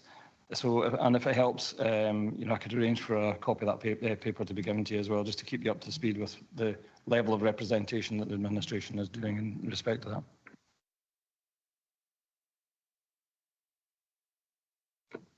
Right, thank you. First of all, questions from Councillor Johnston. With regard to the house building, we work to the most recent building standards regulations and follow their up-to-date energy requirements. You're quite right, your comment on the direct payments. Yes, it is only direct payments, which is one of, I think, 4 different options available for individuals. But from memory, when I used to audit these things, I think we used to actually have quite a high uptake of direct payments in Highland. The question from Councillor Gregg, I can confirm it will be November Education Committee. The target round about, well, I guess target's the wrong word with regard to, sorry, I'm thinking about something else. The mental health question, that was actually new in this programme for 22 through to 27, and we need to really work that out with partners with regard to the targets there. So it's probably quite simple for ourselves identifying the target, but we need to work with the different partners. But yes, that's something outstanding. We are keen to get a target in place there. Solihull, I don't have that information to hand, but we'll get back to you on that. But as you can see, there has been a bit of a time lag getting it going, but now we are seeing good progress there. But I'm sure we can get an answer to you as to when the next workshops and training will be. For Councillor Willis, the point about the resources, that was actually, it was an external organisation was going to do that for us, and unfortunately they can't help now. But we will continue to see if we can identify resources for it to happen. But to reassure you, it will not affect the ongoing work with the ecological strategy. And what I would say is, with regard to looking at resources, if there's any changes there, that information should come through the Climate Change Committee, so they'll keep you updated that way. Okay, thank you. Councillor Rees. Yeah, thank you, convener. I sense that sort of post-lunch atmosphere is seeping in. There's a sort of slight sense of peacefulness and calm descending on the chamber. But before lunch, I was suddenly, my mind was straying towards the sandwiches, but suddenly I heard you, convener, say that you apologised, which kind of made me wake up. And you were apologising for what you termed a rant about 20-mile-per-hour speed limits. And I want to back you up. You were not ranting, in my opinion. You were absolutely correct. This is actually a very serious safety topic, especially near schools and in the centres of towns and villages. The 20-mile-per-hour limit can save lives, and it's actually one of our top community concerns and has been for as long as I can remember. The police use discretion about these 20 limits, but they're there for a reason, obviously. And I'd like to take you back in time, probably 10 or more years, members, but there was a time when in this very chamber, decisions about things like this were made locally by the Northern Joint Police Board. The decisions were made locally for the benefit of the Highlands, and I believe that was a very healthy state of affairs. It's not a difficult thing to enforce, because rather like parking on a double yellow line, and I don't know if any of you have ever had a ticket for parking or even speeding, but if you have, you'll understand what I'm going to say. A little bit of enforcement, I'm reassured, convener, to see you shaking your head. A little bit of enforcement goes a very long way indeed. And actually, being serious, it is the law of the land. And Police Scotland said, as I understand it, that they would not enforce the 20-mile-per-hour limit. And that decision, if it is a decision, seems to have been allowed to stand, which is why I'm backing what you were saying, convener. It's wrong. And to give balance, there are obviously many good things about the centralised police force, but this is not one of them. And again, going back in time, and it is actually 10 years, I'm pretty sure for those who were not members then, our convener spoke very, very powerfully about the unannounced arming of Police Scotland officers. And what he said was courageous, and I congratulated him then, and I support him now in his comments, aka rant now. Thank you. Thank you, Matthew. Councillor Robertson. Thank you, convener. Just one on the straight cleanliness score. I just wonder how that is scored, what sort of measurements taken for that, because although we have actual of 96.4%, having a walk around Inverness City alone would tell you that it's not particularly great. And I'm just wondering, is this one area where the rural areas are benefiting more than the city? Thank you. Councillor Graham. Thank you, convener. Thanks to Donna and her colleagues for the report. I just have two quick questions. Paragraph 2.2 at the foot of page 20, the performance indicator is early adoption of 20 miles an hour speed limits. Now that's a new indicator, but I presume that that becomes a retired indicator, being a one-off event that's happened. And I would ask, is that going to be replaced by some other indicator, perhaps based on not on the number of people caught by Police Scotland, because that would be a very, very unfortunate indicator to cite, but perhaps based on accident levels and that kind of statistic. And on the next indicator in 2.3, where the indicator says road network to be considered for maintenance, I'm not quite sure what that means. I presume it means the percentage of the roads, Highland Council roads that are in the red category, but I'll perhaps ask for clarification of that and perhaps look at a wording that's objectively comprehensible. Thanks very much.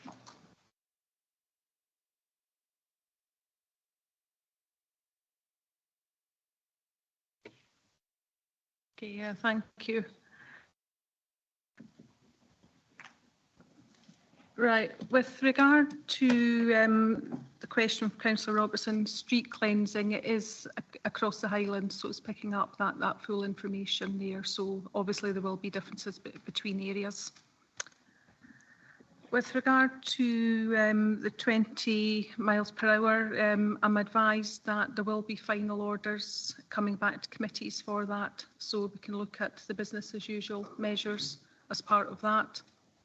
And with regard to the question about the roads maintenance, it is the proportion of the roads which are regarded as actually needing repair, and it's a national survey that's undertaken. Don't know if folk have sort of seen the vehicles that go along that survey the roads, so that information is undertaken nationally.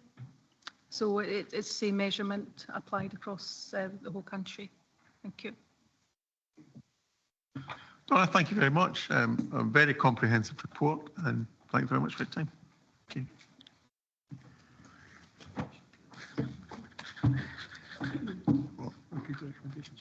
Yeah.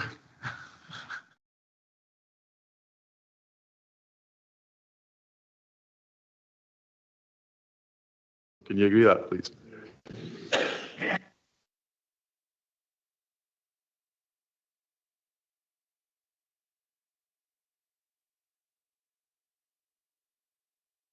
Item 6 on the agenda, members, is Community Wealth Building Strategy, and we have an introduction from Alison Clark. Good afternoon, members. The paper in front of you introduces the final Community Wealth Building Strategy for the Council. Members, you'll recall that you considered a draft strategy which included areas for development back in March.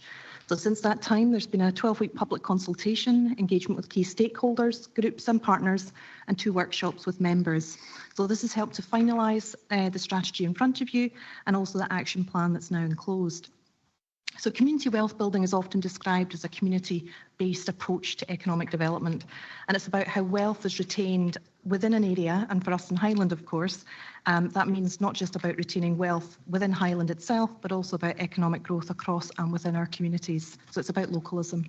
An important element of this is about using our organisational power to do this, but also about supporting and enabling community-led activity, both local, business and third sector.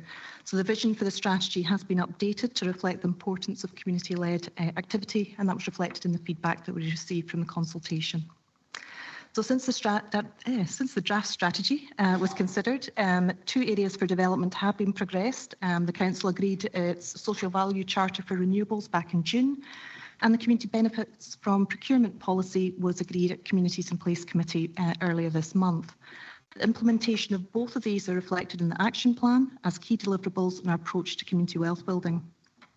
Other areas reflected in the action plan that I would highlight would include maximising local spend through procurement, building capacity with the third sector, but also small businesses, delivering childcare solutions and increasing the supply of local housing.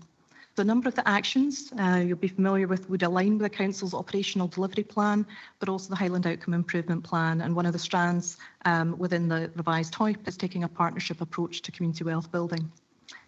Whilst there are core actions articulated in the action plan, the strategy also has an overarching commitment to ensure that as an organisation we adopt the approach to building greater community wealth throughout our activity and also in our work with partners. So members, the recommendation is at section 2, and it's proposed that we report progress annually to the Economy and Infrastructure Committee. Thank you. Councillor Gowans. Thank you, Convener, and thank you, Alison, very much for that introduction. In line with your earlier plea, I'm going to try to be fairly brief on this. The Community Wealth Building Strategy, the consultation of this, of course, was launched in May for over a 12-week period and informed the strategy to develop the action plan. You'll see in the papers that we had 166 responses to that, and 22 of those were from community councils and development groups. And you'll see in the assessment at table 4.3.3 where all of the assessments are positives, and that's how it should be, because this is something which is for Highland. And within that, there are 5 key objectives. These are spending, fair employment, land and property, financial power, financial power, and these are all interlinked, and again they have to be as part of that plan.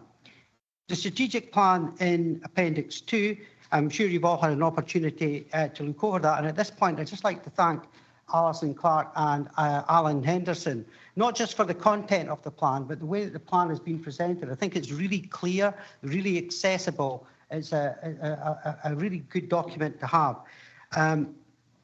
But with that, it cites a number of things in there which I think we can all be proud of and things that are carrying on.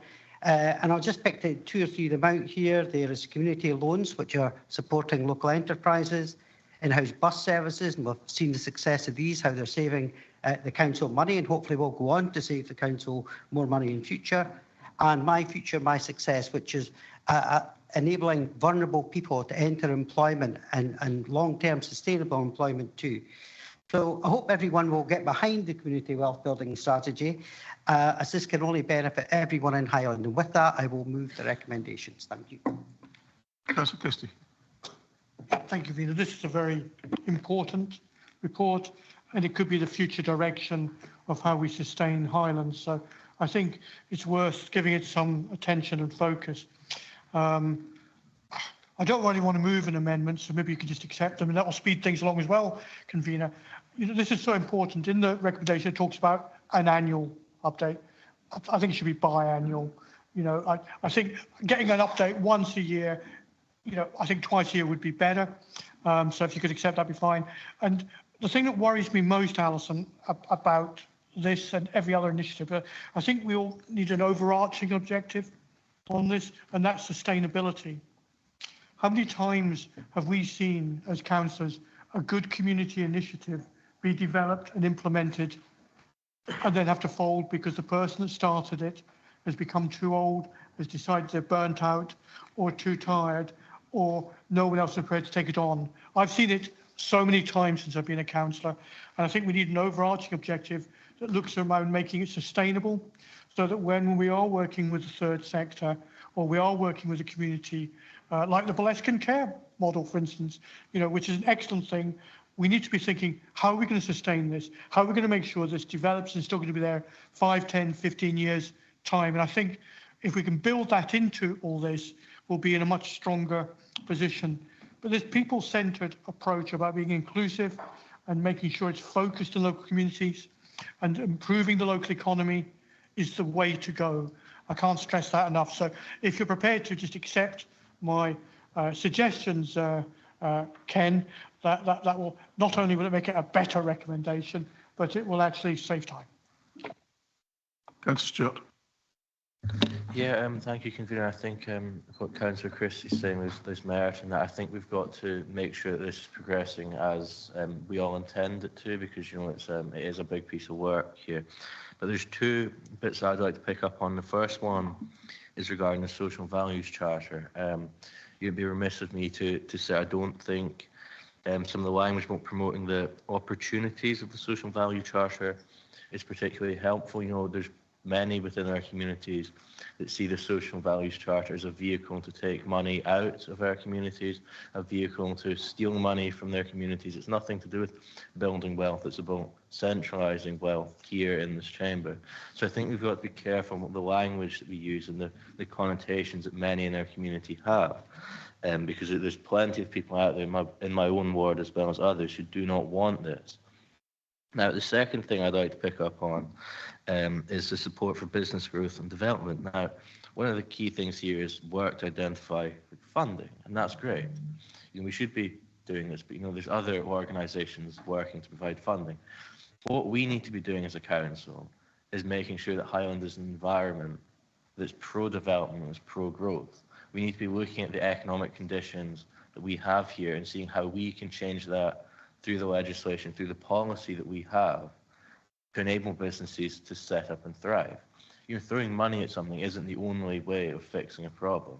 I think we should be looking at what barriers that we as a chamber are putting in place to businesses setting up and growing in Highland and seeing how we can remove those as well.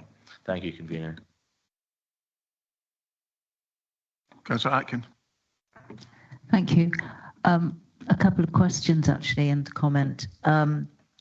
Firstly, thank you for the workshops, Alison, because you've taken so much on board. They were really, really useful.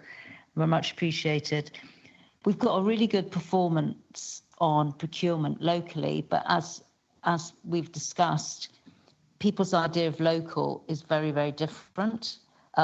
wherever you are in the Highlands. I mean, it's a vast, vast area. So local within the entire Highland region might not feel local in individual wards. So how will this strategy enhance opportunities for, small local businesses and medium-sized enterprises to kind of bid in to the procurement, and for that process to be fairly easy and not overly bureaucratic and complicated? And my second question is, how does this plan and approach dovetail with other elements of community empowerment? I'm thinking, about participation requests and participatory budgeting, so that, as Councillor Christie said, these local initiatives can be supported and almost a bit of co-production going on within our communities. Because I know that these two elements are what people talk about a lot, certainly in my ward, and I'm sure I'm not unique in that. Thank you. Councillor Mackie. Thank you. Or should I say Colonel? Thank you, convener. Just to pick up on the theme that the leader of the opposition mentioned around about sustainability, I think it's completely right to point out that so many incredibly worthwhile initiatives are definitely in that voluntary and third sectors, and there is a prevalence, particularly in communities like my own, it has been mentioned by Councillor Christie as well, that there's a single point of failure when an organisation or an individual is no longer able to take that forward. I was at the Nuclear Decommissioning Authority Stakeholder Summit in Manchester, and it was noted in quite a lot of detail that there's a plethora of different programmes, an awful lot of different initiatives, but actually one of the things is about trying to get shovel-ready, pump-prime projects to the fore, because being able to do that allows us to take the most maximum advantage when funding does come our way. I think this is a particular problem in Highland, where we do have everybody sits on multiple boards. We all know community people that are involved in 5, 6, 7, 8, 9 things. But actually, I think there's almost a missing link in being able to develop individual projects that's working between local authority and different funders. And I think this is almost a theme that links a huge amount of things that are included within this report. I welcome an awful lot of what's been outlined, but also I think there does need to be a bit of pressure about not just what's happening inside the local authority, but outside as well, because we're not the only public sector actor in this part of the world. We do have our health service. We've also got large institutions such as the Nuclear Decommissioning Authority in my area, or indeed, for example, the Ministry of Defence up in Vulcan. I think there is a combination of all these that hopefully we can look to do a little bit more value add and make sure that as much of this wealth building that we're doing, we get the opportunity to have things to go when funding does and when it becomes available. Thank you, Convener. Thank you, and thank you, members. Thank you for the comments. There were a couple of specific questions in there from Councillor Atkin. In terms of local and particularly from a procurement perspective, one of the core actions in here is around the supplier development programme and taking that forward. And that means working with both community and third sector and local small businesses to enable them to come forward to build that capacity so that they're able to support the tendering supported through the tendering process and are able to come forward. It's also about how we organise our contracts as well, and of course the work through the community benefit from procurement strategy. I think that highlighted it as well. That's one of the areas that we want to develop. So it's get clear guidance for officers within the council and for suppliers coming forwards as well. The other question that you specifically raised about how does this link with other elements within and I suppose it touches on the other points that have been made by other councillors around sustainability, empowerment, supporting local community more generally. And it does all link together, because building capacity is absolutely crucial to create that sustainability within our communities. There's a particular strand within the Council's delivery plan around building capacity within the third sector in relation to commissioning processes going forward. So that's part of that sustainable approach to local communities. But also there's a more general approach, I think, which touches on Councillor Mackey's point about the readiness for local projects going forward. the purpose of area place plans and the projects within area place plans, bringing together both community, public and private sector within the local community so that we do have projects ready to go forward when funding comes forward. So it does all link together. Can't see it in isolation. I think the critical points that have already been made is that it should be embedded across what we do and with our partners as well. Thank you. Councillor Bremner.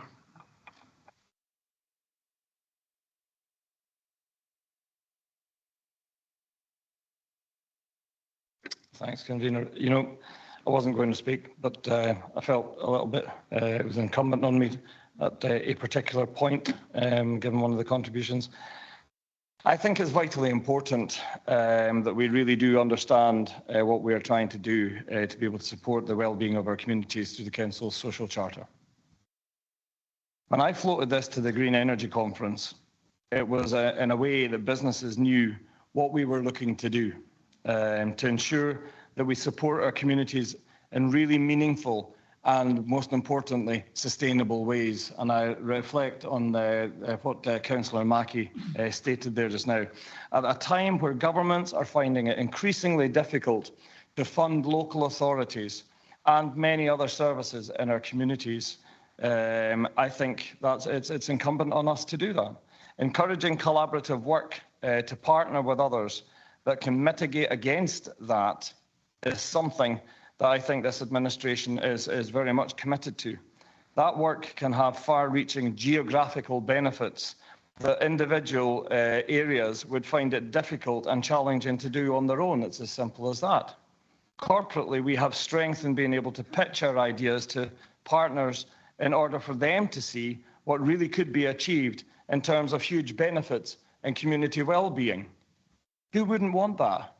How this is promoted to our communities is a responsibility that rests on all of our shoulders.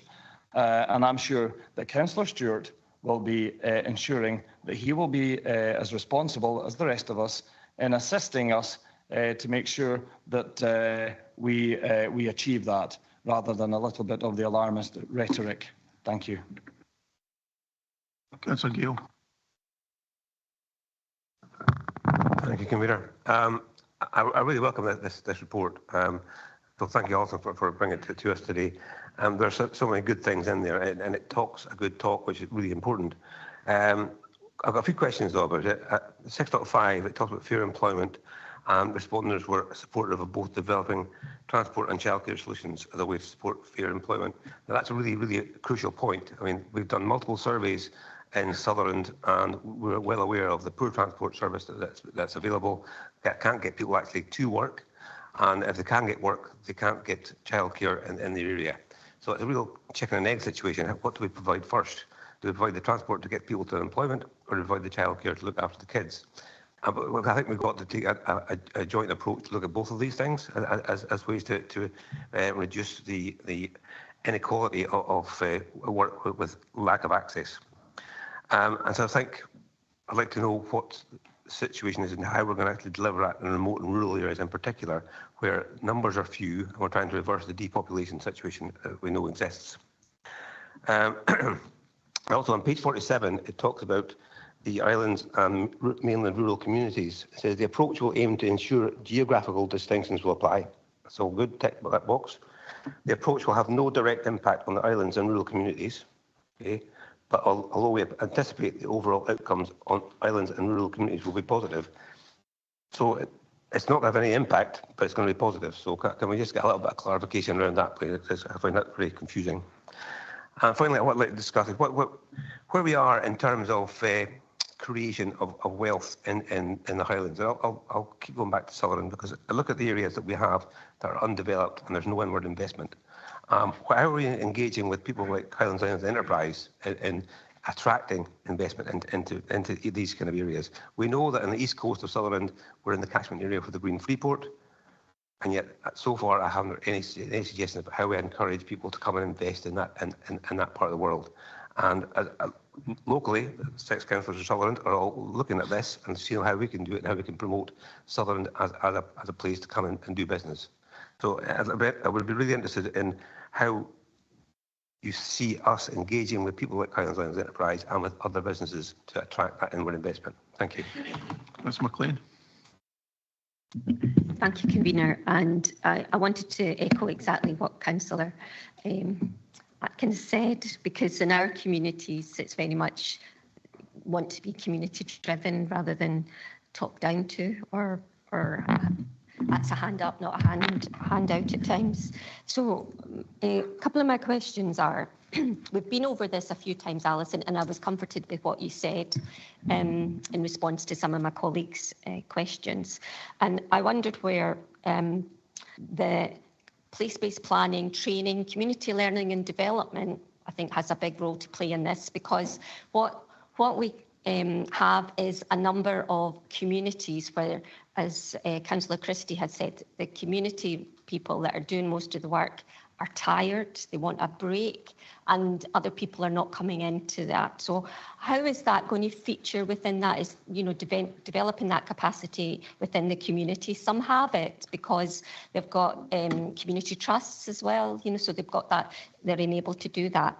The other is on the co-production of some of this, and I know this is for the local authority and the partners to look at, but throughout all the policies and plans that we've been in the last years putting out to communities, they've been asked for their comments. And back in 2016, before the Community Empowerment Act came in, we as a council, and I know I've raised this before, the Highland Commission on Local Democracy, and we still have that document with all the relevant information we need to support our communities, but we often don't look at that. And one of that was about participatory budgeting, which I think Sarah again touched on. We were supposed to devolve 1% of the local authority budgets to communities so that they can prioritise what they want in their communities rather than what the local authority has been asked to do, whether that's through Scottish Government or needs, because we will have new community hubs in areas, so there'll be some benefits from this, but there's other communities within wards that are not going to benefit. So where will that support be provided to create that community wealth building and empowerment that's required, so that all of our communities can feel that they are part of this, you know, this change, and they are being listened to and they can move forward? Because I find that as a councillor, we may say the right words, but we don't demonstrate it. So my question is, if this does go to two yearly reports, could we have within it an example of where it's worked so that other communities could maybe action that? So that's, thank you.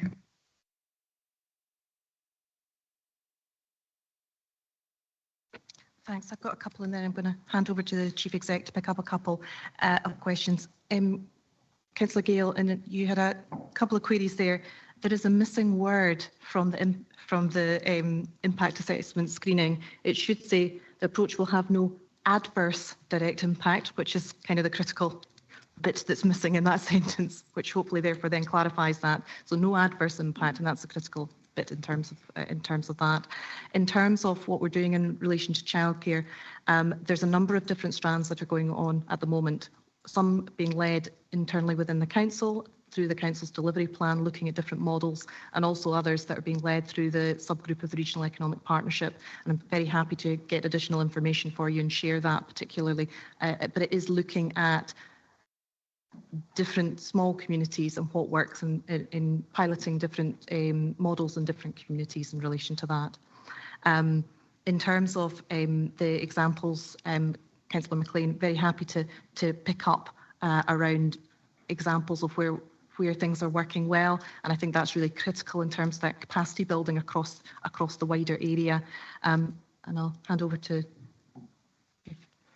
Yeah, so Councillor Gale, just on the issue about partnership and the work with High in particular that you mentioned, I think it's really important that we say we are fully committed and work very closely with Highlands and Highlands Enterprise and other partners.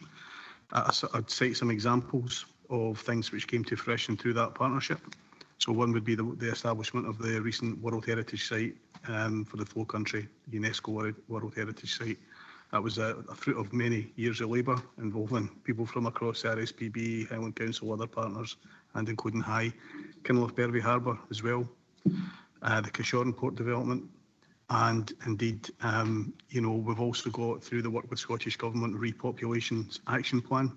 We've got a development officer paid for through the seed funding from that programme, who's working on looking at housing opportunities in the Sutherland area. So I would say to you that there are a number of things that are the fruits of the partnership with High, but I fully accept that in the future we will really need to think further about how we go even further in terms of the relationship with High and addressing some of the economic issues that create the conditions that you mentioned that create that depopulation of certain rural areas in Highland. But it's very important to both organisations, Highland Council and High, that we do that together and we address those things. And we seek the funding we can from central sources, UK and Scottish Government, to try and address those things. And on the Highland Investment Plan, my hope, Councillor McLean, is that actually would tie with what I've just said to Councillor Gale, and that communities would benefit across the piece from the additional £2 billion of investment that we'll put in, and that people would see a form of hub building up in different communities, because the whole point of that policy is it's about the access to public services across the piece in Highland. So I think you will see broader benefits, and hopefully that can sit alongside the social value from Renewable Charter and the opportunities derived from that, and indeed this community wealth building approach. Councillor Ross. Thank you. I'll be very short. I will be very short, honestly. I listened to what was being said, and I think it would be really beneficial to the third sector if we could get out to them the importance of succession planning, because I know from experience, I've been on the same board for about 30, 40 years. So is there a way that we can maybe encourage the third sector to always look at succession planning? Thank you. Councillor Finney. Thank you, Convener. Very much welcome this report, and I like particularly Objective 5, inclusive ownership, and just like to focus quickly on the transport side of it, which is explained in the report. I'm very glad to see that it includes two things: community transport and in-house solutions, in-house buses. And I can tell you, listening to constituents recently, they are looking forward to in-house buses coming to other parts of the Highlands. There are local circumstances that make things very challenging. For example, at the moment, we hear about the congestion in Fort William, causing actually a reduction in bus service. And all the conversations I've heard in community council meetings the last few days is that we need smaller buses. We need solutions that could even also include water buses, not just big buses. And this is why, continuing with private contractors, as explained in the report, cannot work, because private providers are so dependent on school contracts. So indeed, this is what we need: inclusive ownership to bring those varied solutions which are adapted to the local circumstances. And I look forward to engaging on that in future. Thank you. Councillor Fraser. Thank you very much.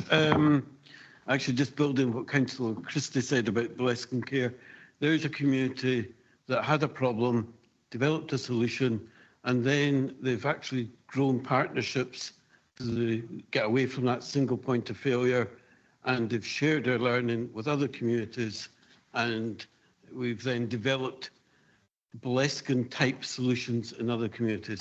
Absolutely brilliant. And second, I don't think anyone's done that. I'd like to second the motion by Councillor Gowans. Councillor Grafton. Thank you, Chair. Just on the item for employment, I had the honour to be at the UHI graduation ceremony yesterday. There were a couple of graduates who would be ideally suited to the position for the planning application we were talking about earlier, and also a couple of graduates who would be in the social care sector, which is interesting because we've had a notice today of the closure of the home in Cool, where they're right adjacent to that. So a need to include UHI in our plans and motions, because that's already happening. Thank you. Councillor Gowans, you had a request from Councillor Christie. Could I have a response? Thank you, Convener. I'd like to thank Councillor Christie for his suggestion. I think it's very helpful, actually. And I would suggest that what we perhaps do is we have an interim report followed by an annual report at E&I. But we can also discuss some of the things that were raised today at E&I about adding more resilience to this. No. It was only in response to Councillor Christie. You don't get two bites of the cherry. Yes, I am. Thank you. So have you accepted Councillor Christie's request or not? Okay. In that case, members, can we agree the recommendations with the addition of Councillor Christie and Councillor Ground's agreement?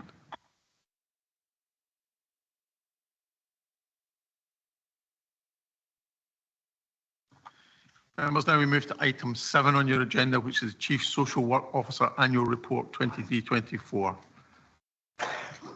Welcome, Fiona.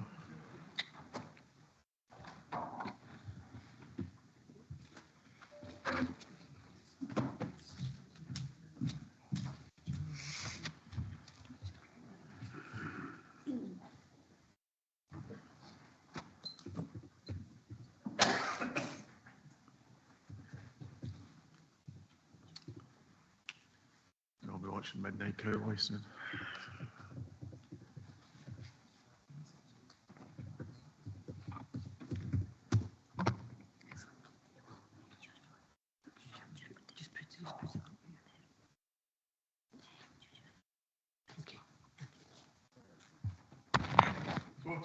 Okay, thank you, convener. I've got a presentation, probably take a couple of hours. Will that be all right? So, you may as well continue on the way the day has gone. So it will be a whistle-stop tour to go through this. So as I was saying, I'm here delighted to present the Chief Social Work Officer report for 2023-24. This report is a statutory requirement, and it aims to improve the understanding of performance improvement and challenges experienced across all social work and social care services. The contents page here articulates the flow of the report, which you will have. From this, all 32 local authority reports are then pulled together into a summary report, and that is usually made available around about February, March time, and I can happily circulate that once it is got. You'll see here, basically statutory social work services cover those areas: children and families, adult social care, adult social work, which is justice service, mental health officer service, adult social care, and emergency social work service as well. So I'm going to briefly just comment on these. Children and families. Following on from an inspection, there's a significant degree of activity, and that is due to the improvement plans that have to be done. Our inspection, although it was a joint inspection in December 22, has triggered this. We have Family First strategy, and that is informed by the Promise UNCRC, and it's a catalyst for driving change within Highland Council and the services that we have. The strategy is clear.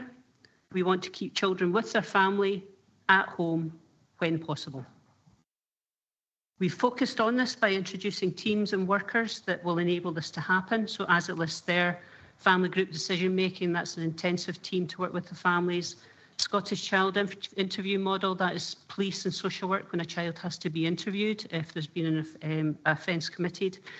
We've also developed rights advocacy and participation workers, and that is to actually talk to people that we work with so that we're actually doing what we need to do, not think we're doing the right thing. Our aim is to reduce the use of children's homes whilst increasing and emphasising resource and support in the communities for families. Further, the family group, whole family wellbeing programme, the launch of that and the development of it, that is to encourage work within in the communities and with families. And the focus is very much on early intervention and prevention. And the really important bit about that, about collaborative working, is much of that focus is with the adult, because they need help, they need support to address which issues they have in order to then look after their own children. So that was a key factor within that. Quickly, justice service. Much of the work within justice service is driven through activity via the courts, You know, they get their court reports, they get assessments.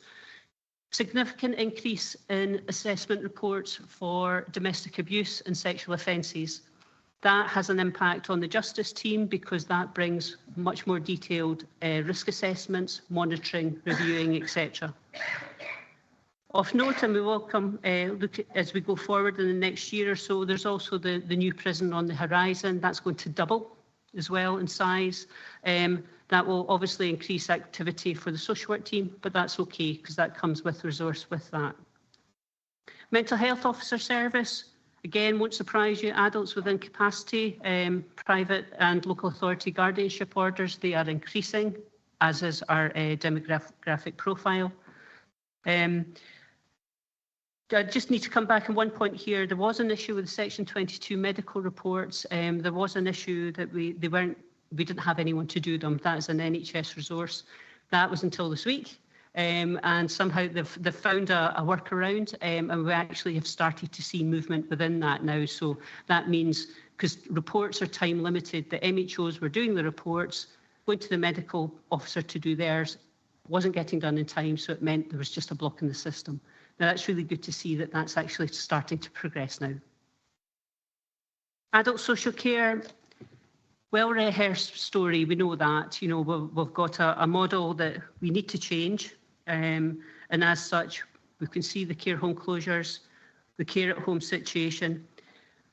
The thing about this report, though, and this is really, really important, when you start looking at it from our level, you actually forget to talk about the really good things that are going on. And there is a lot of good practice going on in the communities. They are the things that we want to focus on, we want to do.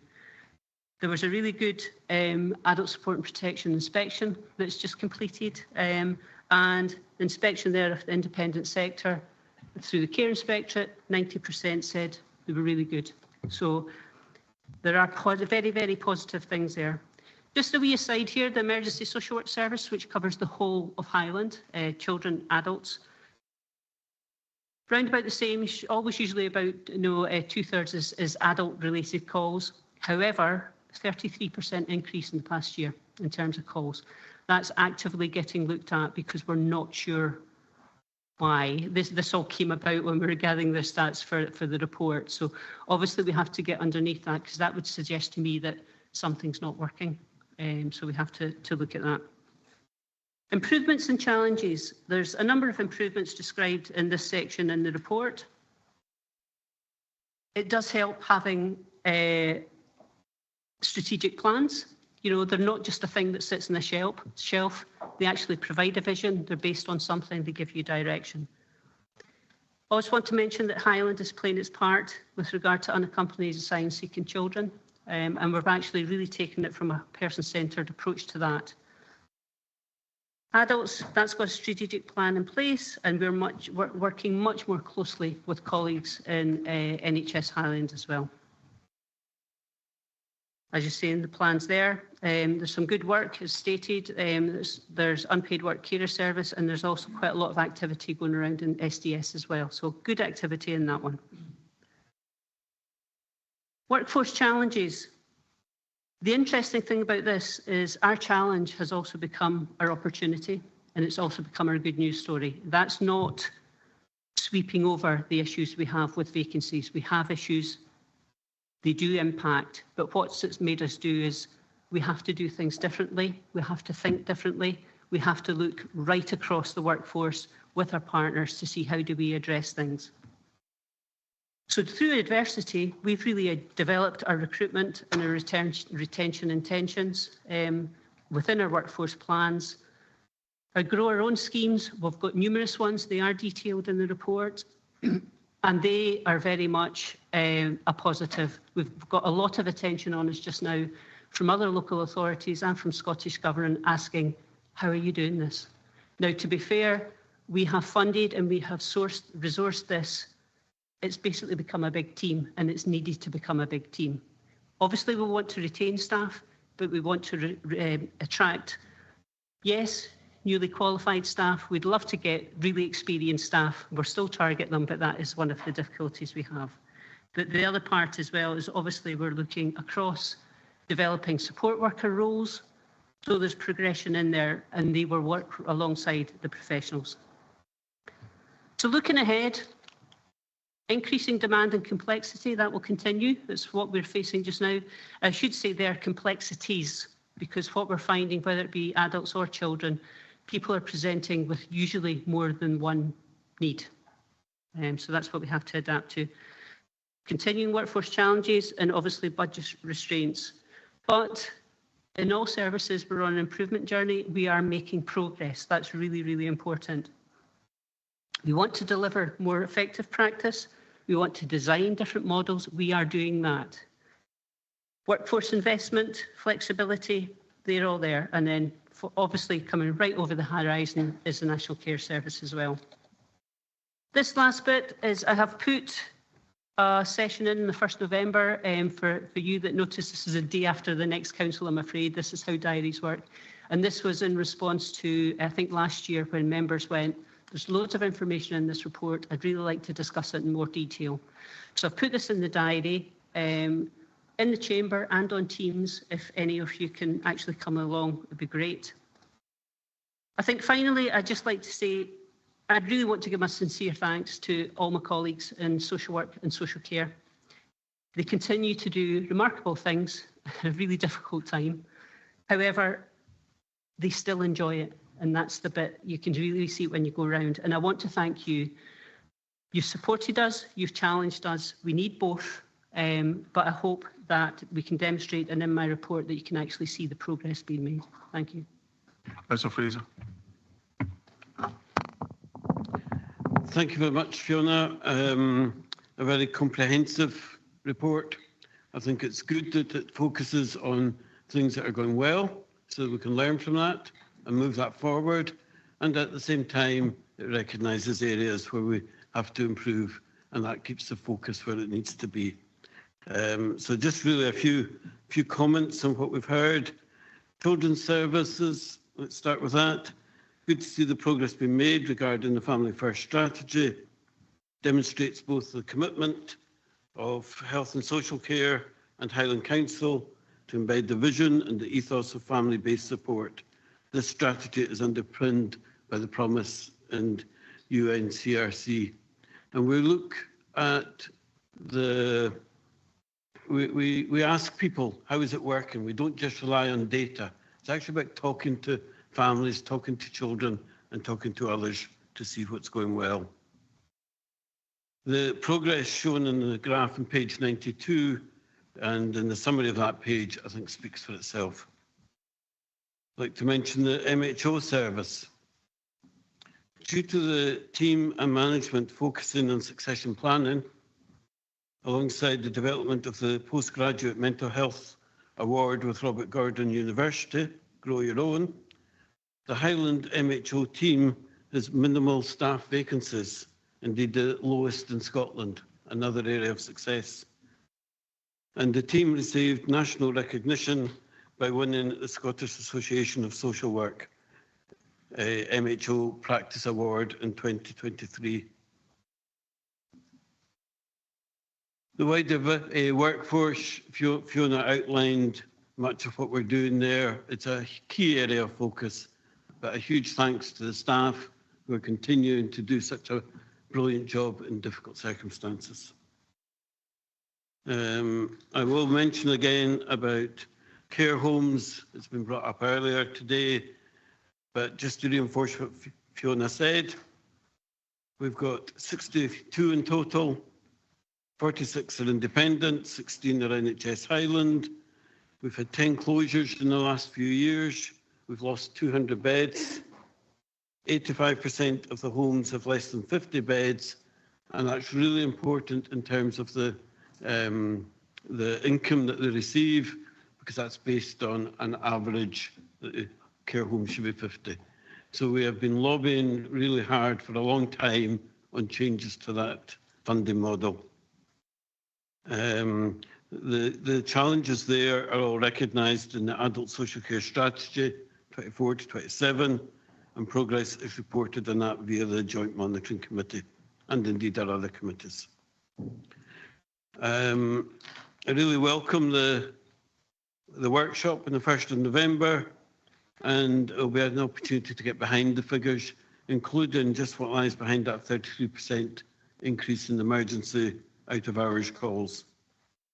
So I'd like to move the recommendations, and I believe that Councillor Craft will second the motion. Thank you. Councillor Craft. Yes, thank you. Happy to second that. And I welcome this report. The annual corporate performance report highlighted the challenges we face, particularly in adult social care.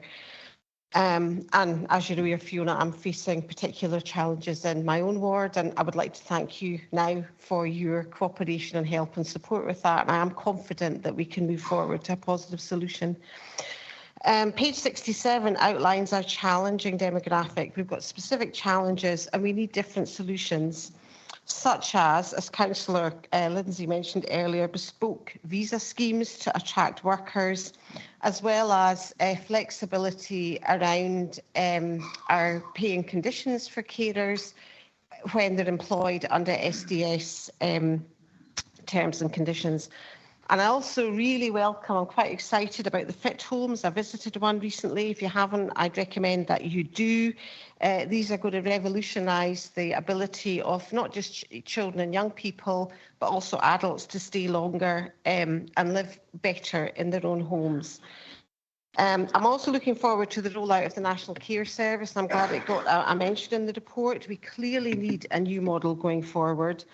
And I'm quite confident, based on the engagement so far, that Highland voices will be heard in the consultation. The news around the children's services in this report I felt was much more positive than the adult services, particularly the Family First home to Highland.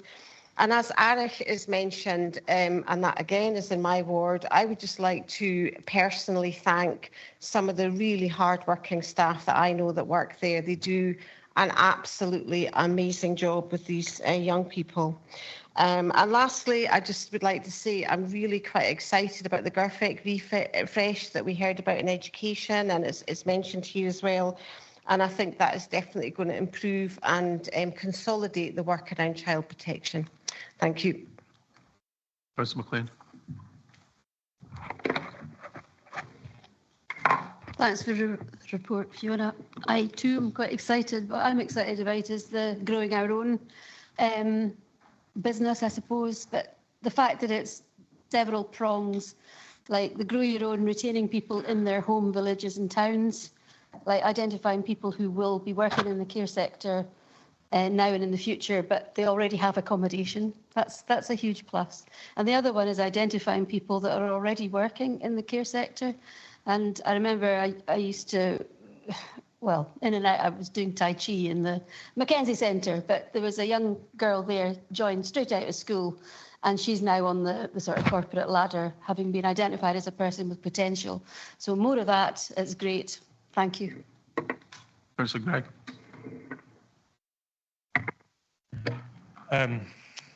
Thank you, Fiona, for a very detailed report.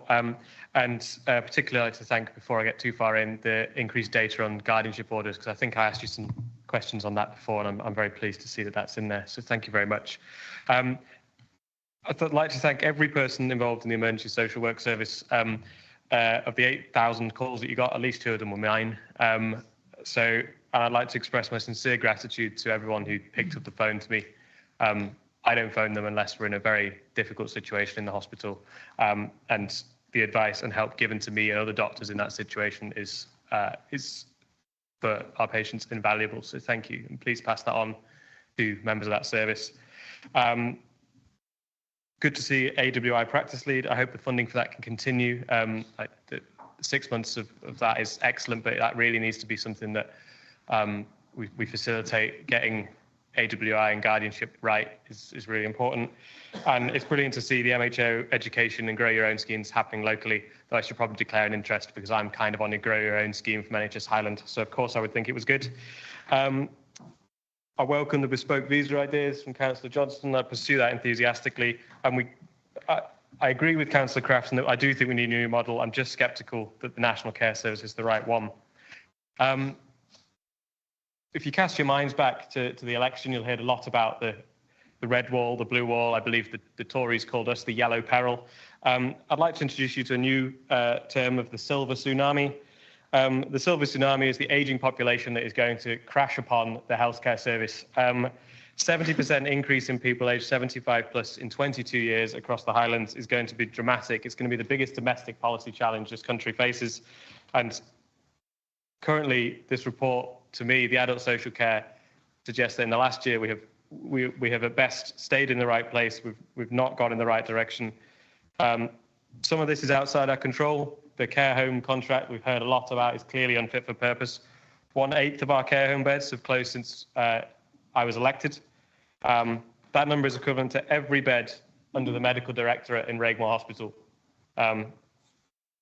The unmet need is either down 1% or static, depending on how generously you interpret the circa 2,600 figure from last year, from 2,600 to 2,568. People waiting for care is up an extra 33% in 1 year, from 307 to 400. For that, the equivalent is an increase equal to Aviemore, Nairn, Broadford, Dingwall, Dunbar, and Portree community hospitals. 42 people are waiting in acute care beds. That's the equivalent to Caithness General. My understanding would be that I don't think that would account for those who are waiting for. I think those are waiting for packages of care, not places in care homes or guardianship orders, but I might be wrong on that. And I'm glad to hear that we are having someone doing the second part of the guardianship orders, because there's been a clear slowdown on that, and that's something that's actually noticeable in my day-to-day work. We see more and more people waiting for guardianship orders. And Raymond, we're really glad to hear about the representations being made at COSLA about the care home contract in particular, because it's clear that we all agree it isn't really working for us at the moment, and we do need it to change. I left this off my comments on the last report that there's mentions in the RAG rating related to social care that we were going to try and pursue early interventions or telecare. Where are we going to get the resources for the early interventions from? It feels like our teams are very stretched, and I would welcome early intervention, but I'm not sure where the resource is coming from. And examples of telecare that we're not already using would be good, because to my mind, we already pursue telecare quite vigorously in most people, and I can't see where the gaps are. I was going to ask about the increase in guardianship capacity, but that seems like it might be in hand. And related to guardianship, I'd just like to make a plea to everyone in this room to talk to their loved ones about power of attorneys and whether we could do a scheme on that as a council, because it really does make a difference to people as they get older. Councillor Christie. Yep, thank you, Convener. And thank you, Fiona, for the report and putting on the session in November. I think that'll be very interesting. There's a lot of good graphs in this. When you get through the narrative of this, the tables and the information contained in here, there's a lot that we can actually learn an awful lot from. But I want to focus, whilst there's some very good points in here, we need to focus on the areas of concern, and the workforce and the post being vacant is causing harm.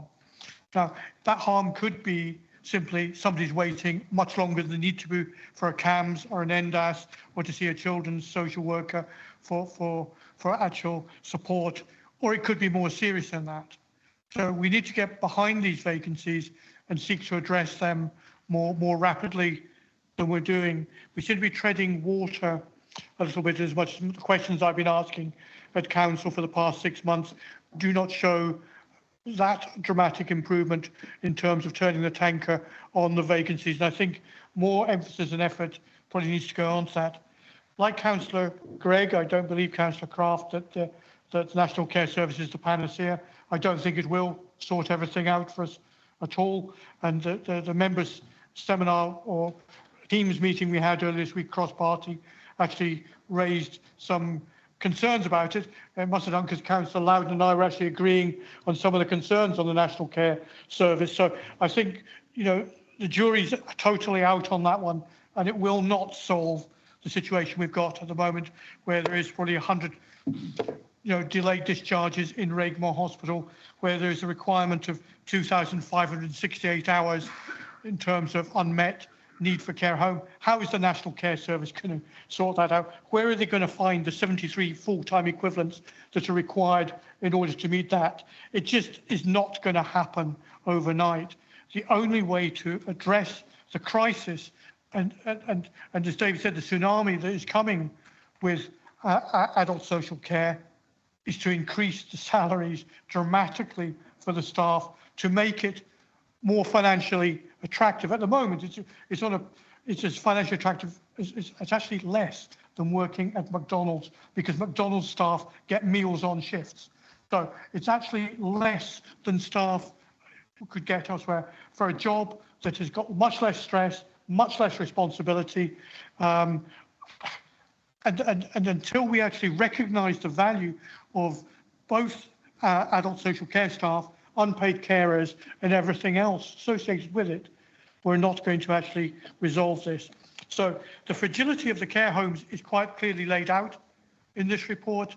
The fragility around adult social care, Councillor Gregg has shown, she's given you a synopsis of the situation in terms of NHS Highland, that this is going to be the number one mission for this council, NHS, and the Community Planning Partnership to address moving forward. We can say how well we're doing on other things, but at the moment we are at the moment failing many members, elderly members of our community, and the fact that somebody is in hospital longer than they need to be is actually a huge risk to them as individuals health-wise. It might actually be a risk that they don't actually recover from. So we've got to address this as our number one priority moving forward, and hopefully when the seminar comes in November, we can devote sufficient time to looking at how other areas of the country, or indeed Europe, are actually addressing this problem, and what we can do along the lines of what Councillor Fraser said about building up more Boleskine type models to do it, because it's inherent upon us to ensure that we make this resolved and working, as at the moment it's just not fit for purpose.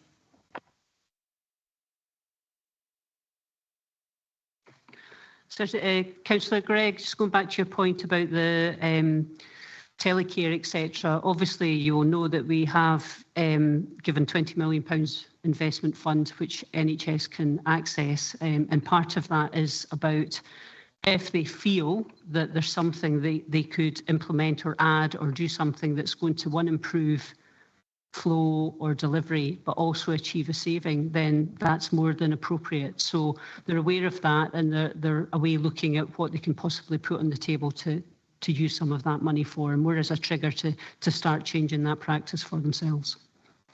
And Councillor Christie, just going back, obviously you were mentioning the workforce, and that's there with yourself. I have to say that because of our vacancies, we're probably more tuned into exactly where vacancies are and impact they're having than we've ever been, or probably any other part of Scotland are. Because of that, that's really forced us to think about what are people doing, what do they need to do, and then so how else can we make that more robust and more resilient. We are targeting the protections, but that means those asking for help or support at a lower level, they are the ones that are not able to access. But that's why we've now got the pincher movement, so to speak, where we need to target that with our colleagues, with other partners, because that is really the key area. Ultimately, what we want to do is drive down, we'll never rid ourselves of it, we would like to drive down the number of protection elements and actually get in and work with people much earlier on with the support that they need when they need it. So that's very much the target group. The other thing as well, and it might just be a strange one, we listen to the staff, you know, and we ask, what is it you need? And these are frontline managers that we're talking to, because they are the engine room, they're the controllers. They manage that risk. Two things. One, staff said a big thank you when we put the vacancy on the corporate risk register, because they actually said, you've taken a bit of a weight off our shoulders. We thought that just lay with us. So that was welcomed. But the other bit is things that we may not thought of, what they said, because could you give us some additional admin support to take us away from some paperwork so we can concentrate on our job? We've done that. It has been successful. They've really thanked us for that. So they're being made permanent, and that will take forward. So it's not always what we think is going to make a difference, but we'll work around it. But I appreciate your comments, because it's not gone away, and it's one that we'll continue to work on. Thank you. Councillor Reid. Thank you. I'd like to talk a bit about the residential care, which is detailed from page 14 in Appendix A. The overall evaluations for Mainstay House and Oakwood House have both significantly improved since the last inspection. This should be applauded. Mainstay has moved from adequate to good, and I'm pleased to note a strong commitment to embed trauma-informed approaches to care, and strong relationships between staff and young people was highlighted in the report. Oakwood's grading went from good to very good, which is impressive. It is not easy to get very good grades. The Care Inspectorate mentioned well-written care plans that were personalised and included contributions from young people. However, it is noticeable that the Orchard evaluation has unfortunately deteriorated significantly. Your report states that a detailed improvement plan has been put in place to address this. Could you expand on that, please? Councillor Mackenzie.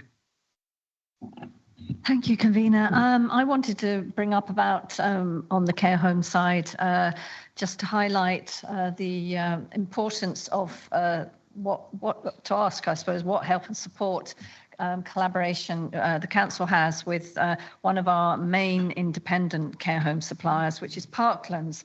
And if you're not aware, they've just launched a impact assessment study.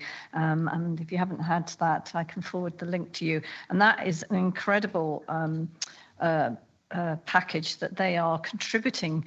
They're contributing multi-million pounds to the region and the national economy. And it's the fact that they are continuing to stay and thrive, which is lucky and fortunate hearing on what we're hearing about care homes closing. But their expansion program is to be commended. And I really do feel that if we haven't engaged in a conversation with them or help and support or collaboration, they should be commended, because over the next few years, it is forecast on their report, and my computer's just gone off. There we are, thank you. And it says that they're going to increase by 59% from 451 to 718 care beds in the region of Highlands and beyond. And in fact, you'll know that they're bringing on Inverness spring 2025, which is actually going to be a 58 bed. And we were talking earlier in the discussion about we only seem to have smaller, limited ones. But it's to me, it's the fact that we also need to look at the developing need. I keep raising this about the mixed housing in the area, because at the moment we're talking about the sort of the tenancies or care homes, whatever else. But to me, we have this aging population, which Councillor Gregg has said, the evidence is out there that we are going to be living longer. But as we keep being told, and I keep saying living longer well, and there is really an urgent need to have a cross-section across all the departments about how we're looking at the wider community and the mix of housing. You know, the conversation has to be before they start building these properties. We really do need more availability of independent and choice, you know, within an age-friendly environment. And to me, we're also not looking at, and I know it does come up now and again, is the statistics that we keep being given is about this aging population, is the health. We're not a healthy nation. Well, why aren't we a healthy nation? We should be preventing earlier on so that people can live longer, healthier. And it's our lifestyles, perhaps. Is it the social isolation and loneliness that aggravates that? But we really are struggling with rural areas. And again, it's because all the services are being drained down further and further to either Raigmore Hospital or beyond. So therefore, is there, again, this battle that we have, and we've talked about staffing, but we really do need health MOT in our midlife onwards, because when you get to retirement age, you should be able to keep going like a car. If a car keeps its maintenance updated, so should you with your health and well-being. So the practicalities in our lives need to be addressed, and families are often displaced nowadays. And this is something I hear time and time again, where people have come here to retire, their families are somewhere else within the UK, and then when they start deteriorating, either because of loneliness and social isolation, or whether or not they've gone into the rural areas, they don't have that help and support. And in times gone by, we had that community health and well-being. And another topic that I came across recently was Ask My GP. And I raised this locally within the health service, but Ask My GP is a service that, is it North Lanarkshire? And they had something like 15,000 residents all relying on that local GP service, and they took up Ask My GP, and it took off the load of appointments not being taken up and solutions being found much quicker. But obviously that is for people who are more able to go online. And that goes back to, again, those that are able digitally to take up these services. So when we talk about telecare services, yes, they can have a place.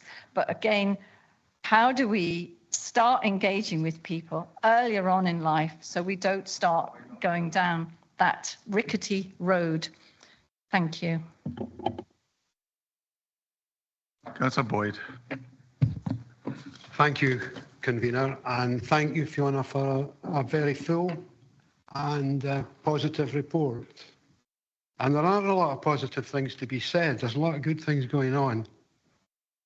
However, I think there are things that we need to really focus on. And I'm particularly interested in what we're doing about adult care at home. Now, that's where my questions are focused, and it's based on information from my constituents. I'm not sort of making it up, it's real basis. What are we going to do, and are there specific steps in place to take down that long queue of people who've been assessed, they've been triad, they've been through all the initial stages, and they're just waiting? And I know, by the way, we're having this session in November, and I'm really looking forward to that. I was just wanting to prime maybe some questions that we might look at before then. So that was really my first point. Could you say something about what we're actually doing now, more or less immediately, because it's really urgent? There are lots of people who are suffering harm at home. It's real, and we need to give them some hope. Well, could you say something in particular about specialist care at home? And this is often on the transition between hospital and home, or home and hospital. Things like physiotherapy. What actions are we taking? Many of these people who are in the waiting queue may be waiting for these specialist things. It's not general care, the specific skills that are needed to deal with those things.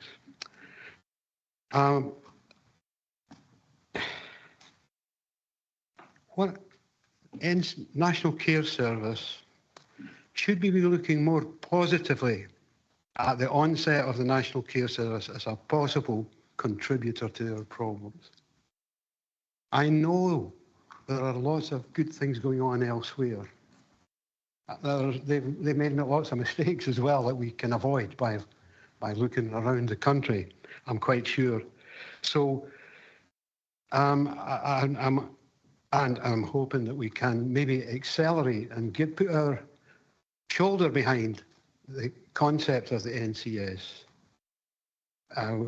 If we're any sort of impediment, we should get rid of that impediment right away.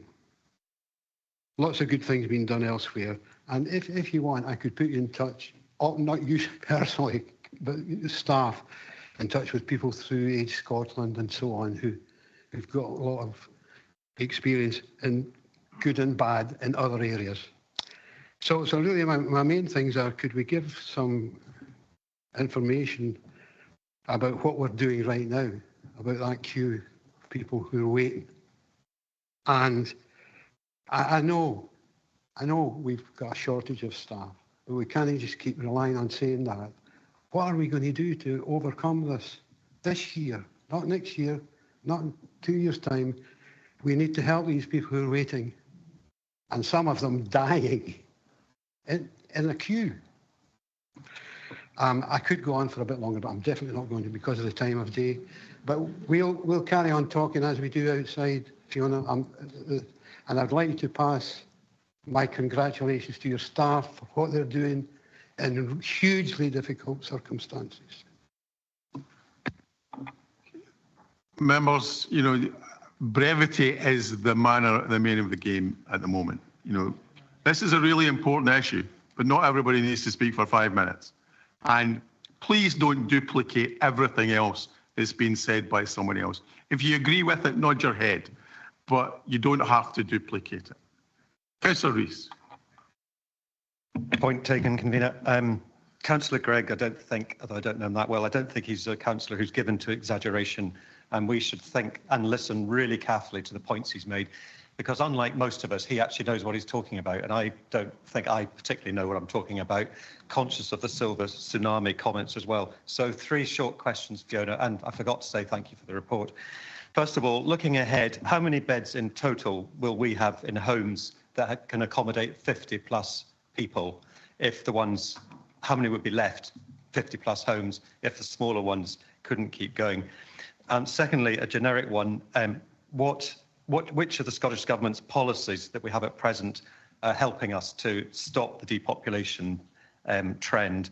And thirdly, how, in your professional opinion, might the National Care Service actually help us? And I know I'm asking you to look slightly into the future, but 30-second answers will be fine. Thank you. I don't think you can ask a member of staff for her opinion about the National Care Service. Councillor McPherson, I know you won't be able to resist Councillor Mackenzie's invitation to talk about cars. So, thank you, convener. No, I was just going to make a business case for it, because it costs on average £2,660 per week for a typical hospital bed, and it costs around £1,000 less than that to have somebody in a care home. So somebody's going to make a commercial decision, whether it's one of the cruise ships coming in at Invergordon is suddenly going to realise that there's a lot of money to be made if they can get the heads of government together. But we've got a challenge here, as we've heard from Dr. David Gregg there, about this number of people coming down the tracks who are going to need additional help and care. How do we overcome it? How do we get government together to realise that there's a huge, huge cost in keeping people blocking beds in our hospitals when in fact we need them in care homes? We've heard today about a care home that's closed in Fort William, which is desperately disappointing. I've got people in my ward who are travelling 170-mile round trip to go and visit their mother because they've had to see a care home closed in Cradle Hall, and they're having to go to Ballachulish and back just to visit them. So this is a real problem. How can we address it? And an outstanding problem that we've got, and I've raised with you before and I've not had an answer to it yet, is that Highland Council spent circa £400,000 on a house to bring back looked after children in Davie and Inverness, and for 4 years it's not being used. Do you have an update for us on that, and whether that money could be cashed in and spent in investing in adult healthcare or in child healthcare? What's the situation with that? Because I feel that this council needs to know about it. Thank you. I think, Duncan, I also appreciate the point you make about hospitals and care homes. I think the ultimate thing to do is to keep people in their own home as long as we possibly can. Councillor Johnson, you'll be the last to speak. And I'll be brief. Yeah, but I will. So, Fiona, first of all, I'm going to say thank you very much for the report. I think you and your team, I think Margaret and Carrie and everyone else are really amazing. And what you've achieved in the last while has gone from taking policies and documents on a shelf to having real and tangible benefits right across the service. And so I thank you for that. My question is about the unaccompanied asylum-seeking children. And I know that you're keen to show the correct figures for the reduction in children going into looked after care. Is there any way in future that we can extrapolate the looked after children from those figures to give a better reflection of what a great job the service is doing in terms of less children being in looked after care? And apart from that, I'm going to now sit down. So thank you very, very much. Fiona, you pick up the point.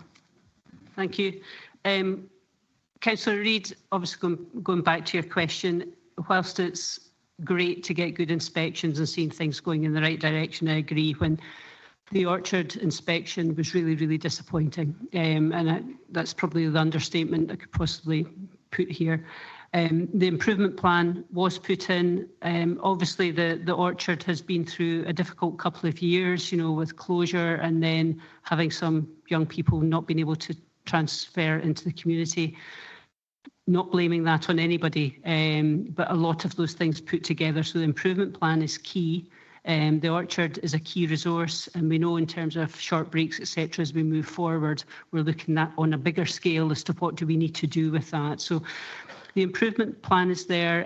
We've also unfortunately had two managers who've also retired. So there's been quite a disruption in the orchard. So to accommodate that, we've actually placed a manager in there at the moment to try and get momentum back up again and drive forward the change that's required.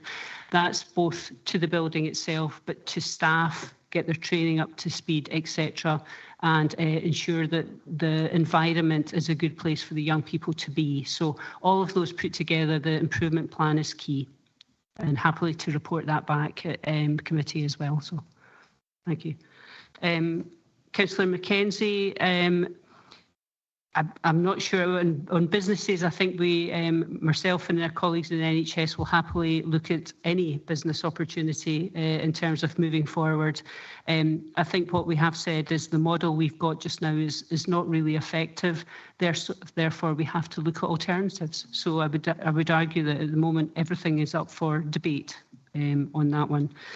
In terms of mixed housing, we do have a property board. And the importance of that is really key, because we understand, we have the data, we know where the demographics are going to go, and with the strategic plan, we know that we want to build and create more homes in the communities for people to stay there, but have a balance of nursing homes, etc. as well. So the property board is really the key environment for those discussions, so it's owned and can be driven forward there.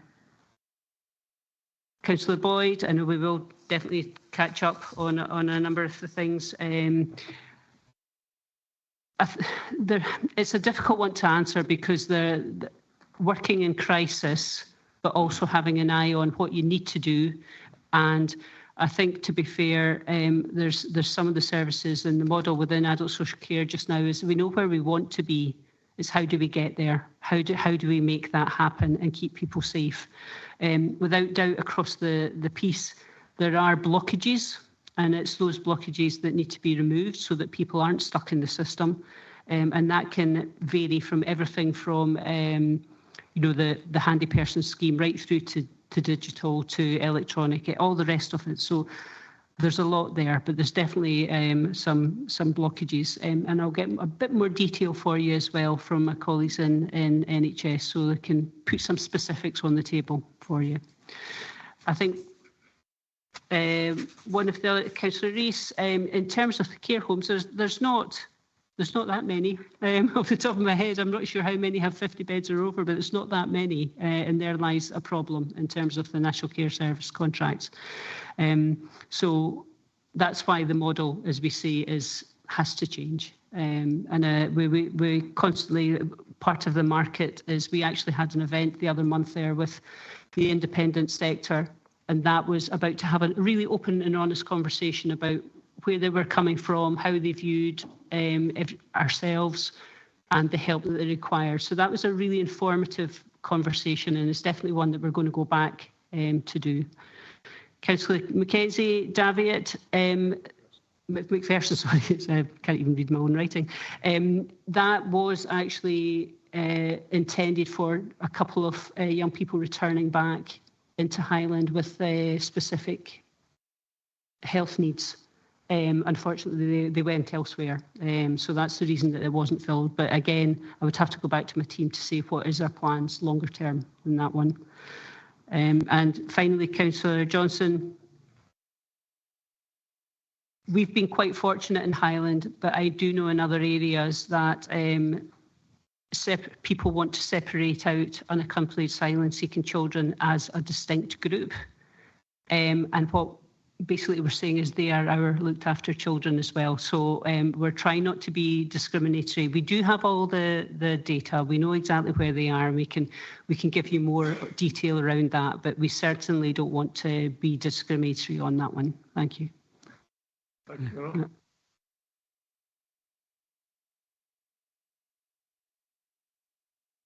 Item number 8 on your agenda, members, is resetting the HOIP. Alison.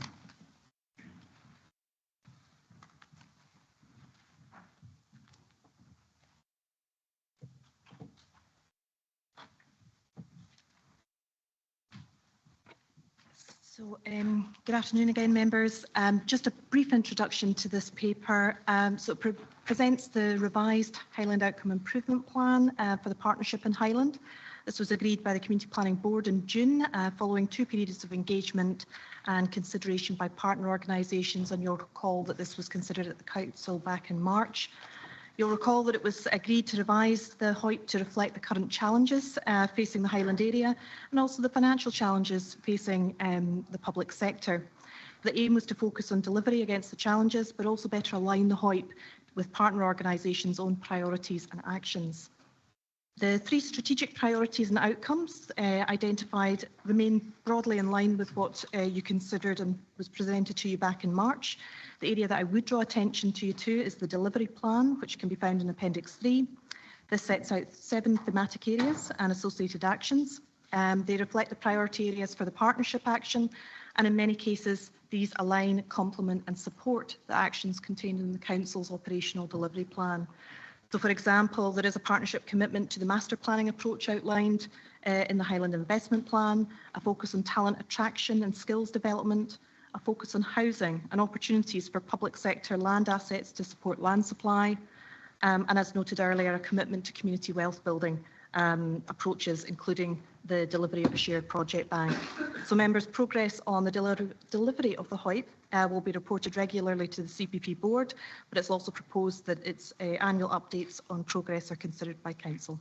The recommendations are at section 2. Thank you. Councillor Brennan. Thank you, Convener.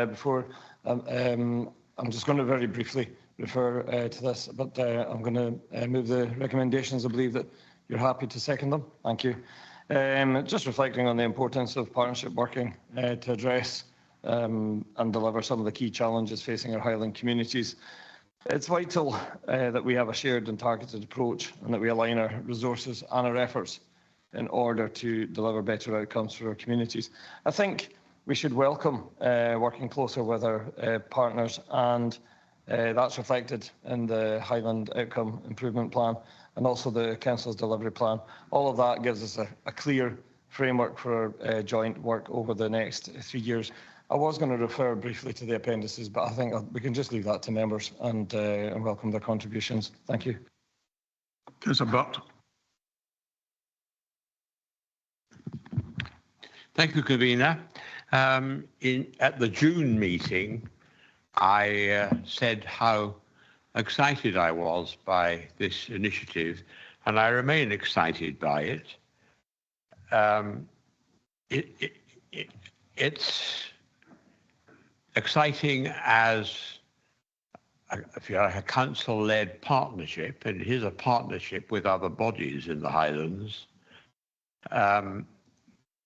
I would emphasise in particular the need for close partnership with the NHS, especially all parts of the NHS which are concerned with creating a healthier population, including the Health Improvement Department. The 3 strategic priorities are extremely appropriate to enable people to live independently, safe and well within their community, to work in partnership in sustainable and resilient local communities, and creating opportunities for all people and places to thrive economically. But if that's to be achieved, we really do need a healthy population. And unfortunately, to a substantial extent, our population is less healthy than it should be, and in comparison with other populations. So that's something we need to work on in that part of the partnership. But the work programme, I will call it the work programme in Appendix 3, seems entirely appropriate. I commend it. I'm delighted to read it. And I've been substantially brief, I hope, Convener. Councillor Christie. Thank you, Convener. I think the partnership working contained in this is to be commended. I think it's the way to actually deliver it has got to be total buy-in from all the community planning partnership and the board. It addresses low-income families. It makes reference to adult social care. It talks about housing. It talks about depopulation. It talks about the drift of young people away from Highlands. It does actually capture a lot of the themes and topics that we've discussed already today. We've got the section of next steps, and I note the milestones and the measures will be determined by the end of September. My only concern, Convener, on this, and again, maybe you can indulge me by just agreeing to it rather than amendment, is this is really important. We're talking again about an annual report. I do think we do need at least 2 reports a year on this. I see the Chief Executive nodding. You shouldn't do that, Derek, because that implies you agree with me. But I think it's too important that that it's just once a year. There's so much in this that we need to review it. We need to see the milestones. We need to make sure we're on page with it. I would have thought, Raymond, if you could agree to biannual reports on this, it might actually be a better way forward, and it saves me moving an amendment, saves Convener getting cross about the time we're taking. I just want to say one thing. The drift of young people away from Highlands worries me. And I think, we need to be having serious conversations with UHI as to how we can address that, because most people leave in order to do degree level education elsewhere, and they stay there. They stick where they graduate. I've got a daughter who's already looking for courses, and none of them are in the Highlands. They're all out with. Why can't UHI actually have a Glasgow, Edinburgh, Dundee, Aberdeen badged campus arrangement degree so that the child can study in Highlands, stay in Highlands, live in Highlands, contribute to Highlands, get a job in Highlands, but still manage to take the degree that is being offered in the Central Belt? If we don't turn this tank around, we'll just use more and more as an exodus towards this. So I would hope that we can actually hear progressive, radical plans from the likes of UHI as to their part in this whole process. The one concern I have about this continual biannual report, which is obviously flavour of the month at the moment, is there is no point reporting on things where we don't have anything to say. I'm not entirely convinced that 2 yearly reports on really substantial issues is the right way to go, but that's my personal opinion. Councillor Balance. Thank you, Convener, and thank you very much for the report and all the work that has gone into it. And I've been aware of all the consultation work that's gone in. I notice, however, that in the paper, it notes that the consultations called for a need for more in the plan relating to climate, net zero and natural capital. But within the WHIP itself, the only mention is about support for communities to adapt to climate change. And it is so important that we support communities in and the services that we work with in their movement towards climate change. Because if we look at what's happening in Central Europe at the moment, the rivers that are engulfing Western Poland and Austria, adaptation is really not as important as preventing it in the first place. Because when you've got a large river engulfing your town, a few sandbags ain't going to help. So I would like to ask, what is being done to encourage all of the community partnerships across the Highlands to understand the importance of and support the move to net zero? And in particular, following up from the comments from Councillor Burt, what is being done to embed the work of the Highland Green Health Partnership into the HOIP, because the Green Health Partnership is working not just for conservation of nature, protection of biodiversity, but also to address health inequalities, mental health inequalities, and physical inactivity, all of which are key for the HOIP. Thank you. Councillor Atkin. Thank you. If we're talking, thank you, Alison, for the report and all the consultation around this massive thing that we've got in front of us.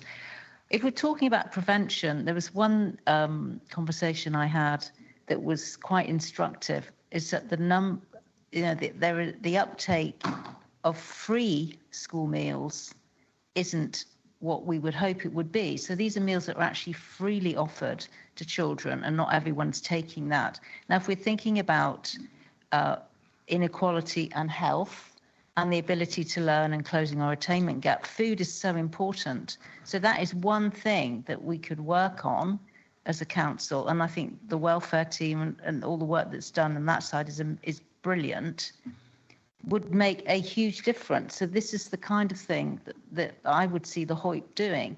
It may be, just the what looks like small stuff actually becomes really big stuff.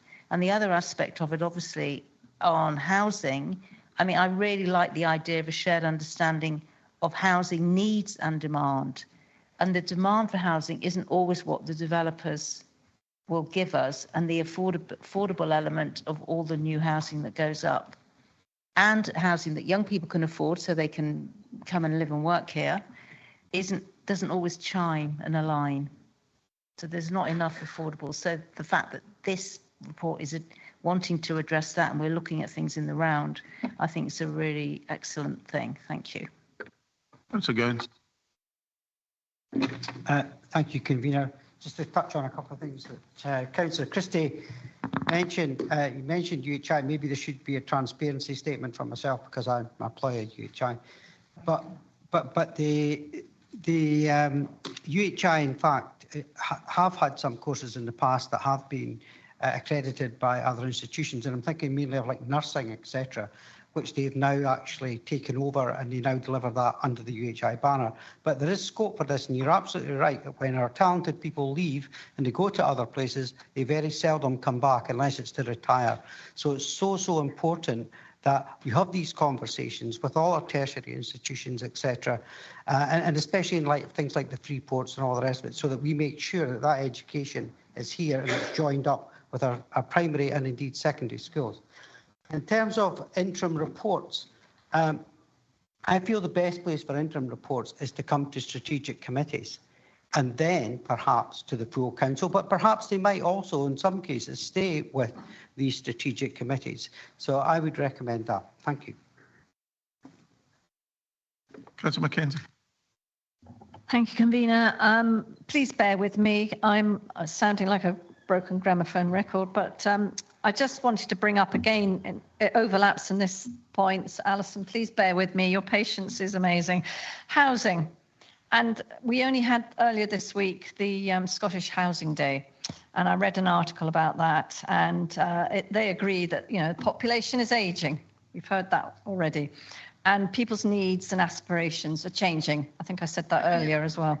But we do need to reflect this in the homes and services we deliver. And in their report, they have said that we do need to be aware of the range of housing needs to support people with aids and adaptations and technology, but we need to help people stay at home or to move somewhere more suitable. And we find that is a problem here. But the partners and other key stakeholders are calling for a renewed focus on accessible housing and a national conversation on housing in later life. So I keep mentioning that, and we do need to address homes for life. And as me and others are the older people's champion, this is what we will keep going on about.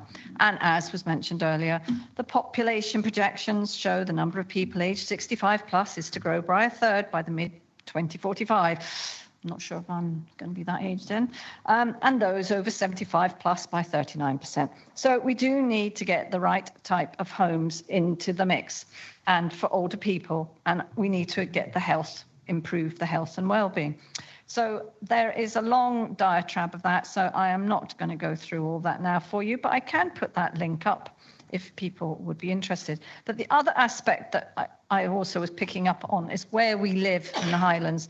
And it then brought me about another article, which again is a familiar pattern with me, is we should be looking at something which the UN and the World Health Organization call the Healthy Aging Decade. Now, I hadn't realized about this, so I'm a bit late bringing this now, but it started in 2021, and they are looking at the Healthy Aging Decade from 21 to 30. Why have we not picked up on this, and why has Highland Council not incorporated this into the HOIP? But the age of healthy decade of living should be incorporated where we live in the Highlands to help us give everyone the opportunity to live well wherever they are, wherever they work in the Highlands, and to cultivate an age-friendly environment and integrated and responsive healthcare systems and services, which shouldn't all be happening around Raigmore. And we should have these age-friendly communities, environments that will address the needs of the ageing sector.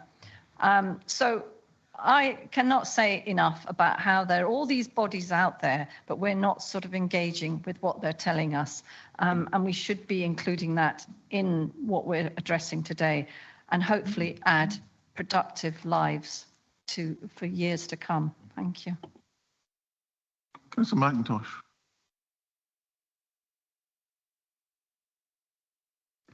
Thank you, Convener.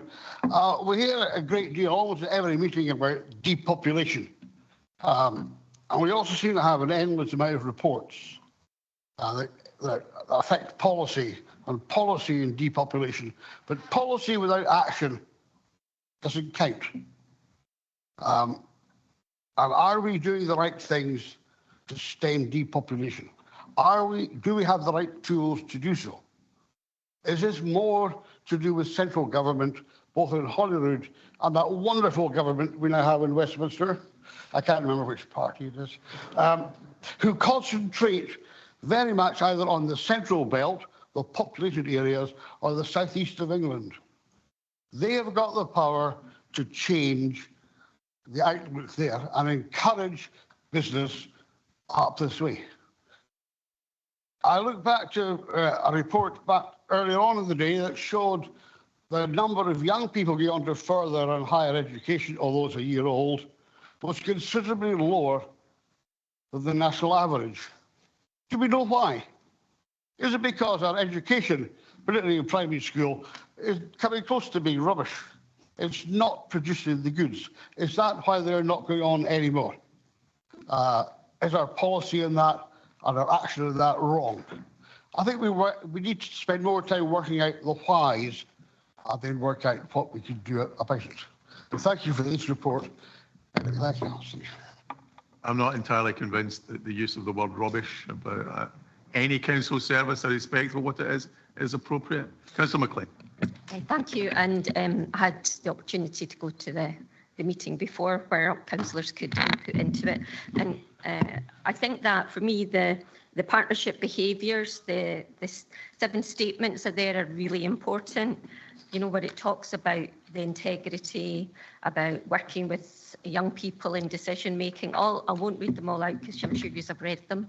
But what I found, and I think I raised it, was it's the language we use. Often the reports that we present to council are more for the other bodies that we work with and for government, and they don't actually relate to the communities, because a number of the things here, especially when we're saying we're going to identify innovative solutions that deliver best outcomes for our communities. And I was going to raise this under the community wealth building. We are doing things to them. We always say for, we don't say with our communities. If we talk about cooperation, co-design, co-everything until it comes to these plans, where we always say we will for them. But we are all members of our communities, whether that be staff or councillors, and we know a lot of what's going on in our communities, and we need to work to do that better. So I think the language and how we communicate, for instance, I was at a Taradale Parent Council meeting last week, and they were talking about the DSM budget, and also so that they were being told about some of the parents, just as was mentioned, aren't claiming free school meals. They're not claiming the free uniform. And I think what we have to do as a council is demonstrate how that can affect other things. People may be embarrassed to do that, but they are only doing what they're entitled to claim, and how that benefits, what the outcomes are for the council, and that we could get more money. So I think sometimes we just look at the one issue rather than looking at what the outcomes are. And from this, and I agree that we had to refresh it, because it's outcomes that affect our communities that are the most important thing, not just having plans. So thank you, Alice.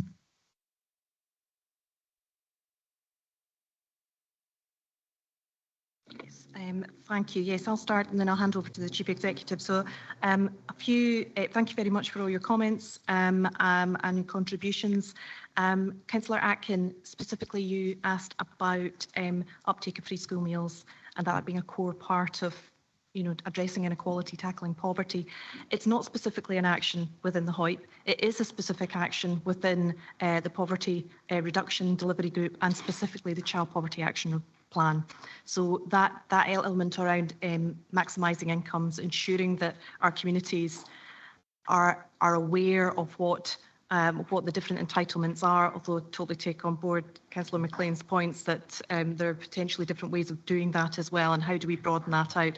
So it's to reassure you that that is something that's picked up. It might not be named in the strategic plan, but it's absolutely one of the actions that we're pursuing and progressing. So firstly, in response to Councillor Balance and the challenge we have in making sure we achieve net zero, the answer to the question is yes, we continue to work with partners around the agenda, but all public bodies have obligations under legislation in relation to the net zero agenda. And I think in answers to some of the other things you were saying, you and I can continue our conversation on the relationship between net zero and climate sustainability and climate resilience, which I think will be a big challenge for this council over the next 10, 20 years. So hopefully that answers your question, Councillor Balance. On the issues around housing that were raised by Councillors Atkin and Mackenzie, I'm going to try and deal with them together if that's okay. There's a housing need demand assessment that was done as part of our housing challenge paper that was brought to Council earlier in the year. It says we need to build 24,000 houses over the next 10 years, 7,000 or 8,000 of them in the social and affordable category. We currently have 9,000 people on first priority waiting lists for housing. I think it is right and proper that we consider the relationship between that and future ageing population and the kind of social mix that we'll require in the future and the tenure and the availability of supported living accommodation, sheltered accommodation that we may require in future. So that's definitely part of the conversation. And I would also say that in our housing summit, which will obviously under the leadership of Councillor Sinclair Campbell will take place in October, we'll have a chance to engage with a wide range of partners who can be part of our solutions. And in that conference, we will focus on how we're going to generate the land to build those houses, where the finance is going to come from, where the development and developers are going to come from to do it, and what the ownership of that future housing will start to look like. And indeed, that will be a solutions-focused event, and we'll be able to bring back the actions that emerge from that in the form of a future action plan. And I'm quite excited about the opportunity there, but it does remain, as has been acknowledged in the way the questions were phrased, a huge challenge for us all across this chamber.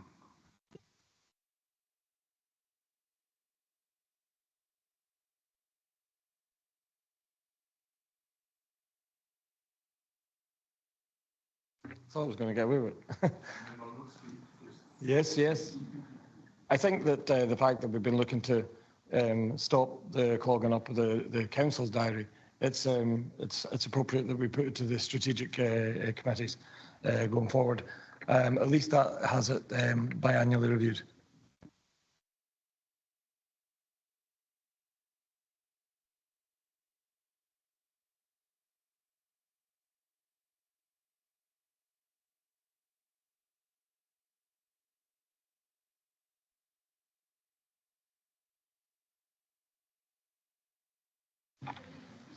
So I'm sure you could all hear me anyway, but maybe those online can't. So protocol for governing school visits is agreed. Annual review of standing orders. Councillor Brennan. Happy to move the recommendations. Thank you. I believe Councillor Finlayson's happy to second them. Okay. Any members have any points? Yeah, thank you, convener. There's a couple of points I'd like to pick up on. The first one is in regards to section 2.6. I'm a bit concerned that removing section 2.6, which ensures agendas and reports are made available to the public 3 days prior to our meetings. I think it's about providing accountability and scrutiny. We don't necessarily want to see public scrutiny as an inconvenience. It's more of one of the core principles of what we do. So I think it's really important that we have that there so the public can see what we're going to be discussing and make representations and engage with us. I think that's only right of any healthy democracy. Moreover, I think the proposed change might be directly contravening Section 50B of the Local Government Scotland Act 1973, which requires that agendas and reports are made available for public inspection at least 3 clear days before the meeting. So I'm just wondering perhaps we could get some clarification on that from one of the officers, because I think it's important that not only do we appear to be transparent, that we're also adhering to the correct legislation. So I'm a bit concerned with that, and I've got a suitably worded amendment to retain that in the standing orders. The second one is section 13.2, which is for notice of amendments in regards to area committees. It sets a minimum requirement of 3 members for notice amendments for area committees. And I agree that there should be a threshold, and it's quite accurately set at a quarter. I think that's reasonable. But some of the smaller single ward area committees, which Highland Council is the only local authority in Scotland which has single ward area committees, this is nothing but poor governance. And this has been called out by the audit procedure in August 2022 when they were reviewing the area committees. So I really think that minimum of 3 needs to be removed from the standing orders, because in the single ward committees, where some have only 4 members, that's over a majority of the committee would have to vote to rescind the decision. That doesn't provide any provisions for accountability, oversight, or further scrutiny. So I don't think that's right. And I think as part of this housekeeping review, we should be looking at making sure we're providing the best governance possible until the work that's underway to review the single ward area committees can be concluded. And my third point I'd like to raise is in regard to section 14.5, which is notice of amendment planning. I'm really disappointed to see that the provision has been changed from to be heard at the next meeting of council to be heard at a meeting of council. I think while we risk going into semantics, we've got to look at this through the letter. I think we need to make sure that the standing orders allow for timely governance, especially when it comes to things like planning, which are quite time sensitive and require immediate action for not only statutory deadlines, but also to facilitate economic growth within our region. So I would like to see the wording at the next meeting restored to that standing order, just to allow that sort of trust and confidence in the process that things aren't going to be kicked down the line for an indefinite period of time. And I mean, to be honest, members, I don't think there's anything in this at all that's particularly controversial. I don't think there's anything in here that should be a big cause for concern. But I do have the amended wording in the relevant paragraph, so I can put that in the chat. But I would hope that this could be accepted without too much pushback. Thank you, convener. Members, I abstain on issues regarding standing orders, but doesn't stop me from speaking about it. The last thing you actually raised could potentially lengthen the time period between us looking at it, because that means that the next meeting of the council would mean the next standard meeting of the council. It would prevent us from having a special meeting just to look at things like today's couple of hours, which probably could have and should have been a special meeting of the council. So that part of it, I think, is counterproductive. If you're talking about members of the public speaking, I fail to see how it benefits or how it removes democracy. And of the 27 meetings of the council, there have been 6 members of the public who have spoken, with the exception of today. Today would have made it 7. So that's my opinion, and I'm allowed to speak on these things. So the next I have Councillor Balance. Thank you, convener. I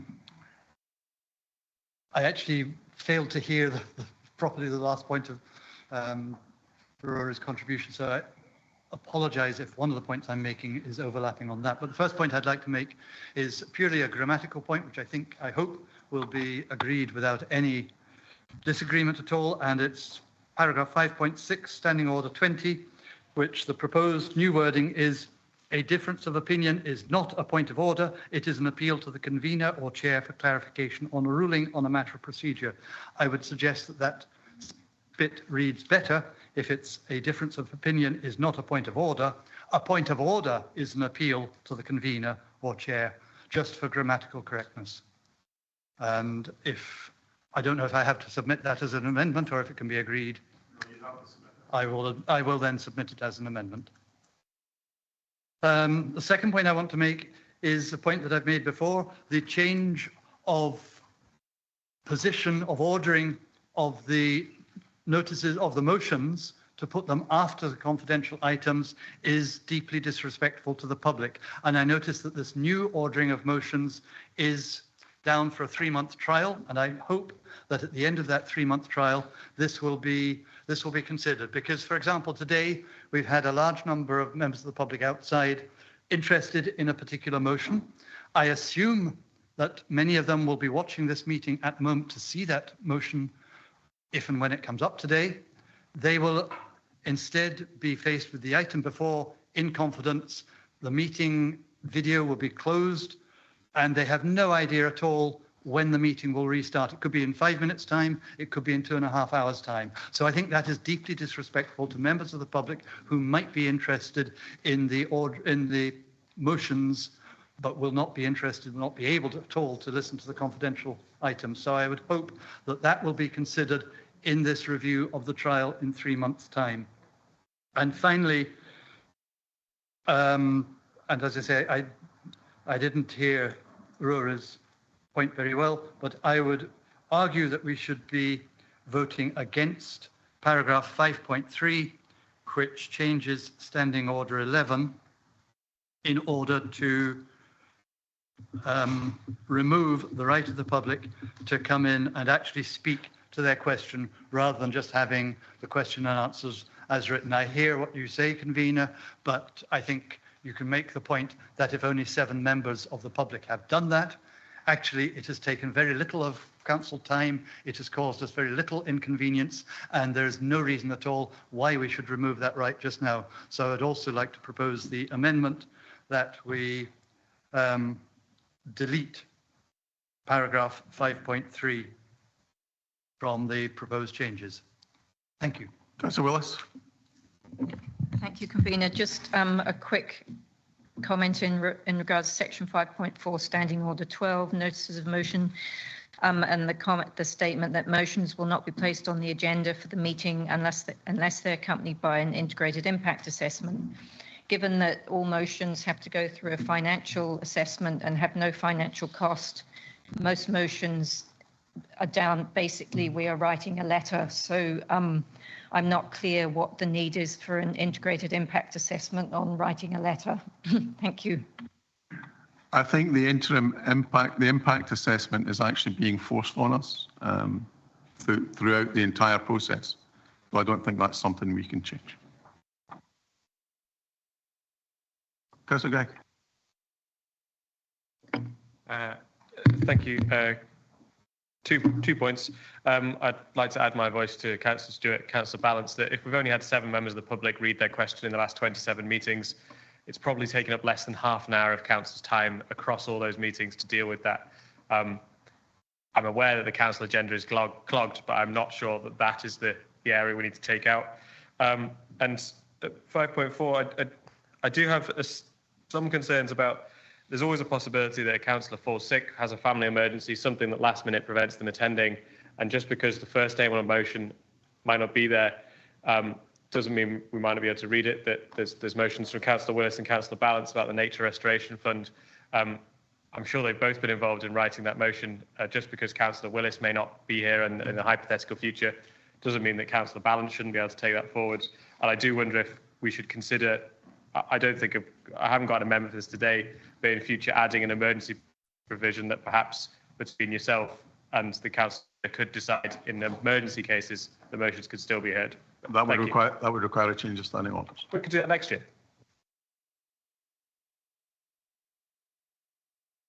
Councillor Crawford. Yeah, thank you. I just want to echo very much what Councillor Stewart and Councillor Balance have said. Really, really good points. Keeping people, members of the public, waiting outside, while we go through this whole agenda when they're looking to listen into a particular motion, I think that's just wrong. I also want to mention that you mentioned, Convener, correctly, that only 7 members of the public have actually come in and asked questions. I can tell you that 3 of those members of the public, who asked those questions, they were completely unaware prior to me telling them that it was something they could even do. So people don't know that they have the right to come in and ask these questions. And, that's actually part of something that we're failing in, is informing people across the Highlands what their rights are in relation to being heard in this council. So, I think, it's not so much let's just remove that right from them. Let's inform them that they have that right. Thank you. Councillor McIntosh. Thank you, Convener. Just a small point about time. If we look at point 2.5 and 2.6, which refers to the public notice of a meeting, which instead of being sellotaped to the window, will now appear on the council website at least 4 clear days beforehand. Fine. But 2.6 is taken away, and 2.6 stipulates that the agenda and accompanying papers should be made available at least 3 days before the meeting. As it stands now, we can hang on without putting up the agenda and reports and put it up at 10 o'clock for the meeting at 5:30. Perhaps you want to think about that. Just a thought we need to have a time limit on when agenda reports are available. I'm not convinced that that's correct, but we'll just...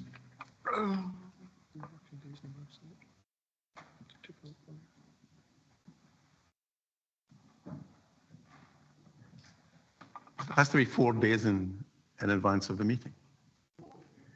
2.5. No, it says that public notice of a meeting, will be given by posting the notice on the council website at least 4 clear working days before the meeting. It will also include information on when and where the agenda will be available. You could say it will be available half an hour before the meeting. It's just to clear up for unscrupulous leadership, which of course we will never have.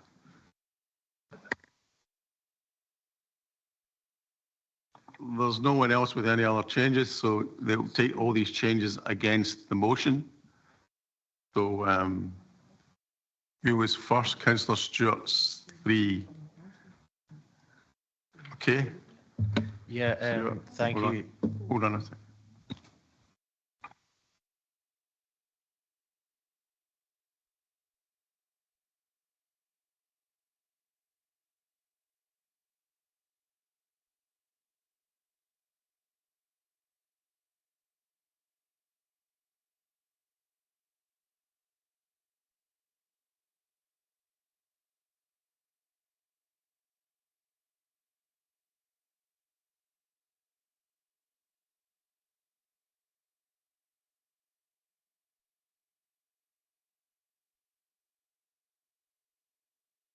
There's no need to speak on these. You've spoken on them. We'll just read them out and make sure that what you intend is right.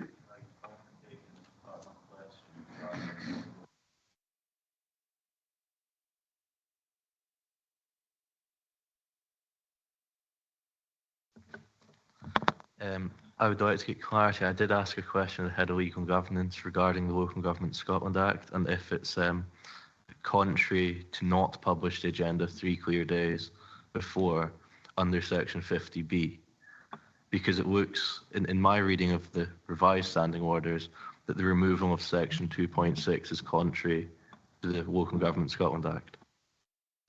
So the council moved many years ago to publishing notice, agenda and reports online and continue to do so. It's a number of years since we placed public notice at reception of council headquarters. In all the years I've been in post, I've had one member of the public attend and ask for a copy of a report, and I provided that to that individual when they requested it. The Act, I think, reflects a position maybe in 1973. Obviously, we've moved on 50 years, and we do all of that reporting and publication through the website now. But say if somebody turns up at reception and asks for anything like that in printed material, I will provide it.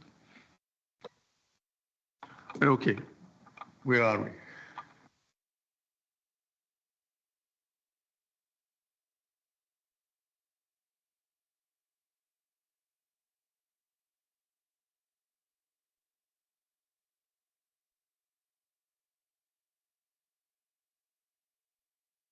Councillor Bremner, do you have a second?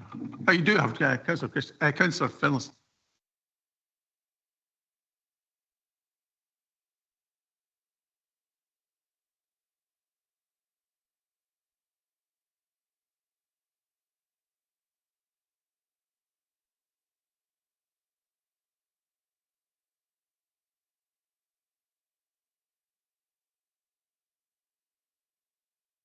Thank you.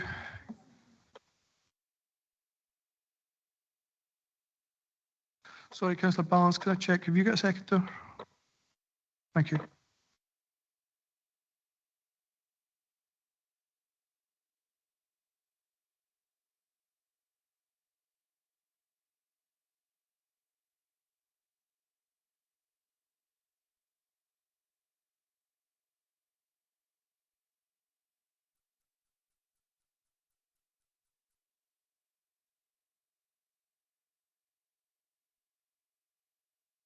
Okay, thank you, Convener. Apologies, members.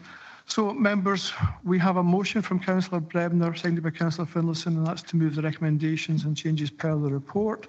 We have an amendment from Councillor Stewart, seconded by Councillor Crawford. That's within the chat facility, and that's to make or not to make the amendments in respect of paragraphs 2.6, 13.2 and 14.5. So when we come to the vote in the chamber, if you wish to vote for the motion from the council leader, it will be the green button.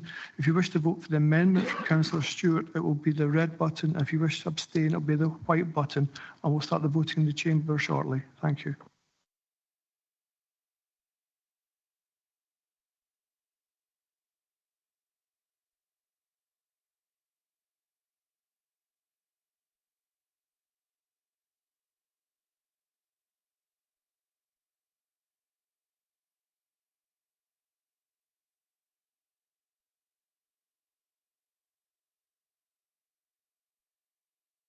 So if everybody in the chamber has voted who wants to vote, we'll close the vote down. Thank you.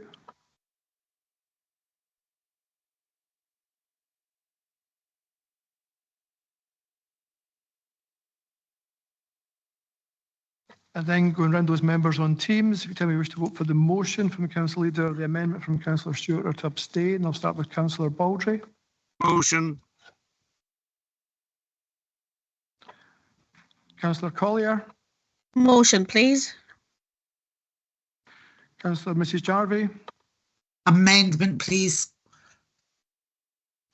Councillor Mackay. Motion. Councillor McLennan.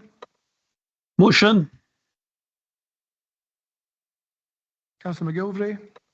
Motion. Councillor Morrison.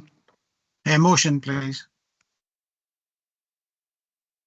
Yeah, and I've just got word that Councillor Colburn's joined us online. So Councillor Colburn, do you wish to vote for the motion, the amendment? Thank motion, please, Stuart. Thank you.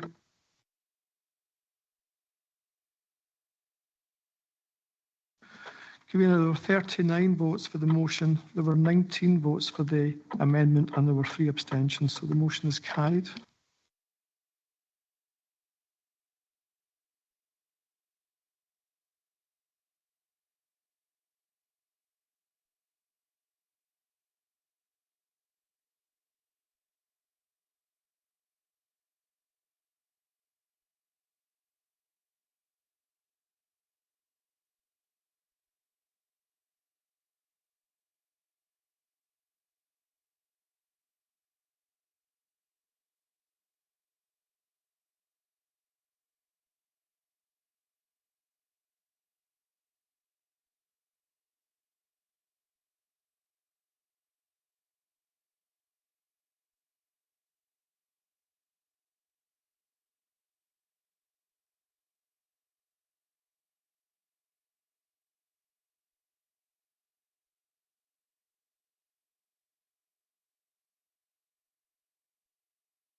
I'm hearing that the grammatical change doesn't substantially change the meaning of the standing order. So can we accept the grammatical change, however pedantic it may be? You're the sure motion. So you accept or you don't? Right, okay. Okay. Thank you, members, and thank you, convener. So, members, in this respect, we have a motion from Councillor Bremner, seconded by Councillor Finlayson, and that's to move the recommendations per the report. We have an amendment from Councillor Balance, seconded by Councillor McIntosh, and that's in respect of, I think, paragraph 5.3 and the change there. So if you wish to vote for the motion from the council leader, I'd ask you to press the green button.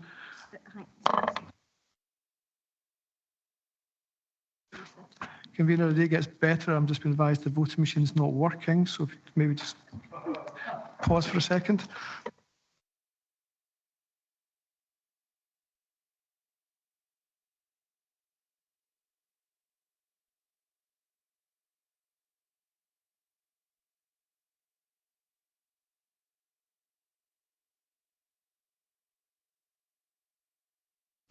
Members, you have a 15-minute coffee break.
Okay.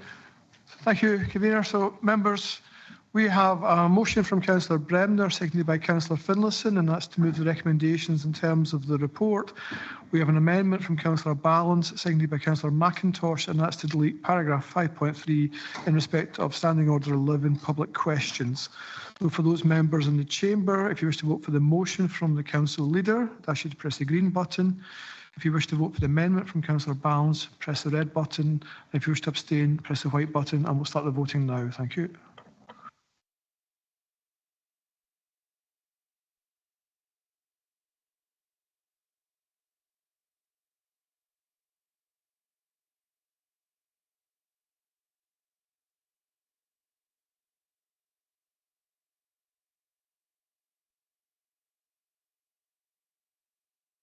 So if everybody in the chamber has voted, we'll close the vote down. Thank you.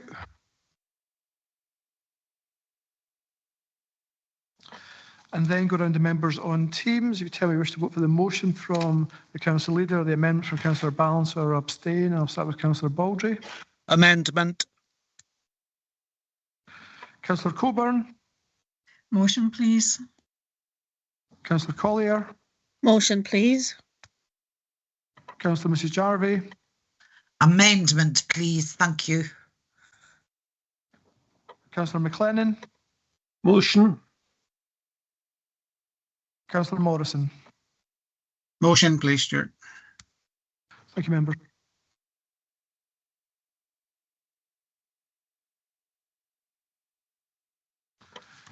Convener, there were 38 votes for the motion, there were 19 votes for the amendment, and there were 2 abstentions, so the motion is carried.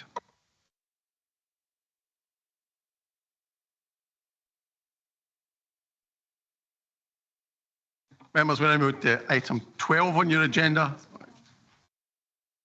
And you'll notice that the by-election for Ward 21 will be on November the 21st, with the count being the day after. Membership of committees is really there just for noting. Appointment of members to the licensing committee, can we agree that Councillor Stewart is appointed? Sean.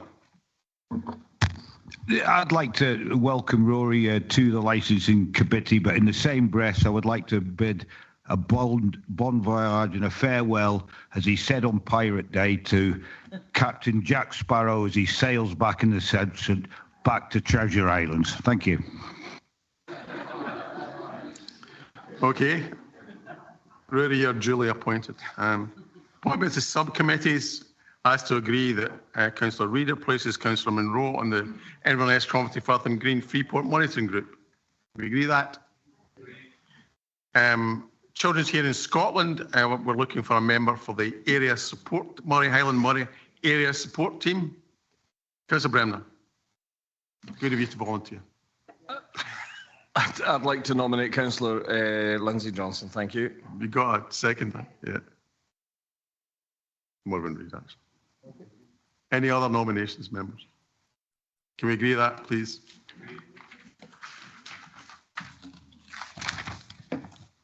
Can you agree that we have 2 additional licensing committee meetings and a special meeting of the redesign board? Agreed. Deeds executed, there's a list noting deeds executed, therefore noting. And now we move into item 18, which is exclusion of the public.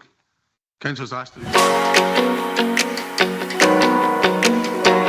items 19 to 21 on the grounds it involves likely disclosure of exempt information. Councillor Christie. So, thank you, Vino. I'd like to move in relation to Academy Street, and I understand that part of that does need to be in private, but a lot of that debate and decision making can be done in. Have you just turned the webcast off? I think you need to switch it back on because we've not gone into private session there.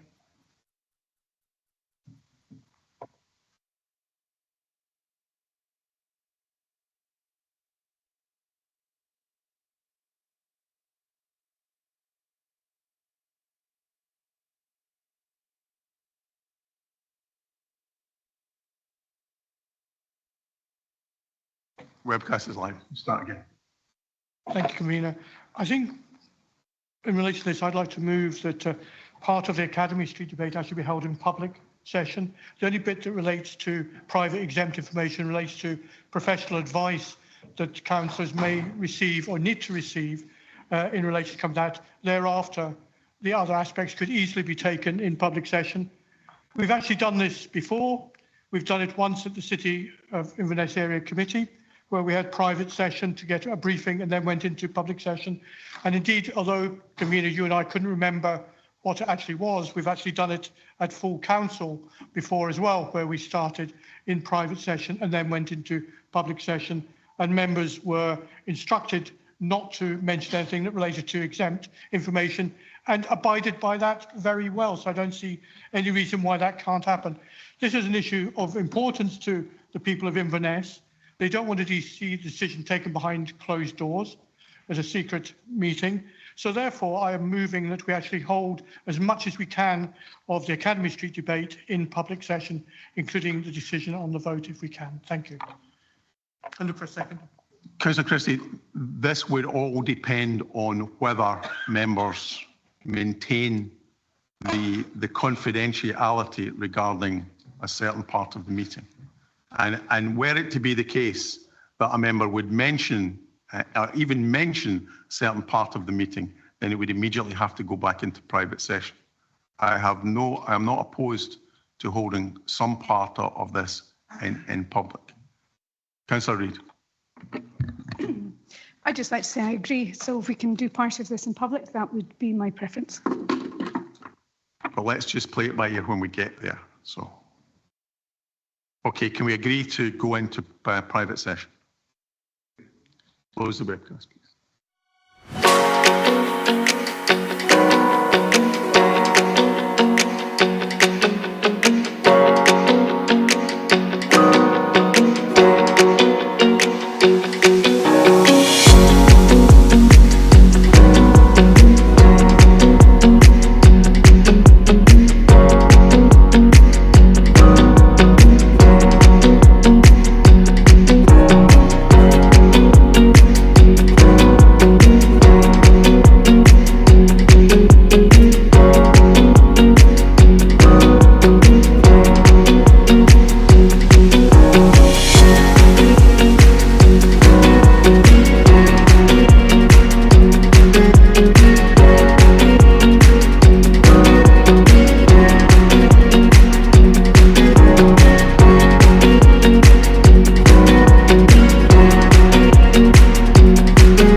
I'm sorry, we were in private session at the time, so you're welcome to sit now. Okay, members, I'll open it for debate. Councillor Christie. Yes, thank you, convener. This whole process has not been, in my opinion, the council's finest hour. I think hindsight is a wonderful thing, and I'm not going to go into the past beyond just saying I don't think it was the council's finest hour. I think we have to look forward from this. I'm going to move a proposal, because nothing else has been moved, so I'll move a proposal which can be put into the chat, which is that the council withdraws the appeal to the judicial review, that the City of Inverness Area Committee be requested to assess and review all options and solutions for Councillor Christie, bearing in mind that we've already agreed. Okay, that's fine then. So I will delete that bit. You're not proposing that we No, withdraw. okay. So okay, then I propose that the City of Inverness Area Committee be requested to assess and review all options and solutions for improving the city centre. This will be progressed in collaboration with all stakeholders, i.e. businesses, public, residents, community groups and representative organisations, with the aim of co-producing schemes that can go to full consultation. And that's the proposal. Obviously, that is working up a scheme to be shovel ready or ready to go, depending on when or if money becomes available in the future. But I think it's important that we work in co-production with the city centre and with people that are interested in the city centre to come up with something that is agreed totally and is agreed in a way that everybody can get something that benefits the city, something that benefits the businesses, because there never has been any disagreement. Everybody wants to see Academy Street improved. That's always been the case and always will be the case. The differing views have come about as to the extent of it. And I think this is a chance to reset the whole situation and work and move together in a way that actually garnishes and actually gets everyone behind it by actually saying, look, let's have workshops, let's do the charrettes that we've done in the past that have been very successful. Let's get the schools involved, the young people involved, let's get the businesses involved. Let's come up with something that is actually fit for purpose and that everyone can get behind. It may take a lot longer, but the immediate rush in terms of wanting to access funding looks like it's disappeared. We do have that time now to do it. So I will move that proposal and look for a seconder. Councillor Brown. Thank you, convener. Before we begin, I'd like to thank the officers who worked on Academy Street project. They were tasked by previous city and area committees to produce a plan to rejuvenate Academy Street that could gain external funding, and that's what they produced. The City and Areas Committee, in supporting option B, sought advice throughout the whole process and performed consultation and engagement. Following Lord Sanderson's judgment on the judicial review, he ruled that there was a failure to carry out proper consultation on option A. We accept his ruling and obviously we will learn from it. We also found that the officers had not misled the committee and members were not criticised for the decisions that were reached. Obviously, we have two options left, 3 and 4. Personally, option 3 to me to be consult on both. There is no finance. We know there is no finance. Plus, we could end up going for option B again, which I'm assuming the opposition wouldn't support. So I'm certainly we support option 4. That we basically walk away from it. We start again afresh at a far later date. And as Alistair said, a shovel-ready project. But certainly A and B, I think, are dead. Yeah. Councillor Henry. Thank you, convener. The City of Inverness has been and is continuing to go through a transformational period with exciting new projects such as the Castle, Northern Meeting Park, Wynn Park, along with recently completed Riverside Way project. The Victorian market is now a huge success. We must do more. A major project that needs to be done is Academy Street. This busy through road is grubby, too awkward for pedestrians, too dangerous for cyclists, and a place where people hurry along to their destination rather than stroll among the shops and eateries. We all agree that Academy Street needs something done to help transform it into a vibrant, safe, clean, welcoming street for the people who live here and for visitors. Officers, with members' approval, presented a vision to take this forward, and I thank the officers for the huge amount of work carried out. I also acknowledge the often challenging responses that they and some members have had to endure many times over the last 2 years. I reach out to all who supported change and say that this does not mean that nothing can be done. I propose to take to the Inverness City Committee an agenda item designed to reach out across the chamber to all parties and none to grasp the challenge to seek agreement. This will be in the form of a cross-party working group for Academy Street and the city centre, for all members of the working group to discuss and contribute ideas for a way forward for Academy Street, so that when funding becomes available in the future, Inverness City Committee and the officers will move forward with an agreed, cohesive plan for Academy Street, which we can consult businesses and the public on, involving everyone as partners for progress. This could include discussions around future schemes, addressing traffic challenges and any new active travel proposals. There is a huge amount of data that's been gathered and design plans to start the discussion anew. Let's not waste this opportunity. With this in mind, today, I support the recommendation to choose option 4. Thank you. Councillor Gregg.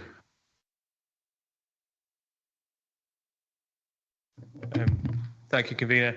I think it's a real shame we've got to this point. I think there's as basically everyone in the chamber who's spoken so far is in agreement that Academy Street desperately needs something doing to it.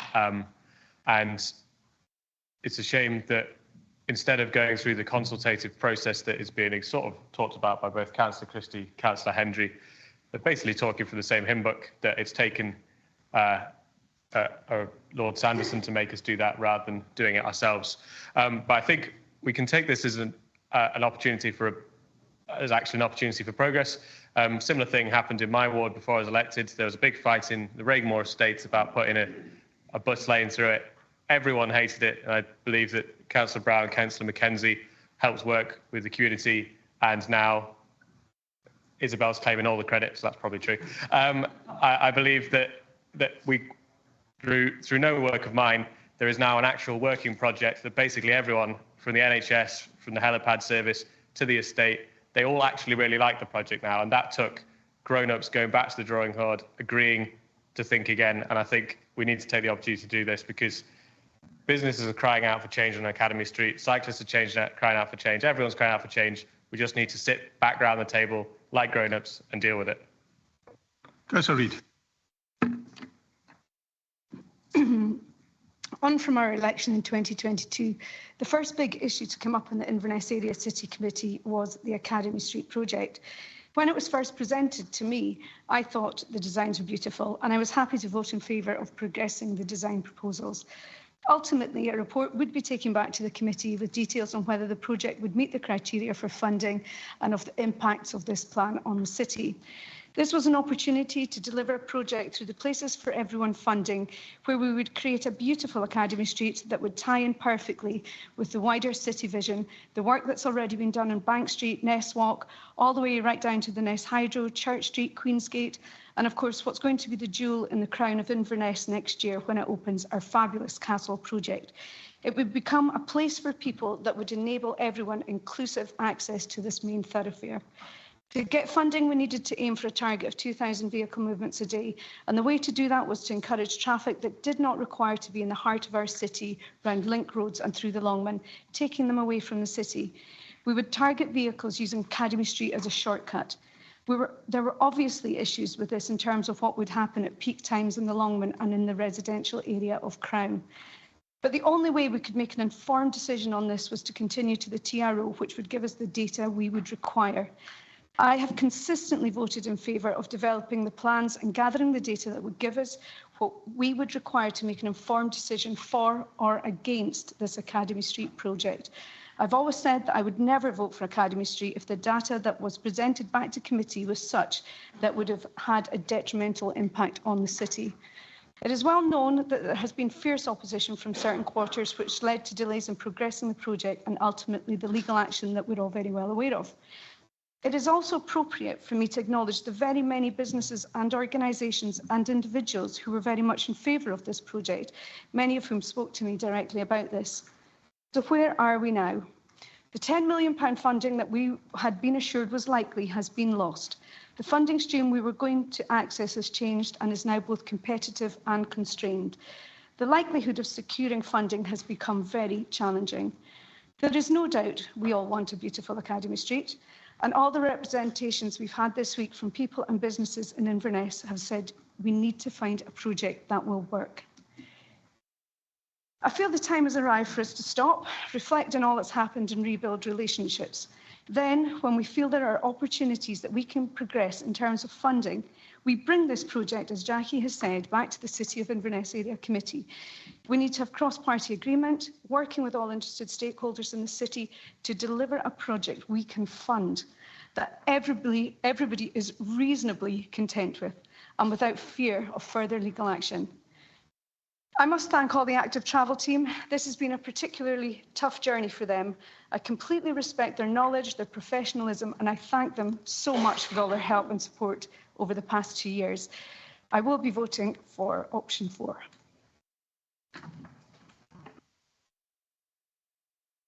Councillor Mackenzie. Thank you, convener. Well, I mean, yes, this has a right turn up for the books. I mean, obviously, option 4 is the correct decision, and I'm amazed that everyone is behind that, considering what we've led up to over the last 2 years. I'm delighted that the Eastgate Centre brought the judicial review. They were perhaps a little unsure of how it was going to pan out. I'm absolutely delighted at Inverness bid. What, you don't want me to mention any names?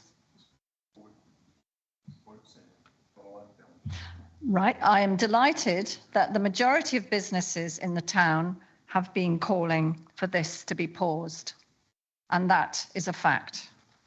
The fact that this proposal originally was going to cause a huge upheaval in the area. I, in the Crown area, have witnessed many times over the last few months the disruption in the traffic with various problems with emergency gas repairs, electricity repairs, and other utility companies, etc., happening. Even road traffic accidents have caused a knock-on effect in the area. The traffic is monumental. I feel that on the back of this, that it emphasises a need going forward for full, proper consultation, and that is something that we're obviously all agreeing with. We need to agree a way forward, but we've got to explore across not just the city centre.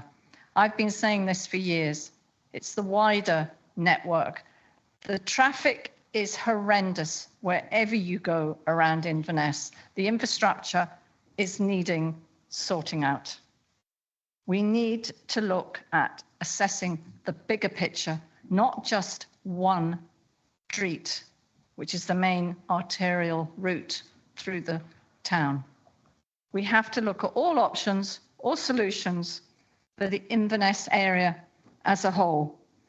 And the current project, I'm delighted that we're now deciding that we're going to halt it and that we should look for a long-term, well-considered master plan for the whole of Inverness, not just for one street. Thank you. Councillor Stewart. Thank you, convener, and let me start by thanking the members of the administration who has accepted that this was quite frankly a bad idea. You know, I think looking at this from a sort of almost a step removed, you know, this is a result of what happens when you chase money. You know, the driving force for this was let's get some money. There's money out there, let's chase this pot of gold from Sustrans. Let's get all this active travel money and sell the soul of the city for it. Well, it was a nonsense from the start. If you spoke to businesses and residents, they said, actually, we don't want this. Everybody's in agreement that work needs done to Academy Street. The business community accept that.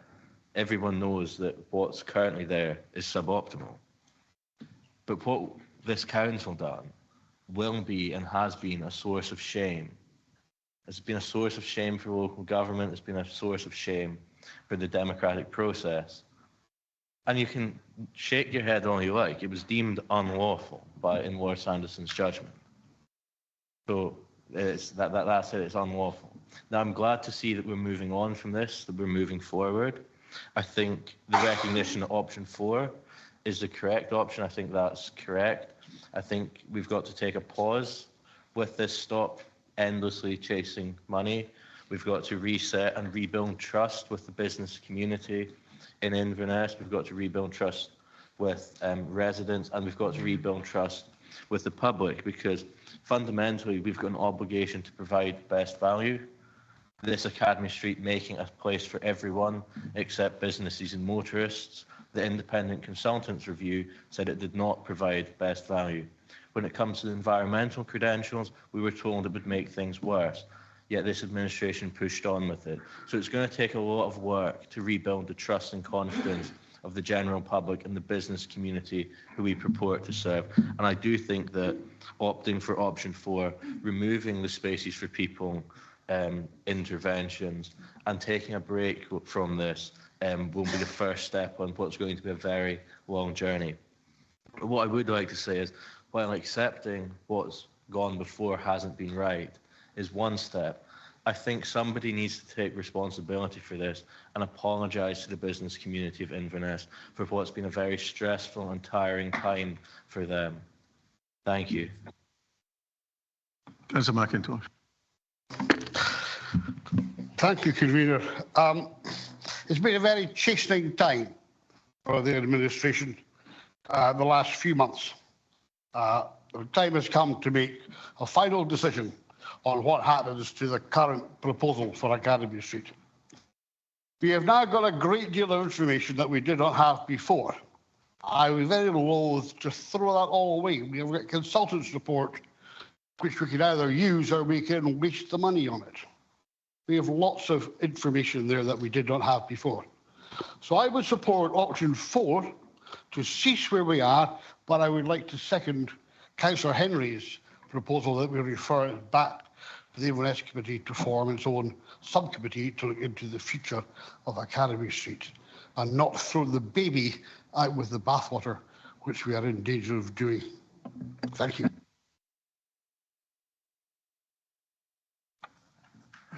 Okay. Councillor Gowans.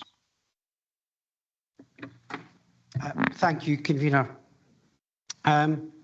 Firstly, the point was made in the opening of this debate by Councillor Christie that this wasn't the Council's finest hour. Well, sadly, it wasn't many people's finest hour.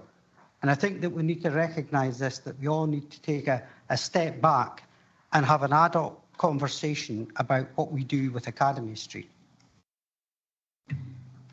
If we are to approach this in a measured way, and we have to approach this now in a very measured way, we have to ensure that all stakeholders and partners are given the space and the time and the communication to make sure that their input is optimal.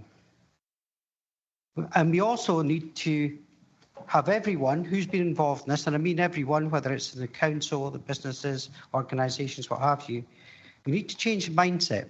And we need to think what we can do for Inverness and indeed the Highlands, because the eyes of many people who are looking to invest in this area are upon us.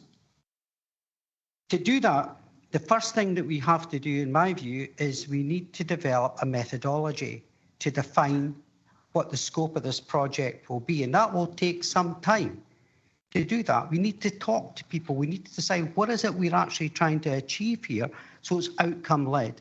But in order to do that, we need to develop that methodology. So we need to take a step back That's why I'm suggesting that we support option 4. That will give us the time to consider that.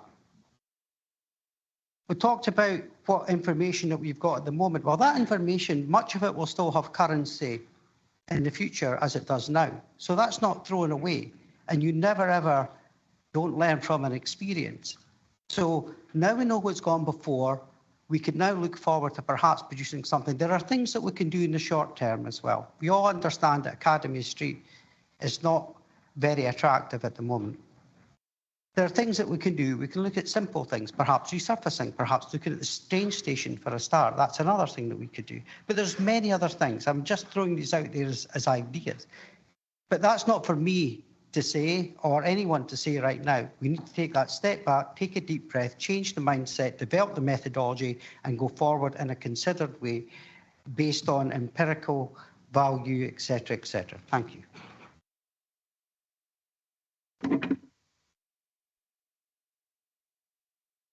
Councillor McPherson. Thank you, Convener. Yes, I'm very pleased to see this. Option 4 is the abandonment, or sorry, not abandonment, abandon the traffic regulation order for Academy Street and cease all activity on Academy Street as detailed in section 6.2 of our report. Well, I wholeheartedly agree with that sentiment at option 4. And I just wonder why it's taken this council so long to get there, to arrive at this. I've raised the points about parking. This council has to sweat the public pound. I get a warm glow around my heart when I spend £2 or £3 parking in the Eden Court car park, because I know that money gets reinvested back into the arts and drama at Eden Court. The good people that follow Ross County Football Club, they get a warm glow around their heart when it's gone up this year from £3 to park to £5 to park outside Ross County, because they know that that's helping the youth development, it's helping the football team, and the money's getting reinvested in the Highlands for their favourite football team. But that was not what's going to happen if Academy Street was allowed to go ahead in the plans that were proposed by this administration, because people in my ward, in Inverness South, could no longer park in the Rose Street car park and reinvest their public pound back into the Highlands. Morrison's Supermarket have a headquarter based in Bradford. Do you think it's high on the priorities at the headquarters of Morrison's Supermarket to reinvest money back in Inverness? I think not. The Eastgate Centre is headquartered in the tax haven of Jersey. Do you think it's important for them to reinvest money back in the centre of Inverness that's going to filter all the way through, trickle down to our classrooms, our schools, for that money to be reinvested? I said to the Chief Executive, it's a dereliction of our duties and we stop traffic from going along and going into Rose Street car park. I gave a perfectly good solution how it could be achieved, lifting 2 bollards if we really want to cut pollution. And at that time, it was one of Scotland's most polluted streets. It's no longer one of Scotland's most polluted streets because public money was given to Stagecoach to transfer their fleet, and they've now got 24 or 25 electric buses. We've got a road that goes through from the Farland Park bus station, which should have been paid for by the hotel company that are going to build a hotel there, but it was actually paid for by public money. And I was told, no, there's a conflict of interest because there's between 10 and 12 buses an hour are coming out onto Rose Street. So that plan to lift 2 bollards to get traffic off Academy Street and reintroduce a thoroughfare that was used for decades to take traffic off Academy Street and on to where they need to go. We've got a challenge here because the railway comes all the way in and it terminates right in the city centre. But if we change that and got the railway to terminate 100 yards further up, behind Morrison's Supermarket, then we could put an access road from Morrison's filling station to the BP filling station at Longman behind Lorimer's, opposite the old Inverness College site. So these are the things that we should be looking at. We should be looking at the true solutions to it. We need to persuade the public. I'm sat beside somebody who is a former law officer and somebody here who was a justice of the peace. You know, we have policing by consent. And we need to have policing by consent. And we need consent of the public in order for things to go ahead. Our job is not to, as one senior executive of this council said, I'll drag people out of their cars if it's the last thing I'll do. That's not persuasion. I'll drag you out of here if it's the last thing I'll do. No, I would kindly ask you to leave or show you the options that are best suited to you, not to drag you, because to drag you is not a good way. So that's what we've been burdened with here. I've had business owners talking to me, biting their bottom lip to stop them from breaking into tears as they fear for their business, because they say the officer of this council and the members in this chamber here don't understand This council's administration, we collect non-domestic business rates, but we only collect them and then we pass them to the Parliament in Edinburgh. So, and so if a business collapses and it pays £20,000 in non-domestic rates or 100,000 in the city centre of Inverness, we'll not see a difference here in this chamber or in this council building because it's £100,000 that's now not going to Edinburgh. But these businesses know all about it. I've had a businessman tell me that he's seen his business in Aberdeen losing £120,000 because of the introduction of Busgate. Yet when we asked this administration, please look along the coast at what's happening in Aberdeen. No, no, no. Yes, you've got the power and you've got the numbers, and the business of politics is arithmetic, and you've got the arithmetic, but don't abuse the arithmetic. Listen to the people who elected you. Listen to the people out there in the businesses, because they're crying out for us to make the right decisions here. And my goodness, they've told us in no uncertain terms that we made a wrong decision. And many of you people who are now humbly saying, oh yes, let's be adult about it. I would ask you to have been adult about it 2 years ago. Yeah, to be adult about it 2 years ago instead of waiting till you heard that your behaviour was unlawful by a High Court judge. Thank you. Councillor Balance, please don't. Councillor Balance. Thank you, convener.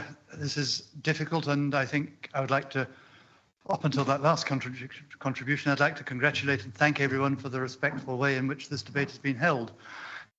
There are 2 or 3 things which I would like to correct, however. Firstly, I think it was not the majority of businesses in Inverness who objected. Actually, a very small percentage of businesses that BID contacted actually replied. So it was not in any way a majority objecting. It was a majority of those businesses that replied to the BID questionnaire. And the other point that was made, the driving force has been the pursuit of money. No, it hasn't. The driving force for this was the master plan, which was agreed unanimously in the last administration of the city committee, which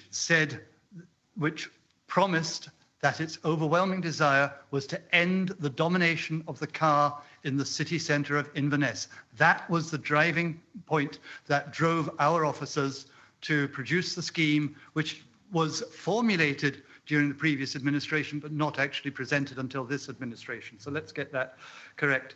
This is not the democratic process that has been alluded to. This is actually the democratic process, which consists of the arithmetic of the numbers on committee and the numbers on council being overturned by the financial might of a group of unknown financiers based in a tax haven in Jersey. That is not the democratic process. I'm sorry.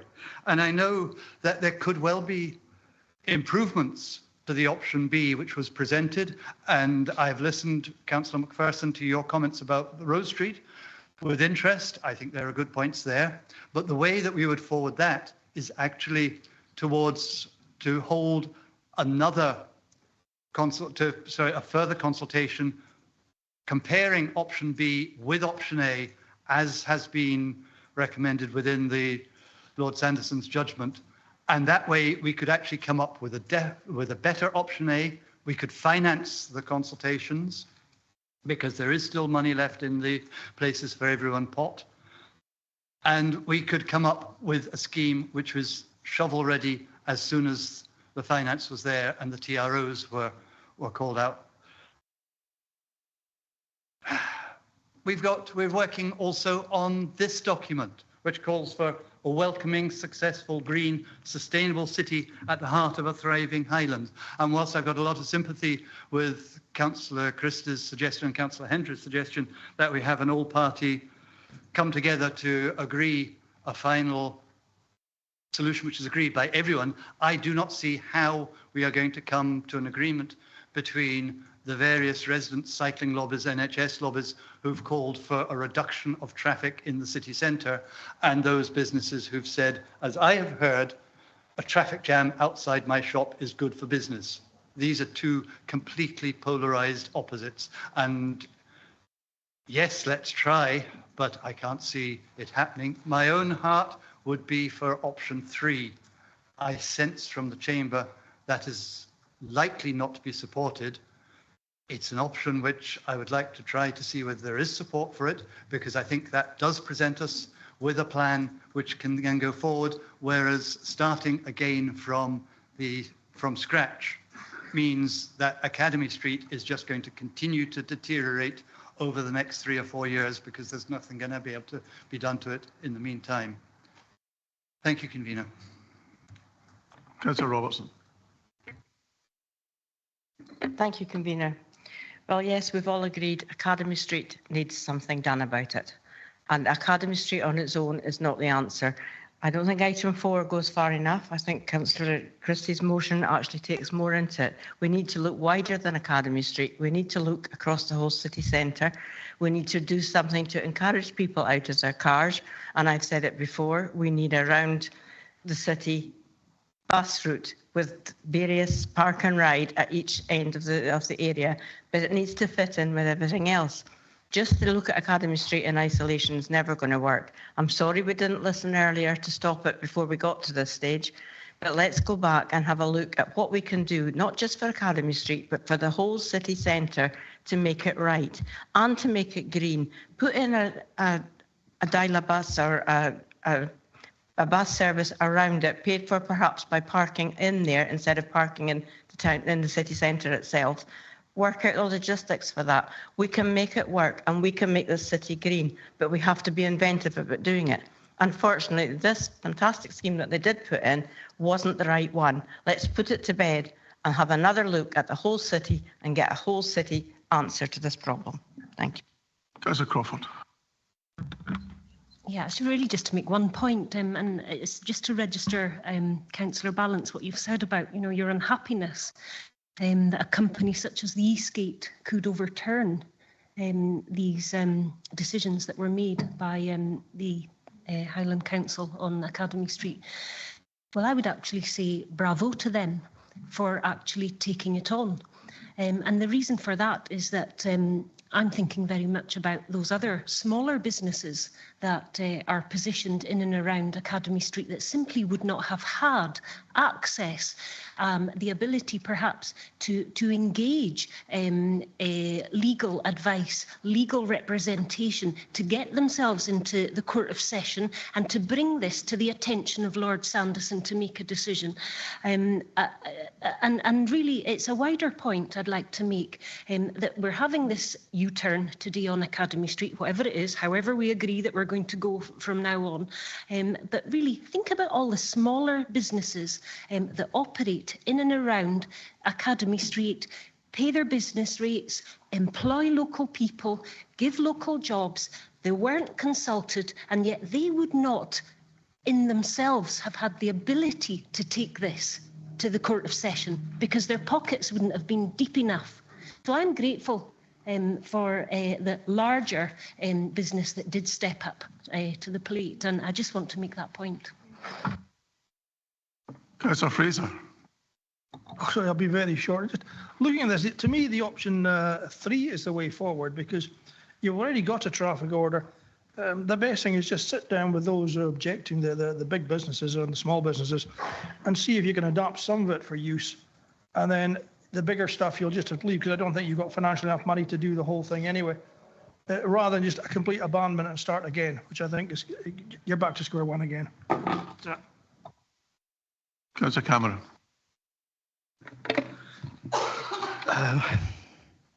Yeah, I wish we weren't here, but we are. And it's a strange day because I'm agreeing with many members of the opposition that we do have to just put this to bed now and look to try and come together for the residents, for the visitors, for everyone who uses Academy Street and the wider Inverness city centre. We have to find a way forward. And there are some things that aren't going to help us find a way forward, like looking for scapegoats or the TROs. I think that would possibly be a step too far, and I would much rather just draw a line under this and we can get together and just sweat something out, and we can work it out. We all want the best for Inverness, the city centre, for the capital of the Highlands. So let's just go for option 4. That's what I say. Thank you. So I just thought it's worth reminding people here that there are lots of people who don't use Academy Street that I speak to who are push buggies and are in wheelchairs or whatever that don't visit our city centre, and not one person has mentioned that. And also, you know, the whole point of this is there isn't the money anymore. So this is why option 4 is what I will be voting for. Thank you. Councillor Boyd. Thank you. I'll try and be very brief. First of all, I think it's obvious we need to accept the findings of the judicial review. We should acknowledge that the current proposal does not have sufficient support.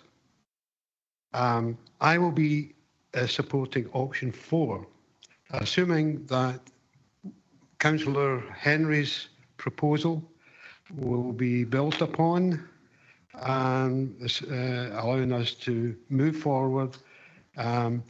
It'll be an opportunity to engage actively with residents, businesses, visitors, to come up with something that's generally acceptable. It will take some time, and fortunately that will maybe be delayed because we may have missed the opportunity for the funding. But it can be included in the long-term strategic plan for the whole of the centre of Inverness when we have consulted everyone. Thank you for the opportunity to speak.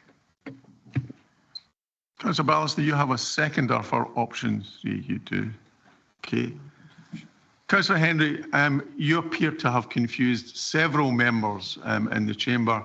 And do you have an alternative proposal to option 4? No, I just want to confirm that I'm not putting forward a bolt-on or amendment today. It was just for future consideration at the Inverness City Committee. I won't be adding are you putting forward an option or not? No, well, the option was option 4. As Okay, I said that's option 4, and that's all you want. It. Yeah. Okay, because you have me confused as well. I did say at the end of what I was saying, option 4. Thank you.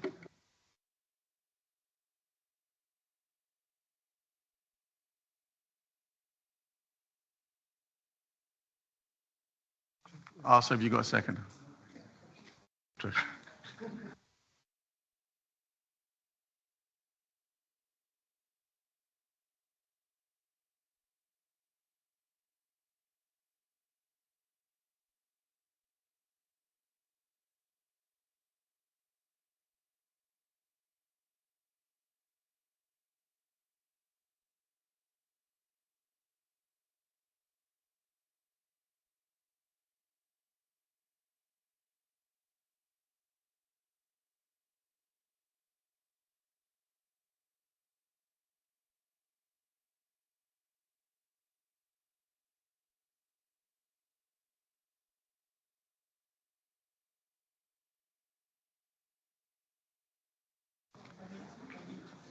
Okay. Carry on. Just a slight bit of confusion. My proposal is not option 4. Option 4 is negative to me in as much as it just says we cease activity on Academy Street. My proposal had the elements that Jackie mentioned in when she spoke. It actually sets a framework for taking it forward. You know, things like removing the bollards that need to come out of Academy Street straight away needs to happen.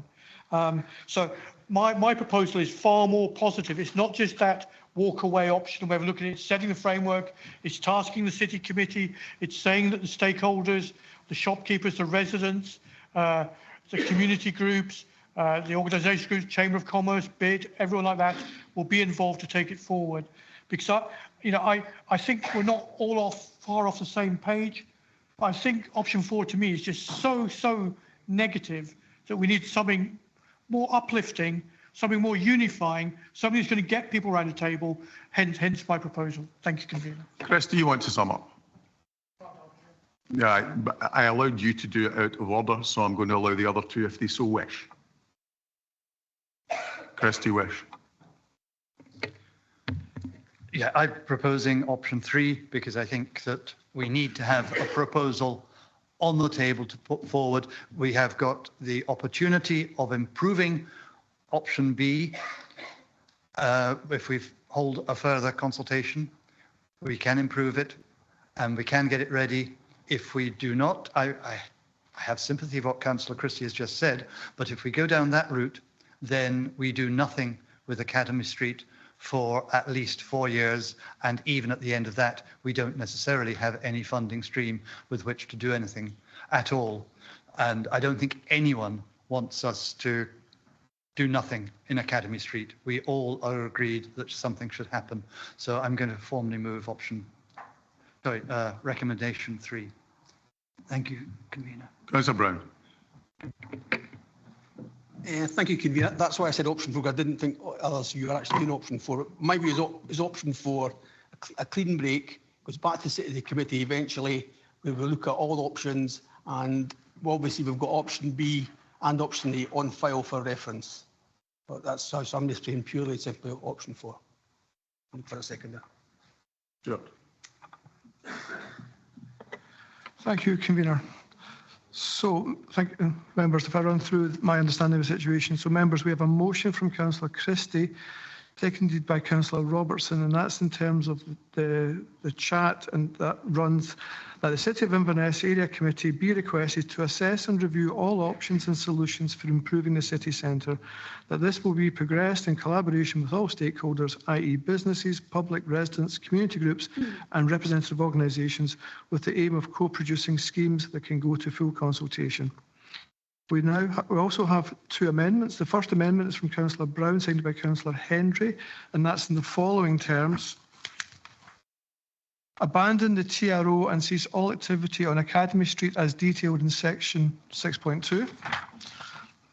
And then we have a second amendment from Councillor Ballance, seconded by Councillor McIntosh, and that is in the following terms. Abandon the current TRO for Academy Street, carry out a new consultation on option A and the current proposal. If, following consideration, members agree to proceed with the current proposal, then the TRO process would be restarted. If members support option A, following consultation, this would be brought back to committee at a later date to decide where future funding could be identified from the council capital budget to proceed with further design and construction as detailed in section 6.2. So in this situation, members, we will start with a vote against the first amendment from Councillor Brown against the second amendment from Councillor Ballance. So in this first vote, it will be the first amendment from Councillor Brown against the second amendment from Councillor Ballance. So when it comes to the vote in the chamber, if you wish to vote for the first amendment from Councillor Brown, I'd ask you to press the green button. If you wish to vote for the second amendment from Councillor Ballance, I'd ask you to press the red button. If you wish to abstain, press the white button. And we'll start the voting in the chamber now. Thank you.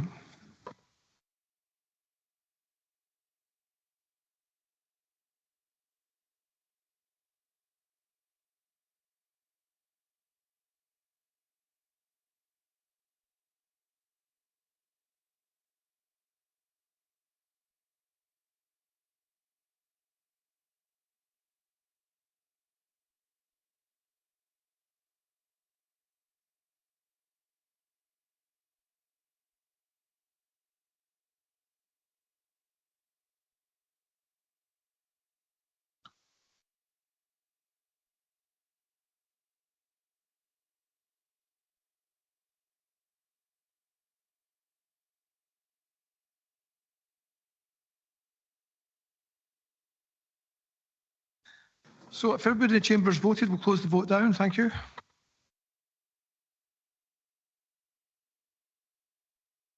And then going round those members on Teams, can you tell me if you wish to vote for the first amendment from Councillor Brown or the second amendment from Councillor Ballance, or you wish to abstain? And I'll start with Councillor Baldry. Second amendment, Councillor Ballance. Councillor Coburn.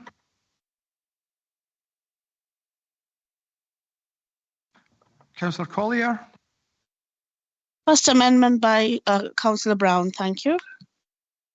Councillor Mrs Jarvie. Councillor Brown's amendment, please. Thank you. Councillor McLennan. Councillor Brown's amendment, please. Councillor Morrison. Councillor Brown, please. Thank you, member.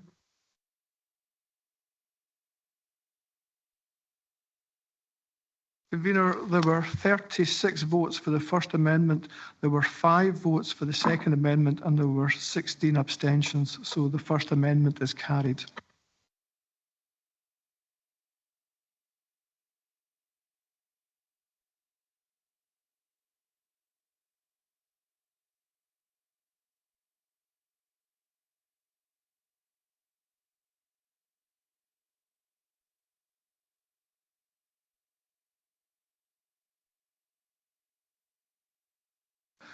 So thank you, Convener. So members, we now come to the second part of the voting process. So in this instance, we take the motion against the successful amendment. So the motion is from Councillor Christie, seconded by Councillor Robertson, and that's as I've read out, and that's within the chat. And the amendment from Councillor Brown, seconded by Councillor Hendry, and again, that's per option 4 that I read out. So we come to the vote. If you wish to vote for the motion from Councillor Christie, for those in the chamber, I would ask you to press the green button. To vote for the amendment from Councillor Brown, press the red button. If you wish to abstain, press the white button. And we'll start the voting in the chamber now.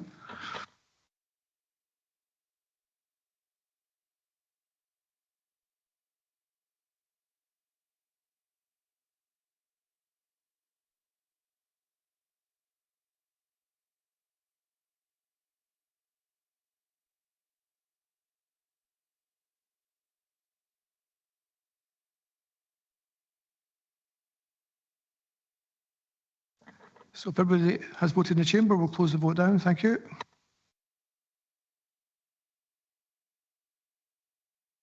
And then going around those members and teams, if you tell me you wish to vote for the motion from Councillor Christie, the amendment from Councillor Brown, or to abstain. And I'll start with Councillor Baldry. Motion, please. Councillor Collier. Amendment, please. Councillor Mrs Jarvie. The motion, please. Thank you. Councillor McLennan. Motion, please. Councillor Morrison. Amendment, please.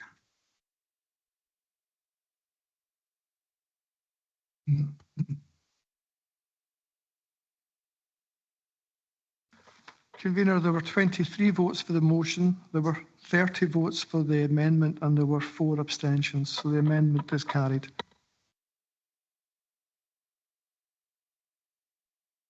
Thank you, members. Members, we now move to item 22, notices of motion. Councillor Rees. Convener. Sorry, Andrew, you wish to say something? Yeah. Thank you, Chair. Not for the first time in this chamber, and I suspect not the last. I wish to apologise for using the word rubbish when in reference to our education. Although the outcomes are somewhat less than wonderful, at no time did I want to disparage the efforts of our teaching staff. Far from it. I think the teaching staff do a wonderful job. There are many other items, elements of the education policy that may leave room for some improvement. And I look forward to next year when we have another report from the Education Committee showing the progress that I am assured we are making. So I apologise for my ill-chosen words. It has happened before, and I suspect it will happen again. That possibly means that you may not have to go home in disguise. Councillor Rees. Convener, Councillor Mackey's had his hand up quite a while. Sorry, Convener, can I, just in the interest of valuable chamber time for both elected members and our staff, and given that my motion is not either time sensitive or related to a particular contemporary event, I wish to withdraw under item 22, motion 8, as proposed by myself and seconded by the Leader of the Opposition and Councillors Stewart and Rees. Thank you, Conor Mackey. At the third time of trying, Councillor Rees. Yeah, thank you very much, convener. The art of the apology from Councillor McIntosh, I'm impressed. If you can drag your concentration members back to much less weighty matters maybe than what we've just been discussing. This is about the public phones that are outside some police stations that enable members of the public to contact the control rooms in the central belt if the police station is shut. The sum of money involved is about 1.5 million across Scotland. And just to give you an example how many times these are used, the phone in Thurso, police tell me, is used about 3 times a fortnight. So not used very many times, but I'm not sure if that includes the times when people use the phone and don't get through on 101. So that's the background to it. Most important point perhaps to say about this is we must remember that not everyone has a mobile phone, or you maybe should have your mobile phone, but your aggressive and abusive partner has removed it from you. I also want to tell you about a night many years ago. It's hard to imagine as the sun streams in here, but January in the centre of Thurso, about 2 in the morning. If you can visualise it, it's bleak and it's cold and it's dark. Somebody came into the open police station. The temperature outside was -4, -6 perhaps, brutally cold. The gentleman was destitute. He was physically, clearly very unwell. He was unkempt. Yes, he was smelly. I think he had 1 or 2 addiction problems, but he did not have anywhere to sleep. So we put him in, we dragged a mattress out of one of the cells and put him in the public interview room, which is attached to the foyer of the police station. If he hadn't got in there, I'm not sure where he might have slept for that night or what the outcome might have been. I want to take you back in time, like using that phrase, to not so many years ago, when many of you may or may not be aware that most what were called subdivisional police offices in the Highland area were open to the public 24/7. I'm talking about police stations such as Aviemore, Fort William, Alness, Dingwall, Nairn, Wick, Thurso, and I think Portree, but I can't be certain on that one. These station desks were staffed by highly competent civilian staff. In fact, they were so good, they seemed to be almost running the police stations. They knew everything, they knew everybody, and they had an answer for everybody who came in their hour of need. And I think I can say, hand on heart, but with hindsight, this was a 5-star service that Northern Constabulary was providing to the public. And I need to be blunt, but politely so. The introduction of 101 has really, really not worked well. It has swallowed up a vast amount of Police Scotland resource. And there is a widespread perception, in my view, largely justified, of long delays still on getting through on 101. It's not the staff's fault. It's a big decision that was made to centralise things, and it hasn't worked very well. And when you do get through, when the first question you're asked is, what's your postcode? It's just not a good look. Members, this cut affects the Highland Council area, I would suggest, more than anywhere else in Scotland. It is a direct reduction in the service available to the public who we represent. I have to be completely balanced about this. Police Scotland tell me that they can manage without it, but just managing is not actually good enough for something that is an emergency service. And when someone goes to the police station, it's not to buy an ice cream. You know, they've got a problem. That's why they're going, and that's why they're looking for help. It is arguably the ultimate front line of a 999 service, not a luxury. It's an emergency service, and it doesn't actually matter if it's not much used. It's still used, and it's used by sometimes the most needy people in society. And I just think, to conclude, it is actually really regrettable and sad that we have come to this. I know money is tight, and it's quote unquote only 1.5 million. But if it was you needing into that police station, if you can picture someone who might need to get in, I would just ask you, please, just to think about it. And getting to the sort of central part, of the motion, if the council leader, Raymond, there, were to make a compelling case, to his government, then, anything is possible. And I hope that he will, and I hope you'll just consider supporting this. I know it's not a vast thing to many people, but the people who need the service, having things explained to them to the properly, people who need the service, enough funding to make sure maternity absolutely units are crucial. fit for Thank you. purpose. improving data on race and ethnicity.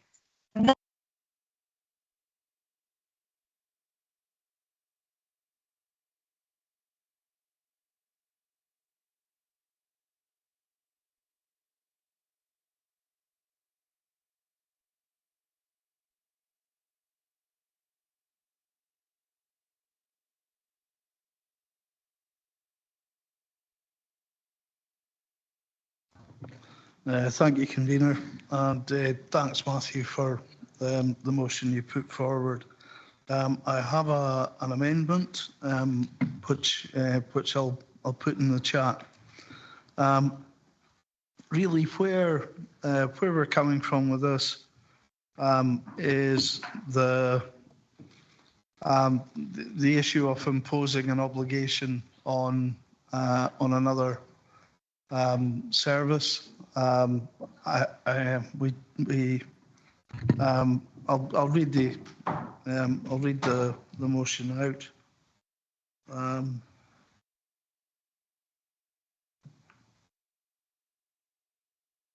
And I've placed it in the chat.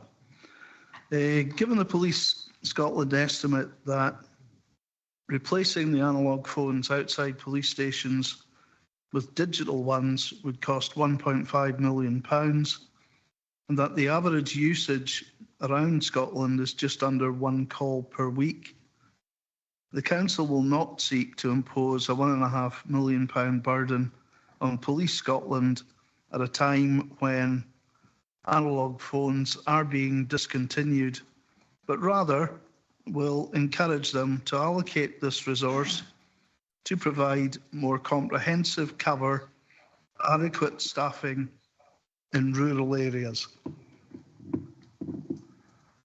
And I move the amendment and I look for a seconder. Councillor Miller, your microphone's on. Yeah, no. Will you take it off? Thank you. Do I have a second?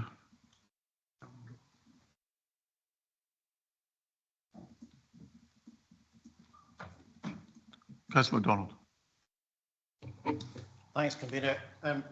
I'd urge everyone to support the motion by Councillor Rees. It's a loss. It's a small loss, but nonetheless it is a loss, and it's a loss of a service. It was announced in this chamber by Chief Superintendent Rob Shepherd. It came as a bit of a surprise to us all. But at that same time, he also told us that there was a review of the estate across the whole of the Police Scotland. Unfortunately, because Northern Constabulary were in excellent condition because they were looked after all during their tenure, he's unlikely to get any of the funding to come up to the north of Scotland. That was his words. My concern there is, and I can't elaborate on what Councillor Rees said about the geographical location of these phones or how much they're used or anything else. It's quite a long way from where I live. But my concern is this all come, or I hope it hasn't anyway, come from centralisation. And I wanted this recorded so that we'd know in the future that we've said in this chamber we're concerned about the loss of services. Hence, I would urge everyone to support Councillor Rees's motion. Councillor Johnson. Thank you. I would completely agree with Councillor Lydon that we really do not have the right to tell Police Scotland how to spend their budgets. Given the financial constraints many organisations are facing, we all know that if you take money from one area to spend on this, you're taking, where are you taking it from? You're taking it from police on the street. You're taking it from police that could be investigating crime. What I did want to say was, given how many people carry mobile phones, given how many people born this century have probably never even used a public phone or a payphone, or let's face it, even a landline, would they even know how to operate it? It is a dying dinosaur of a technology. What would be more useful is something like a video doorbell, straight to a command room. Use the modern technologies to make things work. It would cost far less. And also when it comes to the point of lost property, I'm quite sure that the police station has a letterbox. If it's a small and valuable item, Could it be left on the letterbox? Or actually, could it just wait until the police station's open? Thank you. Councillor Kennedy. Thank you, convener. I was going to say a lot, but I'm not now because there's time's going on. Last year in this chamber, I said that the police service is a train crash, not waiting to happen, but has happened. Yeah, I mean the police used to be for many years recorded as a cornerstone of society. Yeah, it's become a crumbling mess now, not a cornerstone. Yeah, and unfortunately, this is not just in Scotland, but across the whole of the UK. As I say, I'm quite passionate about the emergency services. I think they get treated shockingly now. And it's as though that with this now, it's just vultures circling around to see if they can scavenge anything else away from the hard enough pressed police as it is. You know, there was something said by you earlier about monitoring 20-mile-an-hour things. You know, this is what's happening. I understand what Councillor Rees is saying, and I understand, can see the sense in Councillor Loudon's amendment. So really, I really don't know what to vote myself yet. I just wanted to have a little bit of a rant about it because I think it's quite disgusting what's happening to our emergency services. Thank you. Councillor Mackey. Thank you, convener. I will be supporting Councillor Rees's motion. Slightly worried at the suggestion that in this chamber we are not allowed to ask other external organisations to effectively put in place or to put forward our representations. The police still, under the responsibilities within this council in terms of our oversight, come to us and report to us. We are to give them feedback. We are to give them support as well. I think that's equally as important. But equally, where we believe it is constructive and critical, I think it's important that we come forward and we can say, actually, for our communities, we do not think this works. I think it's a really dangerous precedent to suggest that we shouldn't be telling people, or at least suggesting to other publicly funded organisations about where they are spending their money or where their priorities may be. I would ask the administration if that would mean that you're no longer going to write to UK government because you're unhappy with particular things that are going on. Should we not write to the Scottish government because we are unhappy with things that are going on? I think it's an incredibly important core part of our role that when we are representing the people that put us in this place, it does not matter what organisation it is, it does not matter where that organisation is, that we feel compelled and we feel that we have the right to put forward that representation and say, actually, we think you should think again. I absolutely support this motion. I think there is an element I would absolutely agree with around about technology. I look at this as a former technology consultant and think that is a really, really, really expensive phone system. I'm sure there's a different way to do it, and fully support this motion. I would encourage others to do so.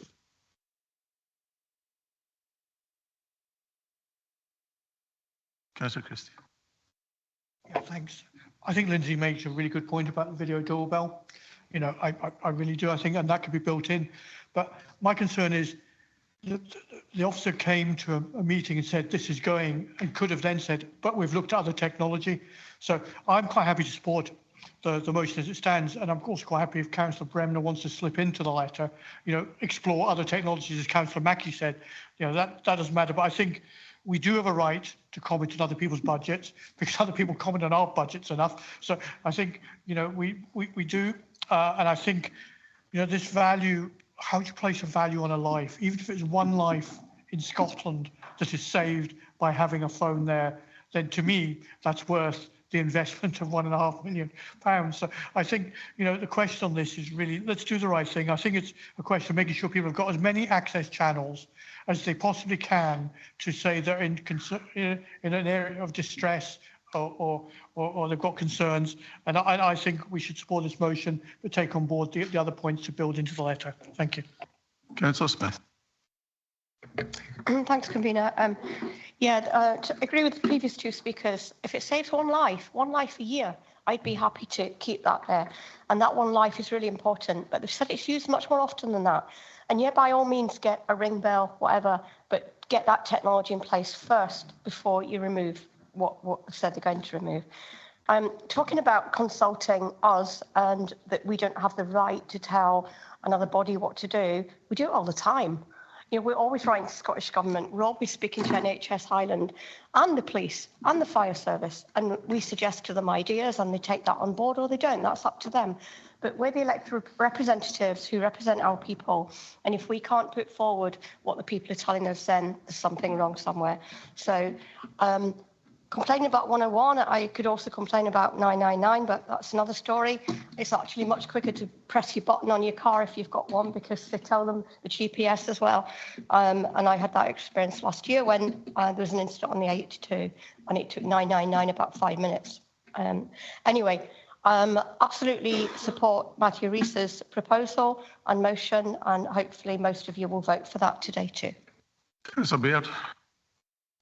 Thank you, convener. And yes, I too would like to support Councillor Rees's motion here.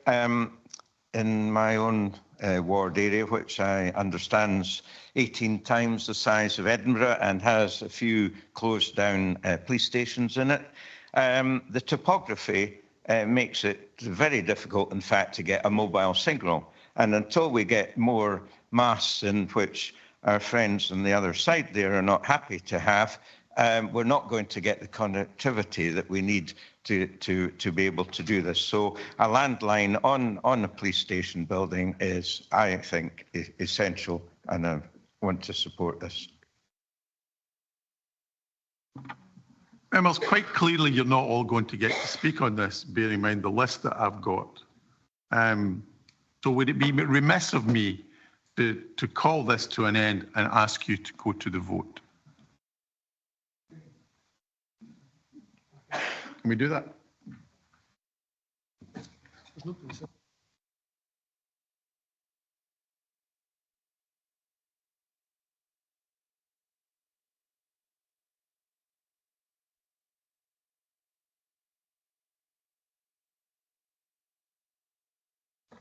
Thank you, convener. Members, we have a motion from Councillor Rees, seconded by Councillor MacDonald, and that's in terms of your agenda. We have an amendment from Councillor Loudon, seconded by Councillor Monroe, and that is within the chat facility. For members in the chamber, when we come to the vote, if you wish to vote for the motion from Councillor Rees, press the green button. If you wish to vote for the amendment from Councillor Loudon, please press the red button. If you wish to abstain, press the white button, and we'll start the voting now. Thank you.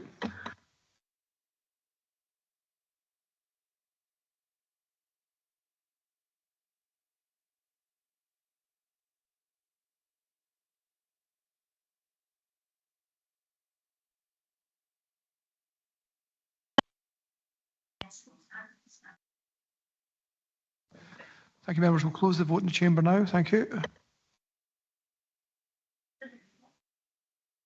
And then go around those members on teams. If you tell me you wish to vote for the motion from Councillor Rees, the amendment from Councillor Loudon, or to abstain, and I'll start with Councillor Coburn. Sorry, so Councillor Baldry, sorry. Motion.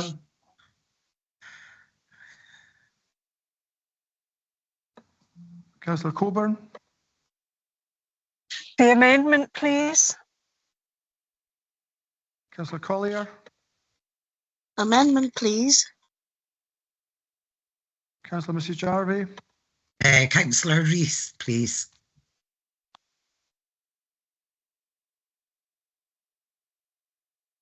Councillor McLennan. Motion. Councillor Morrison. Motion, please.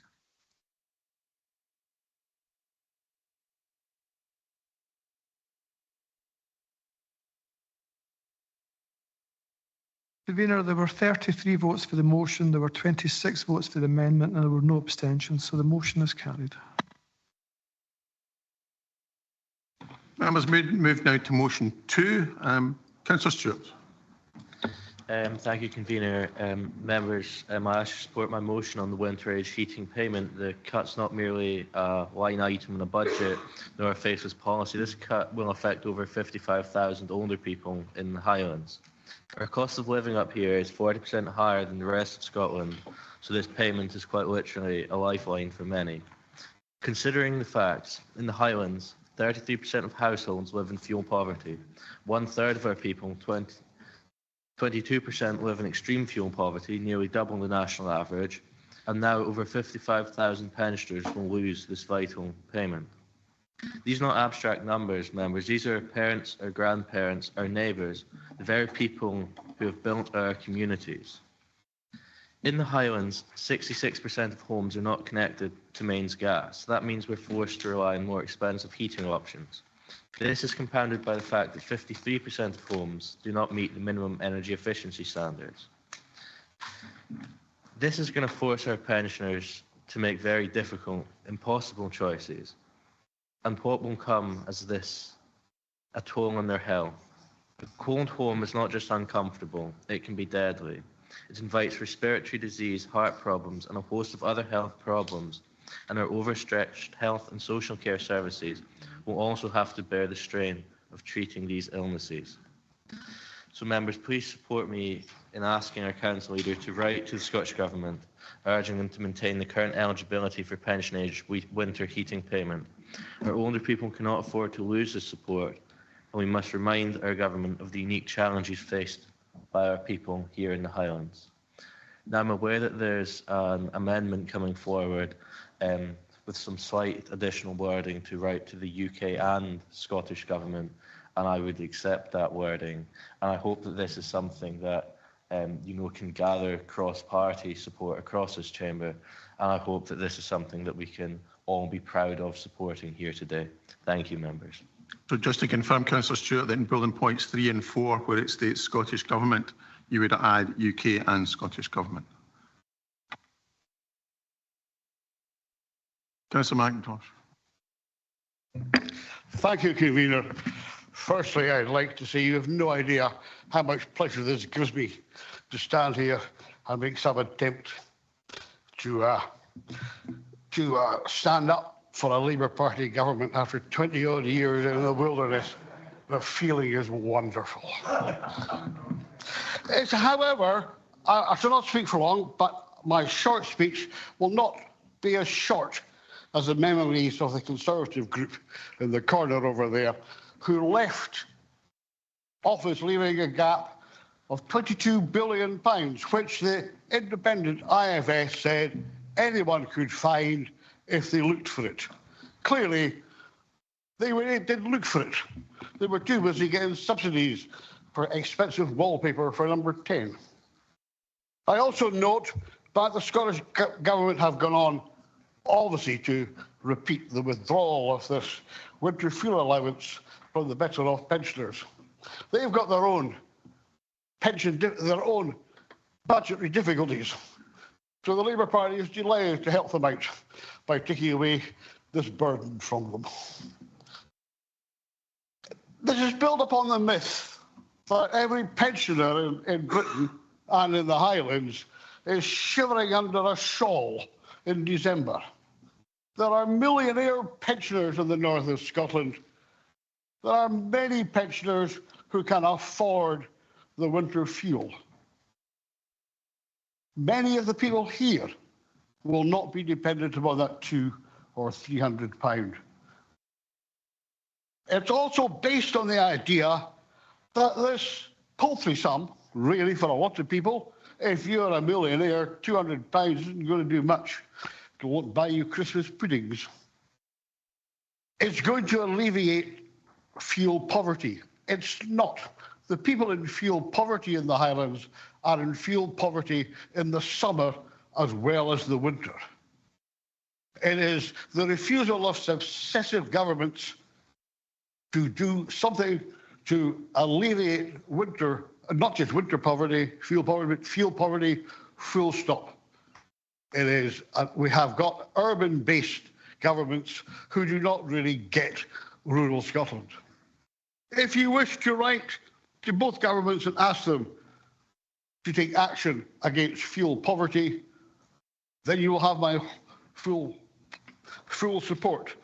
If you want to write them to make what is really a fairly pathetic political gesture, then no, you have better things to do with your time. Perhaps our pension ambassador in the Tory group, who seconded this motion, could spend our time getting the 800,000 pensioners, or the number who live here, who do not apply for pension credit, who will get it, encouraging them to apply for it. But the idea of a Conservative encouraging people to take public money is just a laugh.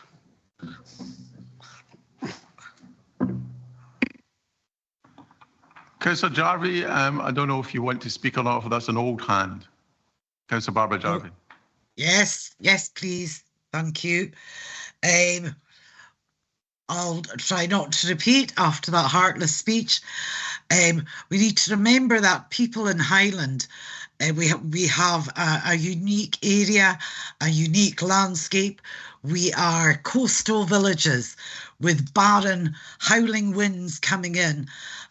Our energy bills are a lot higher. We have older housing to a higher level. We have people in crofts, not many crofts in the middle of Glasgow or Edinburgh, that are cold spaces that are not connected to the gas system for cheaper heating. We have lots of people on their own, quite elderly, and they need that. May not seem a lot to some, to the alleged millionaires, but for a lot of people, that's most, even the mere thought of your having that withdrawn, they will be turning down the dial in panic, and they will get ill, and they will be ill for longer. This is a false economy. It will be a drain on other services like carers, the NHS. I wonder if we're going to have a tally on the hypothermia cases this year, and depending how our winter is. But it's a false economy when you're going to be stressing things like the NHS and carer systems that we've heard are already overstretched. So please do support this motion and keep our elderly warm for Christmas. And remember, they're the ones that have paid the most into the system. They've earned it. It's not a benefit. They're getting the return on their dues. Thank you. Yeah, if I can move this to a vote, please. Is anyone otherwise minded? No, but she's just said.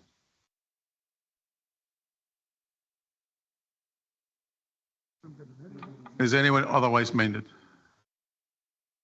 Okay, then we go to the vote. It's a point of order, Chair. Yeah. As far as I'm understanding, an amendment has been tabled to There is still an opportunity under standing order, whatever I can't remember, for any member at any time to propose that we go to the vote. Is that correct? What's the vote?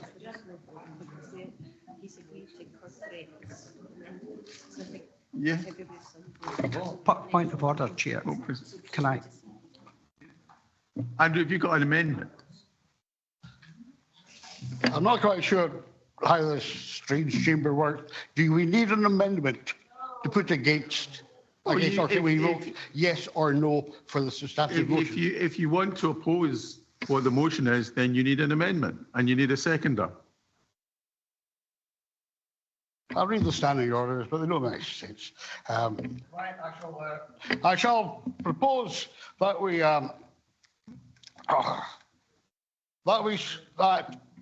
remove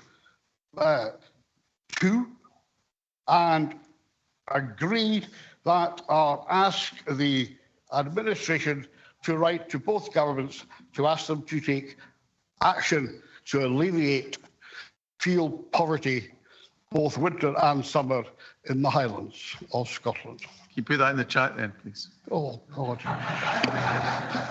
Well, we've got a long time. If anyone knows how it works, come and tell me. Councillor Gowns, I'm not a mind reader. Tell me what you're thinking. Thank you, Convener. Just a point of clarification. We tabled an amendment which was accepted by Councillor Stewart, but it wasn't formally seconded, so we need a seconder. Well, I'll second it since I proposed the amendment. So I'm quite happy to propose to second his motion with my amendment included. and then we can go to the vote. Andrew, do you have a second? Dave, you're writing it if you don't. Yes, he does. It will.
Just read it out then. Just read it out. Members are all going to put this in the chat. I'm just going to read it out. Thank you, convener. So, members, we have a motion from Councillor Stewart, seconded by the convener, and that is in terms of your agenda, but also incorporating the wording that's within the chat, I think, from Councillor... Who is it? Councillor Gowans, was it? Councillor Gowans.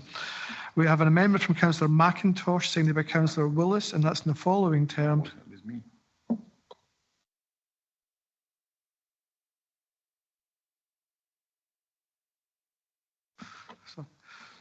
Sorry, members. So we have a motion from Councillor Stewart, seconded by the convener, and that's in terms of the agenda, incorporating the wording within the chat that's been suggested by Councillor Gowans.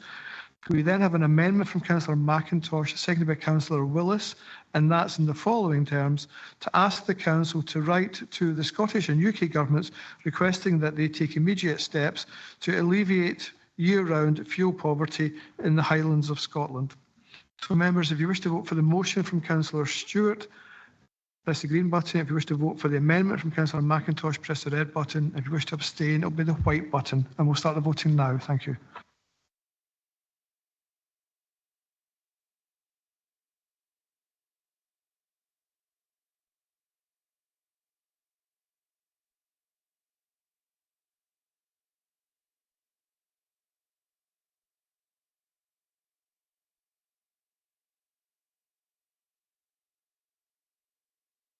So if everybody in the chamber has voted, we'll close the vote down. Thank you.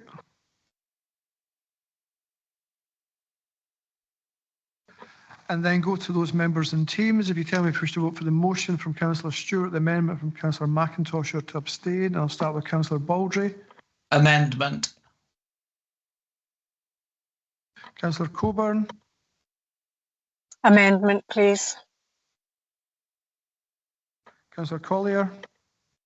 Amendment, please. Councillor Mrs Jarvie. Amendment.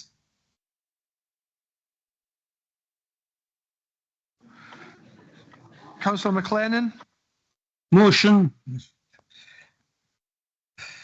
Councillor Morrison. Motion, please.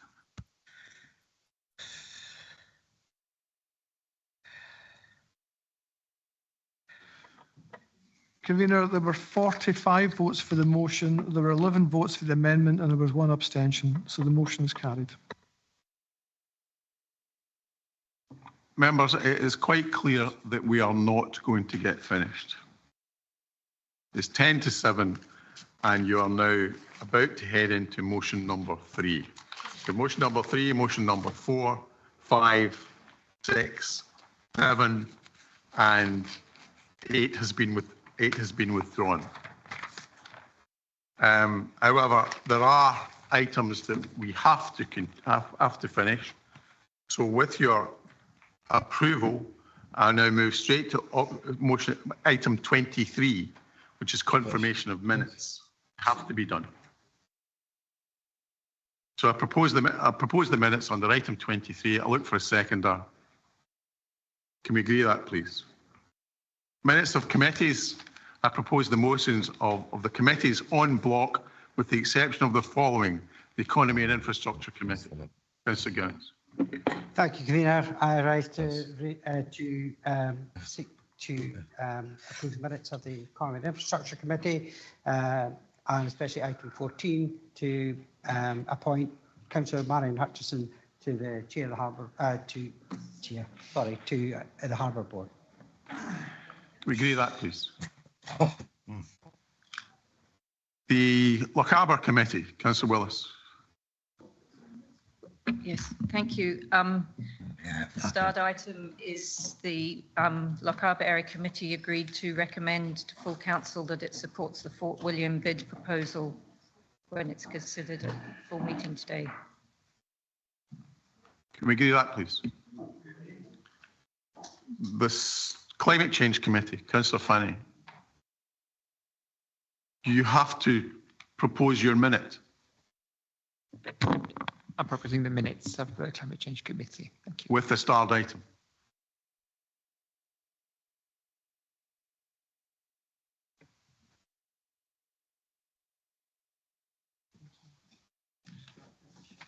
Councillor Fanny, you are chair of the Climate Change Committee. You have to propose the minute, which is net zero communications engagement. Agree to recommend to the council to approve the net zero communications and engagement strategy.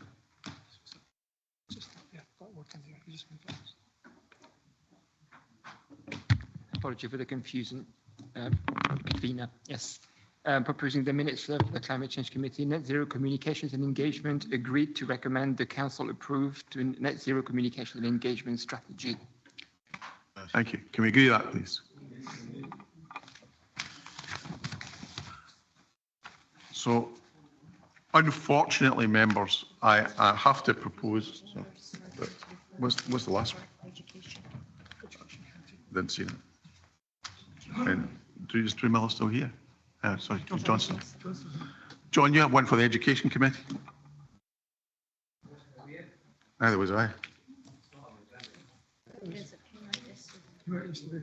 Oh, it's a late one that came out yesterday.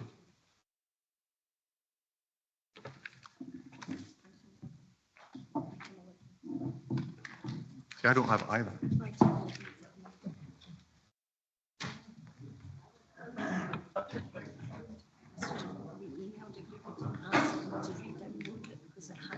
But I got a printout and I was told that was the latest printout. Okay, in terms of the Education Committee, I'd like to approve the minute. And in terms of item 11, statute consultation, final report into Gaelic medium catchment consultation, agreed to recommend to the Council the creation of Gaelic medium catchment areas for Boonskull Gaelic, Innernish, Dingwall Primary School, Millbank Primary School, Inverness Royal Academy, Dingwall Academy and Nairn Academy on the basis set out in the report. Can we agree Happy that? to second that, Convener. Do you want to speak? Oh, right. Sorry. It's got one. Right, members, I'm afraid that I have to recommend that the meeting now ceases because it's 7 o'clock at night. Yes, Emma. I'm sorry to do this to you, Convener, but I'm aware that there are quite a considerable number of people from our communities, from my ward in particular, who are watching the webcast, and some of them came along this morning specifically to hear Councillor Crawford's motion. So I move that it's called today if at all possible. And I suspect Councillor Crawford might second me in that. Oh, no.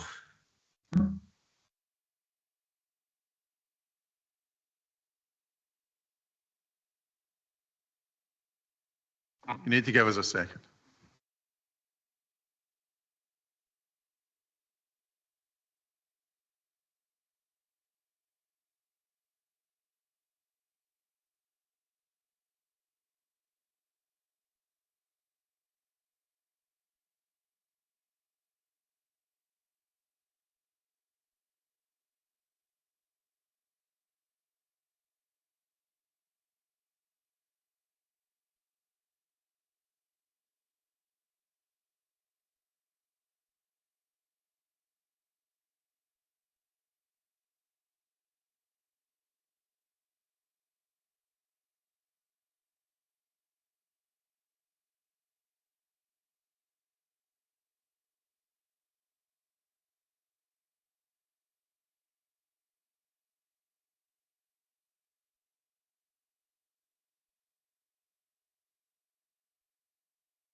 Members, understanding order 24, I would propose that the meeting is adjourned to a time and date to be advised.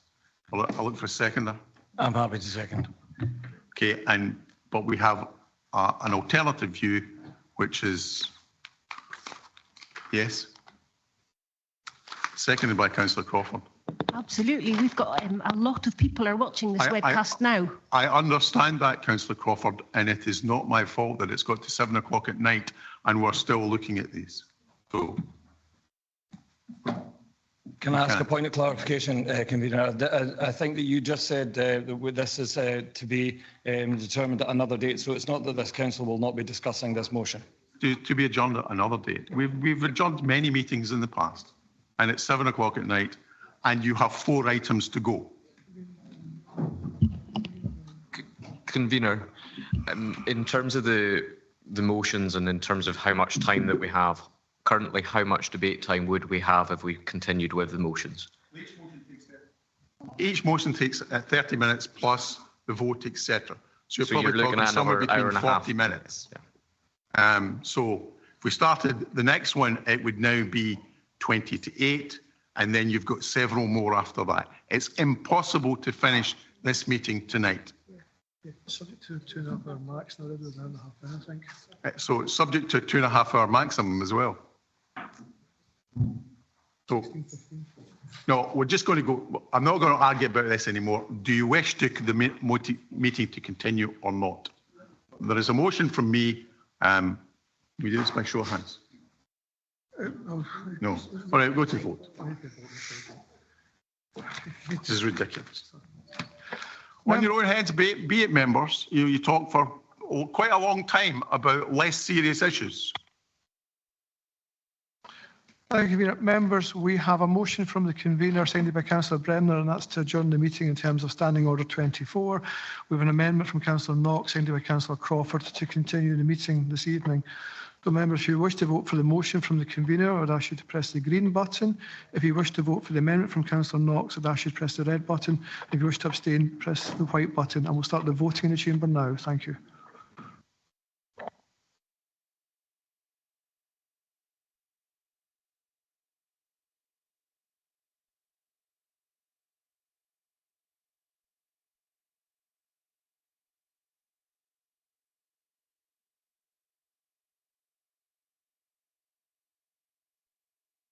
So I'll close the vote in the chamber now. If everybody's voted, thank you.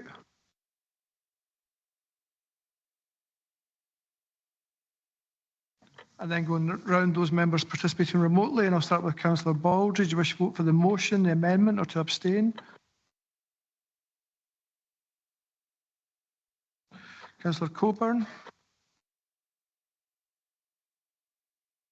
Councillor Collier. Motion, please. Councillor Mrs Jarvie. Amendment, please. Councillor McLennan. Motion. Councillor Morrison.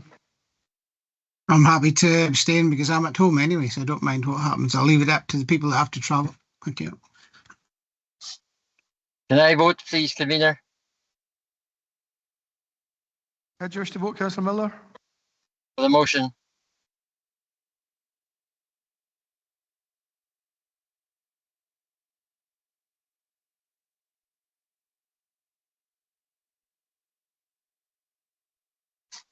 Convener, there were 30 votes for the motion, there were 20 votes for the amendment. Took my vote.